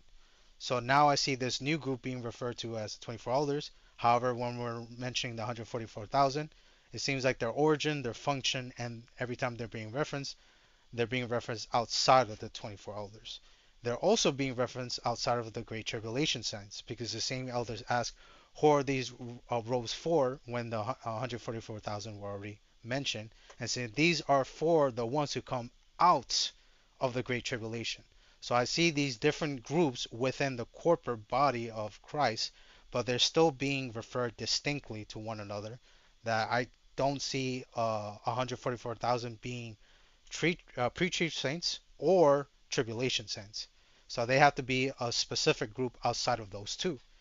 And so my basis of these 144,000 being innocent children slaughtered, specifically 1,000 children from 12 tribes of Israel, is because when I read the descriptions, just mainly on Revelation, we can see some in other instances, but just sticking with Revelation, when they're mentioned, I see from the text of Revelation 14 that they're being referred to virgins in two separate ways. The first one would be with women, when it says in verse 4, these are the ones who were not defiled with the women, for they are virgins. So that's the first sense that most people primarily gravitate to. The one I'm using is Logos. It references Matthew 9:12, 2 Corinthians 11:2, and Ephesians 5:27. They all have to do with people being celibates, virgins in that sense, and eunuchs. So there's no dispute there. However, when continued reading the same chapter leading up to verse 5, it also mentions them being innocent in a different sense. These are the ones who followed the Lamb wherever he goes. Uh, these were redeemed, so they have been redeemed already. The question is, they have yet to receive the seal. From among men, being first fruits to God, so it's now they're being referred to another term of the 144,000, to God and to the Lamb, and in their mouth was found no deceit, for they are without fault. That phrase is just another way of saying innocence. And it cites Ephesians 5:27, which I'll read, that he might present to himself a glorious church, not having a spot or wrinkle of any such thing, but that she might be holy and without blemish. So it's using a similar, not the exact same sense of innocence in comparison to Jesus, because Jesus is forming his bride as without spot or blemish, and we know that this phrasing is used when we're talking about sin and iniquity, like we see in the Old Testament. So that's my basis. I'm Oh under my the impression gosh. the 144,000 are, you know, Wait, just- wait. I see that Marco was back in the chat. Are you still live right now? yeah, I'm still alive. You don't have to pay attention to that, dude. I Yeah, mean, I just find it funny. I just find it funny that he's still in there. yeah, yeah, He's you can just creeping, ignore yeah. him. But yeah, that's pretty much it. Like, um, I've I think that's the last thing I wanted to mention. That says without their fault, and it describes them. So, yeah, that's my basically super long layered explanation as to 144,000 have to be people that already died. Uh, the timing is when they receive the seal of God, which is yet to happen. That's my sense. I don't see it as like people that have yet to come about, waiting to receive this seal after being selected. I don't hold that view. So I guess the idea, the thing that doesn't make sense to me is when it says 7:1, Revelation 7:1, after this, you don't see that as a mark of chronology. After what had previously just happened. Okay, let me go to that real quick. Yeah. Because I keep Or I closing guess my you only phone. see this about the sealing. You don't see it about the when they were martyred. Yes, you will be 100% right. I don't. That's Okay. not a modern thing. It's a ceiling thing. Yeah. So Hey, why hey is guys, God? Yeah. I'm gonna have to head out, but God bless. All Yeah, right. no problem. I Thanks for thought stopping you in, were though. gonna come chill with more, but all right. Yeah. Why is God pausing destruction on the earth if they're not Oh on the wait, earth? That hold seems on. It kind of says pointless. after these things I saw. It's describing from John's perspective. He's seeing these things unfold. Right, but it's a continuation of the same vision. Yeah, but what I'm saying is like, he's seeing everything that's, he's obviously writing, but he's seeing Yeah. it what's being okay. So like I said again, before you continue, I'm sorry to cut you off. So when I say it opens all in one shot, obviously John can't perceive seven seals and their effects happening simultaneously. He will have to see from his only human nature perspective is that they're happening consecutively, Okay. basically. But yeah, you Well, I tell me don't I what don't you're know gonna why say. that matters exactly because Well, that's just like w- w- technicality. That's why I said that. I'm mentioning, but yeah, I mean it, no matter when the sealing occurs, it's during the tribulation. We agree on that, right? right before, yeah. I Okay, so we think don't agree. I think So it's right before because I think the first seal actually like um let me go to it real quick. Revelation 5, right? that's the four Uh horsemen, right? Yeah. yeah. So Yeah. so I'll just read the war one, right? Let's see. Let me just go to it real quick. Worthy's the Lamb. Where the heck? Oh no, it's Revelation. Huh? Oh, 6. Okay, first seal. Um, okay. Now I saw, I'll just read the first one. Now I saw when the Lamb opened one of the seals, and I heard one of the four living creatures say, Come with a voice like thunder, come and see. And I look and behold, a white horse. He who sat on it had a bow, and a crown was given to him, and he went out conquering and to conquer. So in order for this agent of chaos to exercise Hmm. this objective to conquer, you know, there is some form of discrepancy, harm, chaos, afflictions, rather Yeah. said, that has Now I'll to tell you, there happen. is a view that the Yeah. white horse, and the rider on it is a representation of Christ. He has a bow, which is symbolic of, I guess, drawing back to rescue the church. So it's kind of like a picture of the rapture. Some people think. Um, I think that's kind of weird. But yeah, that's just this a side tangent that some people think that. Yeah, I heard that. I don't really ascribe to that because it's like kind of stretching. Because like again, there's a very common baseline which I always gravitate to when we're identifying things in Revelation. I think this white horse is an attempt to mimic what Jesus is. When we're talking about him in Revelation 19, when it's talking about his robe and his vesture, Lord of Lords and Kingdom of Kings. I think Hmm. it's like it exists and it's trying to imitate Christ, but it can't do it Right. fully. So you have one aspect of that, and it manifests. So it looks like they have similar things, but I wouldn't say they're like one and the same. I wouldn't hold to that view. I think I either fall into either two lines. Either it happens right before or during the very second of the Great Tribulation, because timing is Right. very very weird. I definitely could say this is I know for a fact we agree on. Rapture definitely happens before the Great Tribulation. Right. I was going to Once, ask you, do you think yeah, Revelation 4 is picturing um, all of the church that exists now uh, in heaven? That's what. yeah. So okay. Um, So Revelation 4, boom, rapture. okay, great. So chapter Yeah, 4 is before chapter 6. Would you agree? yeah. Of course, 100%. Okay, so the church is already raptured. That would mean the tribulation has begun, right? That's the thing, because like, Oh, here's the rapture, right? Because this is how I see it. Here's the rapture, then the seals are open. okay. So like, imagine like this. You see like an hour movie. Um, the first second of that hour movie is supposed to represent the opening of the seals. The rapture doesn't happen within the first second or the last second of that hour movie.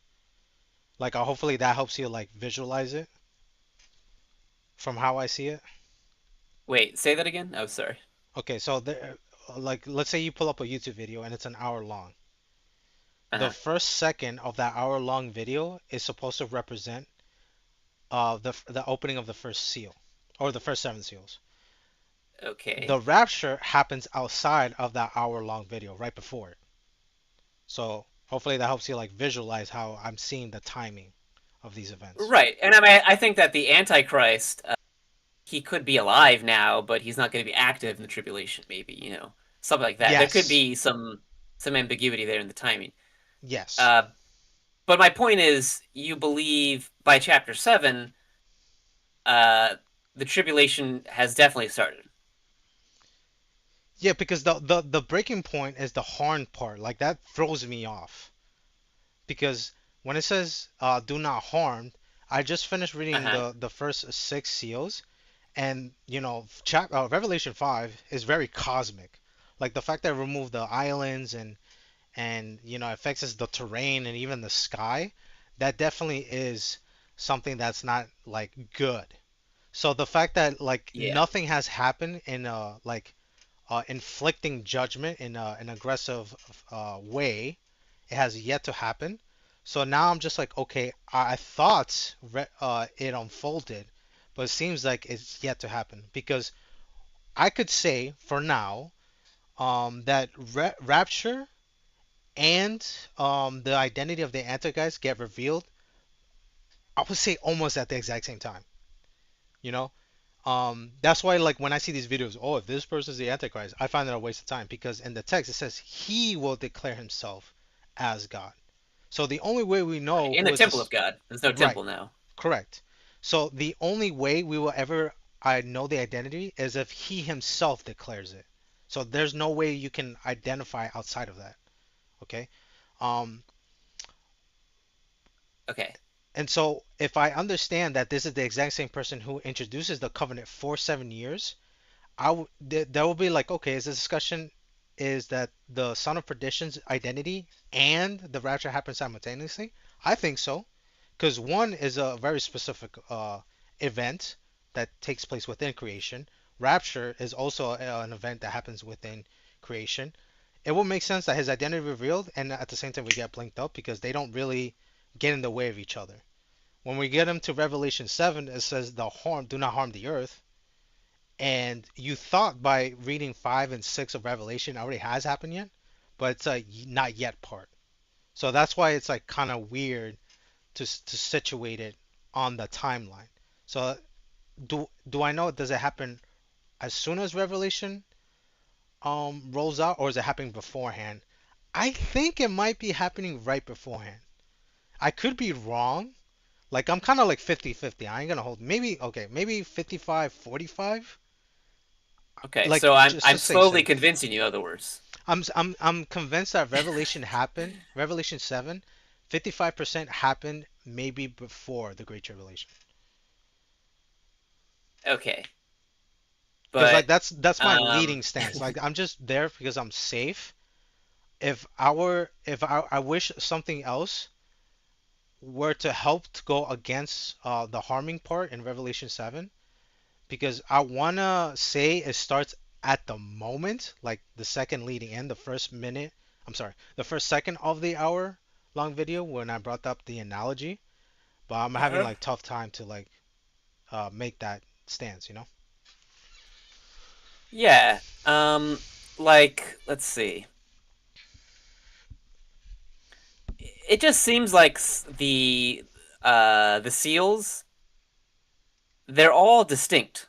So it seems like in order to identify them, there has to be a distinction of time as well. Would you agree? No, I think they affect different aspects of reality. Like Okay. the conquering seal doesn't interfere with the aspect of taking away peace, which is obviously like war and chaos. Like they serve their own function separately, but they don't interfere each other. If anything, they probably like work hand in hand in serving God's judgment. I don't see it as like I don't even think about timing when when these two different seals serve their function and when they're being opened. Okay. So like let's say 6-3. When he opened the second seal, I heard a second living creature saying, "Come and see." Hmm. Would you say that um, when I heard this, the living creature said to me, "Come and see," that is a distinct uh, time instance, right? Um, It's telling you exactly when something happened. no, because the four living creatures are commanding these other uh creatures to do what like they Well, were to do. he's talking to The red horse, I know he's addressing the red horse, but they well, I all. think he's talking to John, the apostle. He says, "Come and see what's about to happen. Come write this down." Right? Oh, okay. Let me I reread don't it. know. When he Is that what? opened and oh, this is weird. I just noticed that this is not red lettering.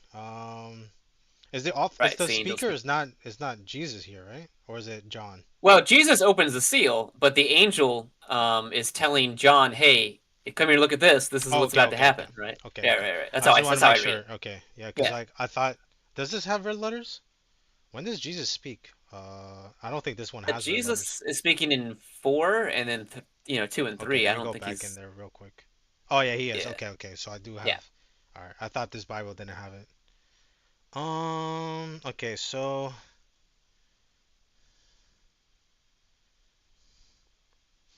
okay, so yeah, if we're seeing from our perspective, I guess you could argue for that because John again he's seeing this at a linear standpoint. But I think before this, I think it's in Revelation 5 or 4. I forgot what it is. Um, when it's quoting Isaiah to say who is worthy to read a scroll, if these seven Hmm. seals are binding the scroll, and in order for Jesus to read it and execute what's on it, he needs to open all seven seals. Well, he does. What Yeah, do you mean? that's yeah, exactly, 100%. That's why when it's being expounded on in order to like experience write down or whatever word to like absorb all this content, they all need to be released. You can't really do this if there's six, five, four more seals. You can't really elaborate after that. I think I should have mentioned that sooner, because here John, since he's a human like us, he's experiencing and witnessing this linearly. However, in order to like elaborate the contents, the scroll itself has to be accessible completely. That's why I'm under the How impression it all how do happens at you the same know time. that? I mean, if it's recorded in a linear fashion, I think we're led to interpret it's supposed to be linear. Why But would we no, we? we can only digest things linearly.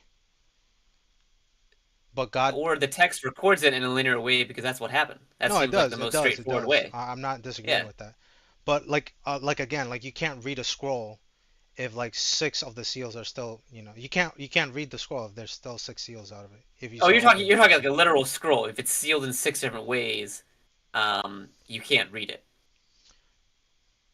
Yeah, You can't read so the whole thing. so I'm seeing Okay. from the perspective that Jesus opens the seals.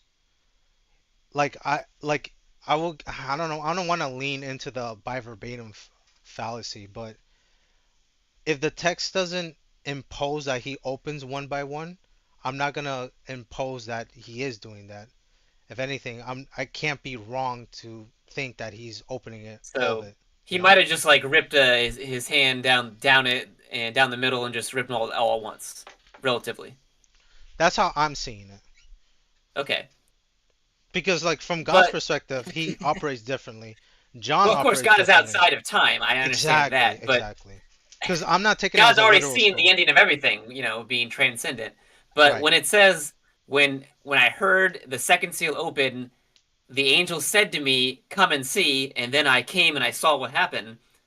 And he sees the event on Earth, and then he goes back, and then he sees the next seal open. The angel says, "Come and look," and then he goes and sees the black horse, and then the pale horse, and the red hmm horse. So there has to be a significant time lapse between these because he sees what happens, he records it, and then he goes back and he sees the next seal open, and then it repeats, Yeah, so right? so so again, I'm not disagreeing with you because they're both true. I'm not pitting like these two different perspectives and we're trying to pick one over the other. I'm taking them both. The reason why I take it both is because you and I, like for instance, if I were to hold this book, I don't know if you're watching my stream or not, but if I hold Oh this no, are you book, on YouTube or something? What is this? yeah, I'm both on YouTube and on Instagram.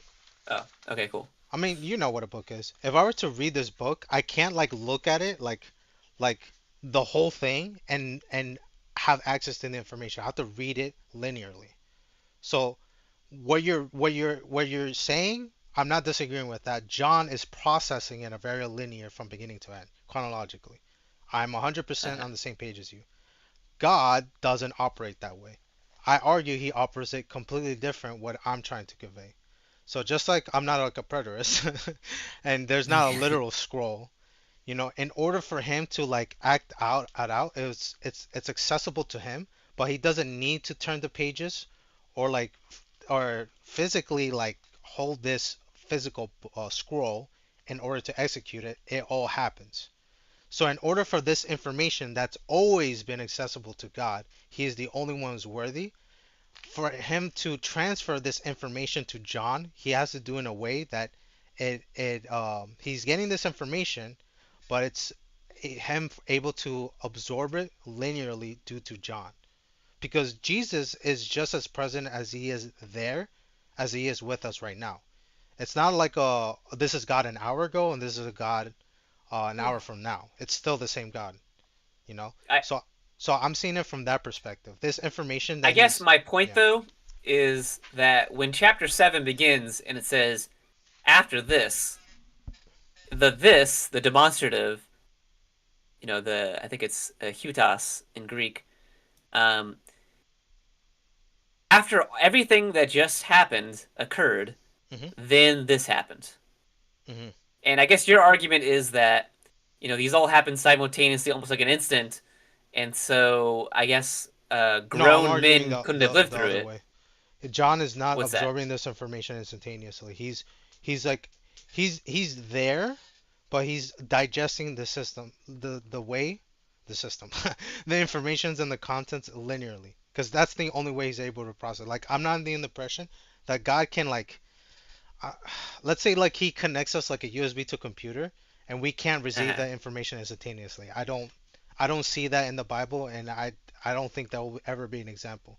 This definitely isn't one of them. Like I don't see John receiving all this information one shot, then he's writing it. I don't see that. Okay. Well, let's talk big picture, right? You would agree that the Antichrist, according to Daniel 9, he desecrates the temple at the midpoint of the week of the 7 year period, right? Yeah, I know where you're getting at, because like Revelation 7 is because the reason why I specifically use the word content is because these things don't actuate. I should What? have like probably clarified that. Because remember I told you like Revelation 6 and 7 is talking about what happens within the Great Tribulation, but we don't see them actually play out within the consecutive chapters. So in shorter words, like the book itself, the information itself, he's receiving it. How it plays out is the chapters that follow afterwards. Does that make Okay. sense? Uh, I mean, not exactly, but I mean, you would. I'm just trying to get at that. You think that the fulfillment of um, Daniel 9:26 and 27, Hmm. when the Antichrist asserts control of the temple and desecrates it, is at the midpoint of the tribulation. That's 3.5 years in. Yeah. And That 3.5 yes. years into the tribulation is chapter 13 So of Daniel Revelation. 9 happens within Revelation 11, 12, 13. Like I can say Right. that. Yeah. I think we're Okay. on the same page at that. So I'll give you one example to hopefully like round this because again we are talking about a book. So I want to write a story. The story is protagonist struggles against two antagonists. He experienced death, but then gets revitalized with the power of friendship. Defeats the enemy. The end. So I I, just gave you a rough summary of what I'm talking about in chapters 6 and 7. I'm broadly speaking here. This is what it's going to happen, but I'm not getting to specifics and when. Now, when I have this in mind and I'm telling you these contents, how it plays out, I'm arguing that of Revelation 8 and forward is when each thing specifically plays out and how. But 6 and 7 just gives you an exposition on that content. Okay. Does So, that make however sense? they play out, like let's say Yeah. the first seal lasts a month, the second seal lasts 2.3 years and whatever. But what we know is that the timeline by chapter 12 and 13, it has to be 3.5 years, right?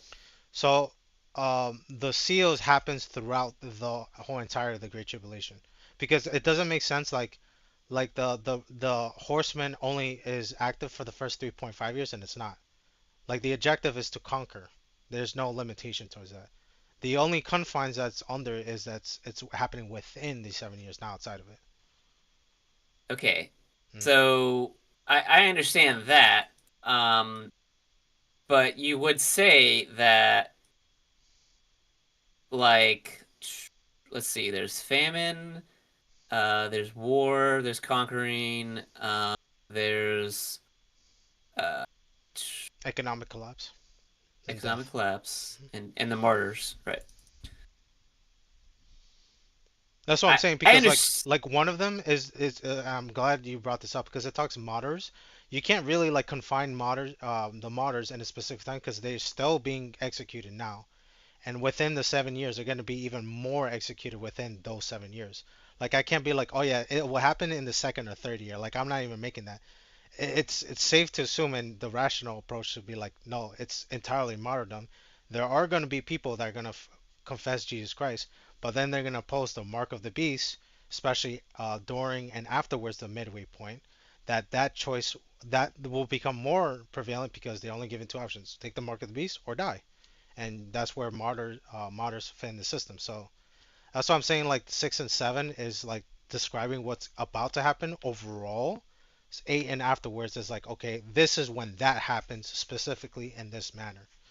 Because like um if you pair this up with Zechariah and Ezekiel, it talks about these angels, and this is where I'm kind of iffy on like are they the ones that are on the underneath the Euphrates? Like I'm at that point. So in Revelation 16, you read that once the river dries up, the four angels that are underneath it will come out, and they'll Right? lead with armies of 200 million, I think, if I'm remembering this correctly, because I'm right now A doing that. demonic army, right? Right. And it talks about the four. Now, when we go to Revelation 6, it talks about these entities. However, it's not referring to these four angels. It is referring to them as the four horsemen of the apocalypse. So, are they the Okay. same entities just being referred to as a different term? I'm at that point. I think they are. I just want to study a little bit more to make a more solid position. But here, in Ezekiel and Zechariah, I think in Zechariah 12 and Ezekiel 1 verse 4, if I'm not mistaken, it talks about these um horsemen, and they're described almost similar to Revelation, and they make appearances in only in these three books: Ezekiel, Zechariah, and Revelation. And the word it uses in the Hebrew is speckled, and it's almost similar to the Greek variant of the word chloros, which is where we get green, but for some reason it's translated to pale. So the function of those horsemen in Ezekiel and Zechariah, more specifically Zechariah, they have influence of the all four corners of the earth. So when I read that back into Revelation, their ability to conquer war, death, and disease with economic equity, that influence doesn't have a limitation, doesn't have borders, or it's shortcutted. It definitely has influence spread throughout. Yeah, So I I guess that doesn't really relate to, now that I'm thinking about it, so much to the argument of the 144,000 though, because um it doesn't really well, definitive it's just the if it doesn't timing of definitely give a things. timeline, it doesn't really Yeah. really it won't exactly prove one way or the other. So with the 144,000, just to go back to what our original discussion is, the ceiling is like that's where the crux of the argument. Does it happen before or during the Great Tribulation? Um, if So it seems okay, like you're so really stuck on do not harm the land or the sea. If that wasn't there, or if it was even phrased don't harm the land or the sea anymore, then your argument would change, right? no, so now not only am I contingent on, like, if I were to put myself in your shoes and your perspective, I'm like, if I were to grab humanity in like the palm of my hands, I know I can't, but I'm just trying to visualize this. If the church gets raptured, all the saints are Right. gone, right? There's no light in the world. That's why it makes sense in Revelation 6. There's like a famine, both a physical and spiritual famine. If God's representative people are no longer there, there is no light besides Christ at that point. So if the world is left with these individuals that have not been redeemed, um, I will have to see if like I can make like a like a what's that word? Compensating. In order for me to compensate this view that these 144,000 are being redeemed within the Great Tribulation, then I will have to assume that some of the 24 elders are being reserved for the 144,000 Wait, what? because of that comment you just made, and it's to assume that that the people that can be redeemed on the earth, the Great Tribulation saints, will have to happen afterwards when it's done. So that's I have to factor in those things as well. So they have to Okay. be part of a subset of group, and they're making like another category. So like that's So what I I have to. guess you're confused on how there can be a converts. How there can be converts after the church is raptured? Is that kind of what I gather from that comment? Now it's not even the after. It's like some of them would have to be the 144,000. So it's kind of splitting up the 24 Mm, elders why kind do of. they have to be? Because you Um, don't believe that there could be converts immediately after? yeah, but those are referred to the Great Tribulation sense. That's the issue that I'm having. Because like you're taking them that they are both can be the Great Tribulation saints and the 144,000, but the text Well, clearly like separates the two. it So just like says the saints in Revelation 13. You're referring to? the great no, it's they're mentioned in I think in 7 or 8. Let me see. They're They not say called saints in 7. They're just called the KJV does. Let me see if I can go to it real quick. 7. Probably like around verse 13. Okay, yeah. Oh, 7 Wow, 13. the fact that I just Yeah. remembered. Then one of the elders answered, say to me, Who are these arrayed in white robes? Hmm. And where did they come from? And I said to him, Sir, you know. So he said to me, These are the ones. Oh, I'm reading the Right. NKJV. Who came out the great tribulation and washed their robes and made them white in the lamb, blood of the lamb. So if I use the KJV, which wasn't from my head, I think they say saints. Um, Uh, they let's they are see. those who came out of the great suffering. They washed their white robes and made them white in the Lamb's blood. Therefore, they are before the throne of God, and they serve before Him day and night in His temple. He who sits on the throne will spread His tabernacle over them. They will never be hungry nor thirst anymore.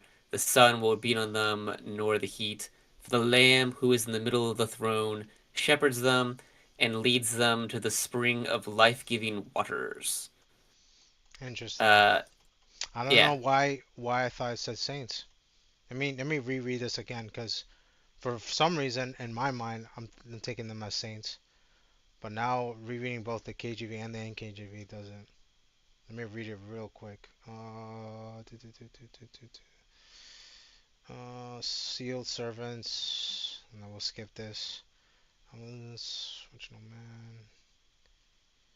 Hmm. Yeah, because they're referred to elders. They asked a question. Interesting. Why did I refer to them as saints? Hmm.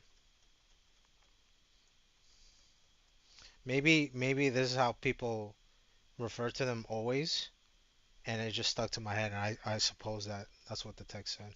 Okay, my bad on that. So, um, okay, so I am kind of like trying to see if it's warranted that the what's it called, the people who come out of the Great Tribulation is also simultaneously 144,000. Like that's the view you're currently holding, and I'm trying to see if I can um come to terms with that. Like that's an accurate way where we up to in this conversation, right?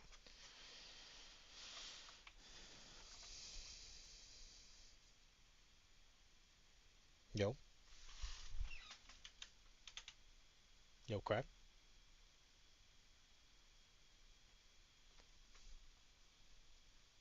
yo, crap. If you're saying something, I can't hear you. I don't know if your mic died or anything.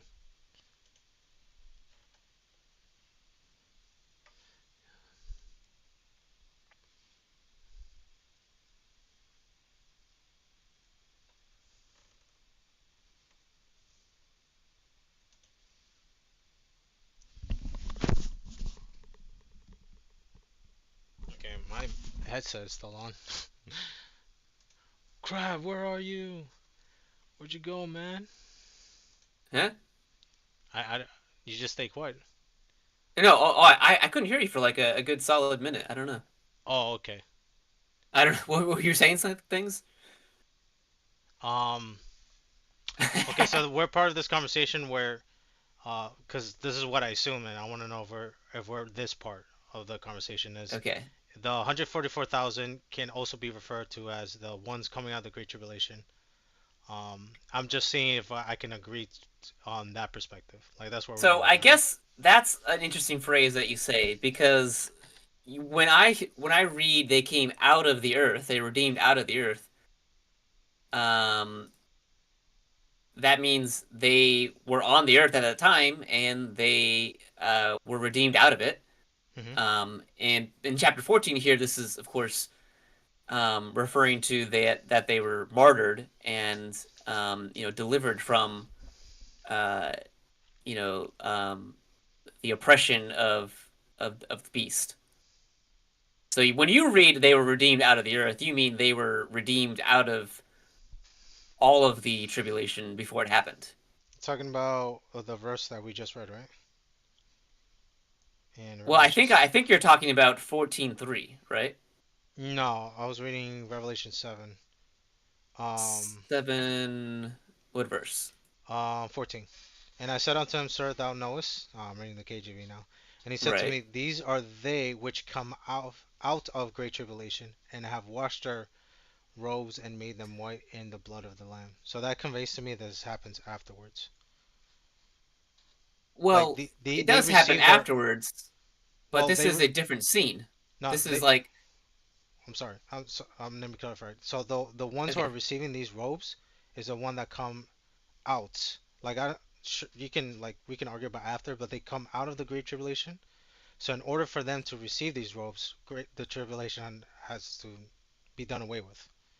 So we have people that were deemed in periods. This one specifically, like I would have to like assume that it happens afterwards. So that's how So, what they're translation are you reading tribulation? the KJV Let's see. 714. Which one are you reading? The KJV. NKJV? I always read the web. You said 714 Yeah. because it says great oppression or great suffering. Oh, really?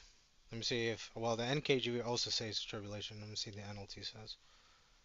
Um yeah, so it's tribulation as well. Maybe the NIV. NIV is horrible.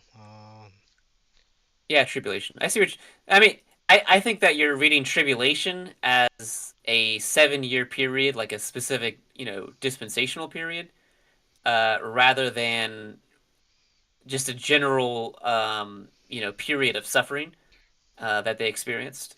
Well, it's because there's two words. It says out, so they come out, and I don't even Yeah, need the word after. And then also the Great Tribulation. The Great Tribulation has always been referred to separate just a tribulation a Christian can endure. So there's a specific Great Tribulation that, according to First Thessalonians, right?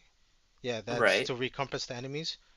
That's not the tribulations we endure. So, I have to, with these two word qualifiers, I have to assume this is the Great Tribulation. Right.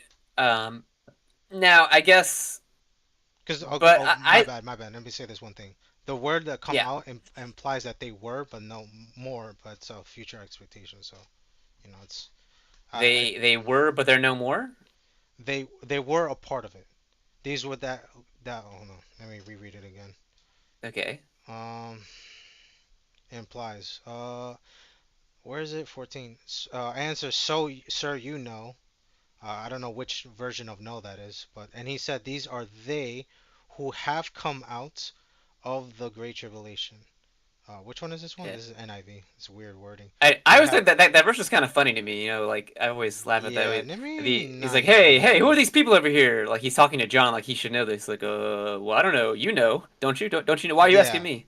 yeah. This is something like it's like almost like a no duh kind of statement. I agree. Yeah. Let me read the KJV. And I said unto him, Sir, thou knowest, and he said to me, These are they which came out of great tribulation, and have washed their robes and made them white in the blood of the Lamb. So they received the justification you and I have, but in a different manner, and that manner is the timing and like yeah, the when portion. So that's like where I'm at. Okay.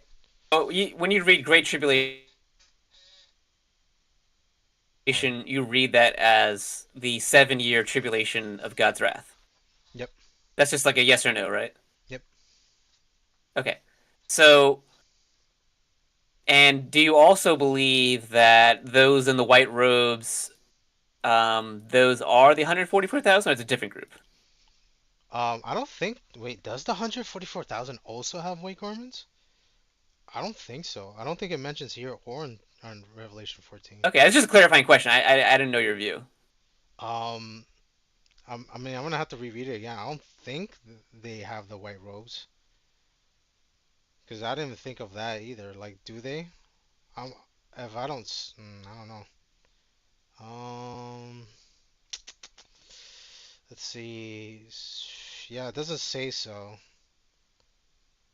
Right. Um, I don't think so either. yeah, and let me actually Um, scroll a little bit further because when it talks about the elders, it seems like the only ones that are clothed, yeah, clothed with white robes, is talking about the multitude. Mhm. Uh, yeah, the multitude, which is the elders. And then the elders ask, which, say unto me, which are they arrayed in white robes? Hmm. Okay, so it seems like the only ones who have these white robes for now, which I had to double check because I don't know if the Yeah. 144,000 have, is the elders and the quote unquote Great Tribulation Saints. Okay. So that means that the 144,000 have not received white robes yet. I don't think they do at all. In Revelation 14, they don't receive it. Okay. What about in Revelation 20? Let's go there. Sure. So, oh, I'm sorry, 21. So what does he say? Not Starting at where? 21, right? It's 20. Uh, I think it should be in the. No, it's been a while since I read Revelation 21. no, it says, "Then I saw the souls." This is verse 4. Okay. I saw thrones and those who sat on them, and judgment was committed to them. So the thrones, I think, probably refer to the elders, right? And the apostles and Wait, you're in so on. 21? 20 verse 4. Oh, okay, I'm on Sorry. 21. Yeah, I thought I was in 21, but yeah, it's in 20. Okay. And then I saw the souls of those who had been beheaded for their witness to Jesus and for the word of God, and who had not worshipped the beast nor his image, and had not received the mark on their forehead nor their hands, and they live and reign with Christ for 1,000 years. Okay. So, the martyrs, the tribulation martyrs, tribulation saints, are the same ones that are resurrected, and they're the same ones that didn't receive the mark, right? Would you agree with that? Let me see, I'm rereading again. Yeah. I saw thrones. The thrones. Are we sure? How do we know? How do we know that these are not the thrones that the 12 apostles are sitting Well, that's on? what I was saying. It's because the people that sit on the thrones are different than the souls who had been beheaded, Yeah, right? because it has the well. I don't wait. You're saying you're reading the web, right? Uh, Actually, I had it in King James. Let me go back to web just see if it's Yeah, any I want to different. see if there's like I a doubt. colon after the word them, because I'm seeing colon on the KJV. Yeah. Colon. I saw thrones. This is now the web, and they sat on them, and judgment was given to them. And I saw the souls of those who had been beheaded for the testimony of Jesus and the word of God, and such as didn't worship the beast nor his image, nor receive the mark on their forehead nor their hand. And they lived and reigned with Christ for 1,000 years. So I guess there is no colon. Okay, so Well, colon's not inspired, but I don't yeah, know I know, what I does know, I that know. mean. I just want to know if there was. So I guess that could be an inclination, but I guess because Well, my it, point though here is that the martyrs, in all of Revelation, the martyrs are those that don't worship the beast. So that they have to be on the earth well, to yeah, refuse his worship, that's right? not my contingency. I guess when it says and I saw the souls, I'm assuming it's referring to another group. Well, it might, like those who died before the Antichrist was, I guess, active, in chapter 13. Oh yeah, yeah. I'm saying like yes, these are the ones that obviously had to go through it and they passed the test. I just want to make sure like I'm not confusing because like we can deduce this down too, and let's say I do grant you this, I need to actually like identify who are the rest in this chapter.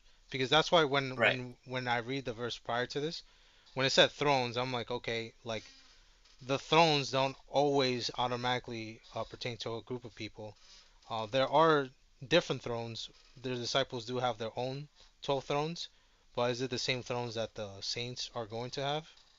Um, that's like another qualifying question.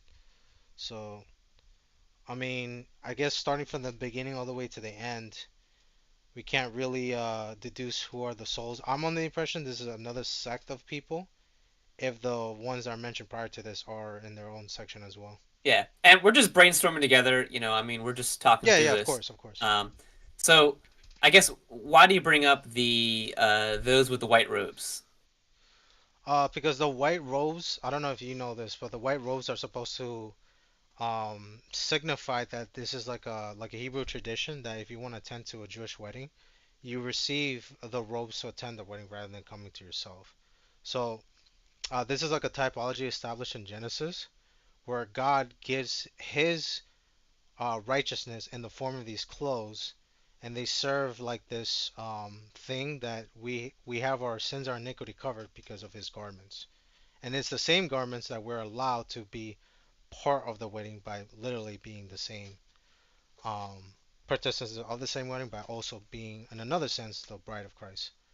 Um, so these robes I see is something that we receive, and it serves like a function to cover something. The highlight is because they only refer to those that do have something to cover for, which is of course sin and iniquity. Yeah. The reason why I'm tangent on that is like the 144,000, they don't need these white garments or the other creatures that are mentioned with it because there's no need to. Well, that is interesting because I think most free grace people that I talk to, they don't hold my view that the white robes are a reward. I think in chapter 3 it talks about um, that the church of where is it? Oh, I think I know what you're The talking about. yeah, the church of Laodicea needs to um, they need to buy gold refined by fire and become rich and white garments that they may clothe themselves. So I think that they need to prepare themselves, which I think goes against your argument that it's appointed to you or like whatever No, you it's said just about like wedding I said garments. it's something that you receive. Like Yeah, well, it's you receive it as a reward because you've made yourself ready. no, I don't take it as a reward. Because every time when somebody receives these garments, it's supposed to cover their sins and iniquity. Like Adam and Eve, instead of dying right then and there, God slain an animal and out of the skins created pelts to cover them. Well, that's interesting, but I just read you an example where God tells them they need to clothe themselves with white garments. So God Wait, doesn't give it to them to cover. I'm getting up to that point. So it's Okay. God giving the action to the person that He's given it to them. So it's thematically like Yeah. consistent. Then But the it's second, not positional righteousness here in Revelation 3. These are already believers, right? I haven't got up to that point. So Okay. so instead of dying right then and there, Adam and Eve's sin were covered by those garments because a sacrifice was been made. Then we see this again with Jacob and Esau. When Jacob saw receive his blessing, he also received the garments. Then we see it again with he does it with Isaac as well. Then it's Jacob, so I forgot about that. Then after Jacob, somebody else received it as well. Trying to remember. Receive what? Garments. I wrote a study on it. I Oh, might be slacking okay. on it. But the tradition is that the garments are supposed to the largest extent is to cover the like our iniquities and transgressions, because that's what it's supposed to represent. Something died in order to make these clothes in your place in order for you to not be the E- same. Um, Well, I understand that concept. That's a very nice sentiment, but that's not in the text in Revelation 7. no, but They it wash literally the mentions robes, the blood of the right? lamb. So like an animal dies, there's the according to Hebrews, there are the animals that they will never atone for your sins, but then there is the Lamb of God who does. So out of all these animals that doesn't cover your sins, this Lamb of God that provides you the same garments that if we read back Revelation 7, they only receive it because they were uh, cleansed by the blood. They were purified by it. Well, So they were it's lit martyred. They were faithful witnesses. If they no, weren't faithful, it's talking about the blood of the lamb. yes, I understand that. But do we as believers cleanse ourselves in Christ's blood daily? Well, you can say that, but I'm just saying like this act of Christ's blood is on us. Like it, Well, it's it's I, it's a I'm not just saying that. I think the Bible says that. no. What Like you're just in getting a specific sense of like putting the clothes on us. I'm just saying that like we have Christ's blood on us. Like it's something that already happened in place and time instance. What you're saying like like can you represent like we put Christ's blood on us? Like I guess sure, but I'm just saying like in an instance in the past when we believe we have Christ's blood on us. That's why when God sees us, He doesn't see us for our sins. He sees His Son. So I see the parallels with the Passover lamb, Exodus, Adam and Eve, Jacob, when he receives it, like there's a typology of these garments supposed to represent that God died for us. That was the foreshadowing to build up this very intricate process of receiving His clothes of righteousness. Because those clothes of Uh, righteousness, I think it's highlighted in Jacob because it comes with the preeminent status or the with the blessing of God. So so, maybe would there's you like say a being close to the throne of God is a reward in the next verse? all right, where we at right now? Because I want to know where Sorry. you're like on I right mean, now. I guess we're done with the 141,000. Just Yeah, but this is 7:15. time 15. Let me go back Yeah. there. Therefore are they before the throne. Well, let me read 14 first. And I said unto them, to give them which was, yeah, and have washed their robes and made them white in the blood of the Lamb. So that's the Uh-huh. what I was describing. Therefore are they before the throne of God, and serve Him day and night in His temple, and He in that sitteth on the throne shall dwell among them. They shall hunger no more, neither thirst any more. Neither shall the sun light on them, nor any heat. For the Lamb which is in the midst of the throne shall feed them, and shall lead them into living fountains of waters, and God shall wipe away all the tears from their eyes. So your question is, verse 15 is it's a reward. Why what makes you say this is a reward? Well, there are several elements here that are kind of pieced together from the rest of Revelation, right? Like 21:7, they they have access to the fountain of life, the springs of life-giving water. I think that's available to all believers. Uh, Hmm. but then they're close to the throne of God, and they serve Him day and night in His temple, which is the same language as chapter 2, that they're pillars in the temple of God, those overcomers. Um, Hmm. and uh, so Yeah. yeah, there's a little bit of both. That there's positional, um, traits that we all enjoy, but there's also here references to specific things for um, the the experience that a qualified saint has. He will sit on the throne, right?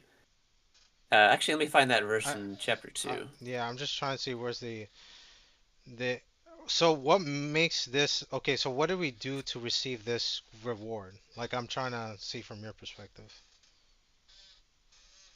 Because I like all I'm what I'm seeing is like this is something that like our I guess like seclusive privileges fits the best like descriptions of what we're reading here because like obviously it can't pertain to anybody outside of this particular group. Hmm. Um, what is the reward to receive these garments? Because if uh before you answer that question, I'm coming up from Matthew 22, specifically verse 14 that a lot of people miscontextual like many are called if you are chosen. Okay, sure. That's a huge debated text. Right. And so my view is on that garment is not a reward. It serves as like, okay, this person has the garment because they accepted the call to attend to the wedding. The one who tried to get in rejected but tries to get into the wedding without the garments. So I see an instance where like where do you see on that whether you get the added historical context? Perhaps let's disregard that. I just added to see if you're curious and interested in seeing that later. But if that was optional, rewards aren't really optionals if you were given this opportunity. So I I don't really see it So as like a result of like you did something, here's your reward for it. I see like, okay, you accepted something, here you go. If you reject it, you don't get this. That's what I see. okay. So let's say in chapter 4, there's a multitude of people, right? Yep. Okay. So many he can't count. Multitudes of multitudes. Hmm. And they were dressed in white, and crowns of gold were on their heads. And from the throne, flashes of lightning. Oh, that's about the 24 elders, actually. Um, and then you go on. That's the chapter 5. Yeah, but my thing is that this is a unique description of martyrs, right? because they were faithful in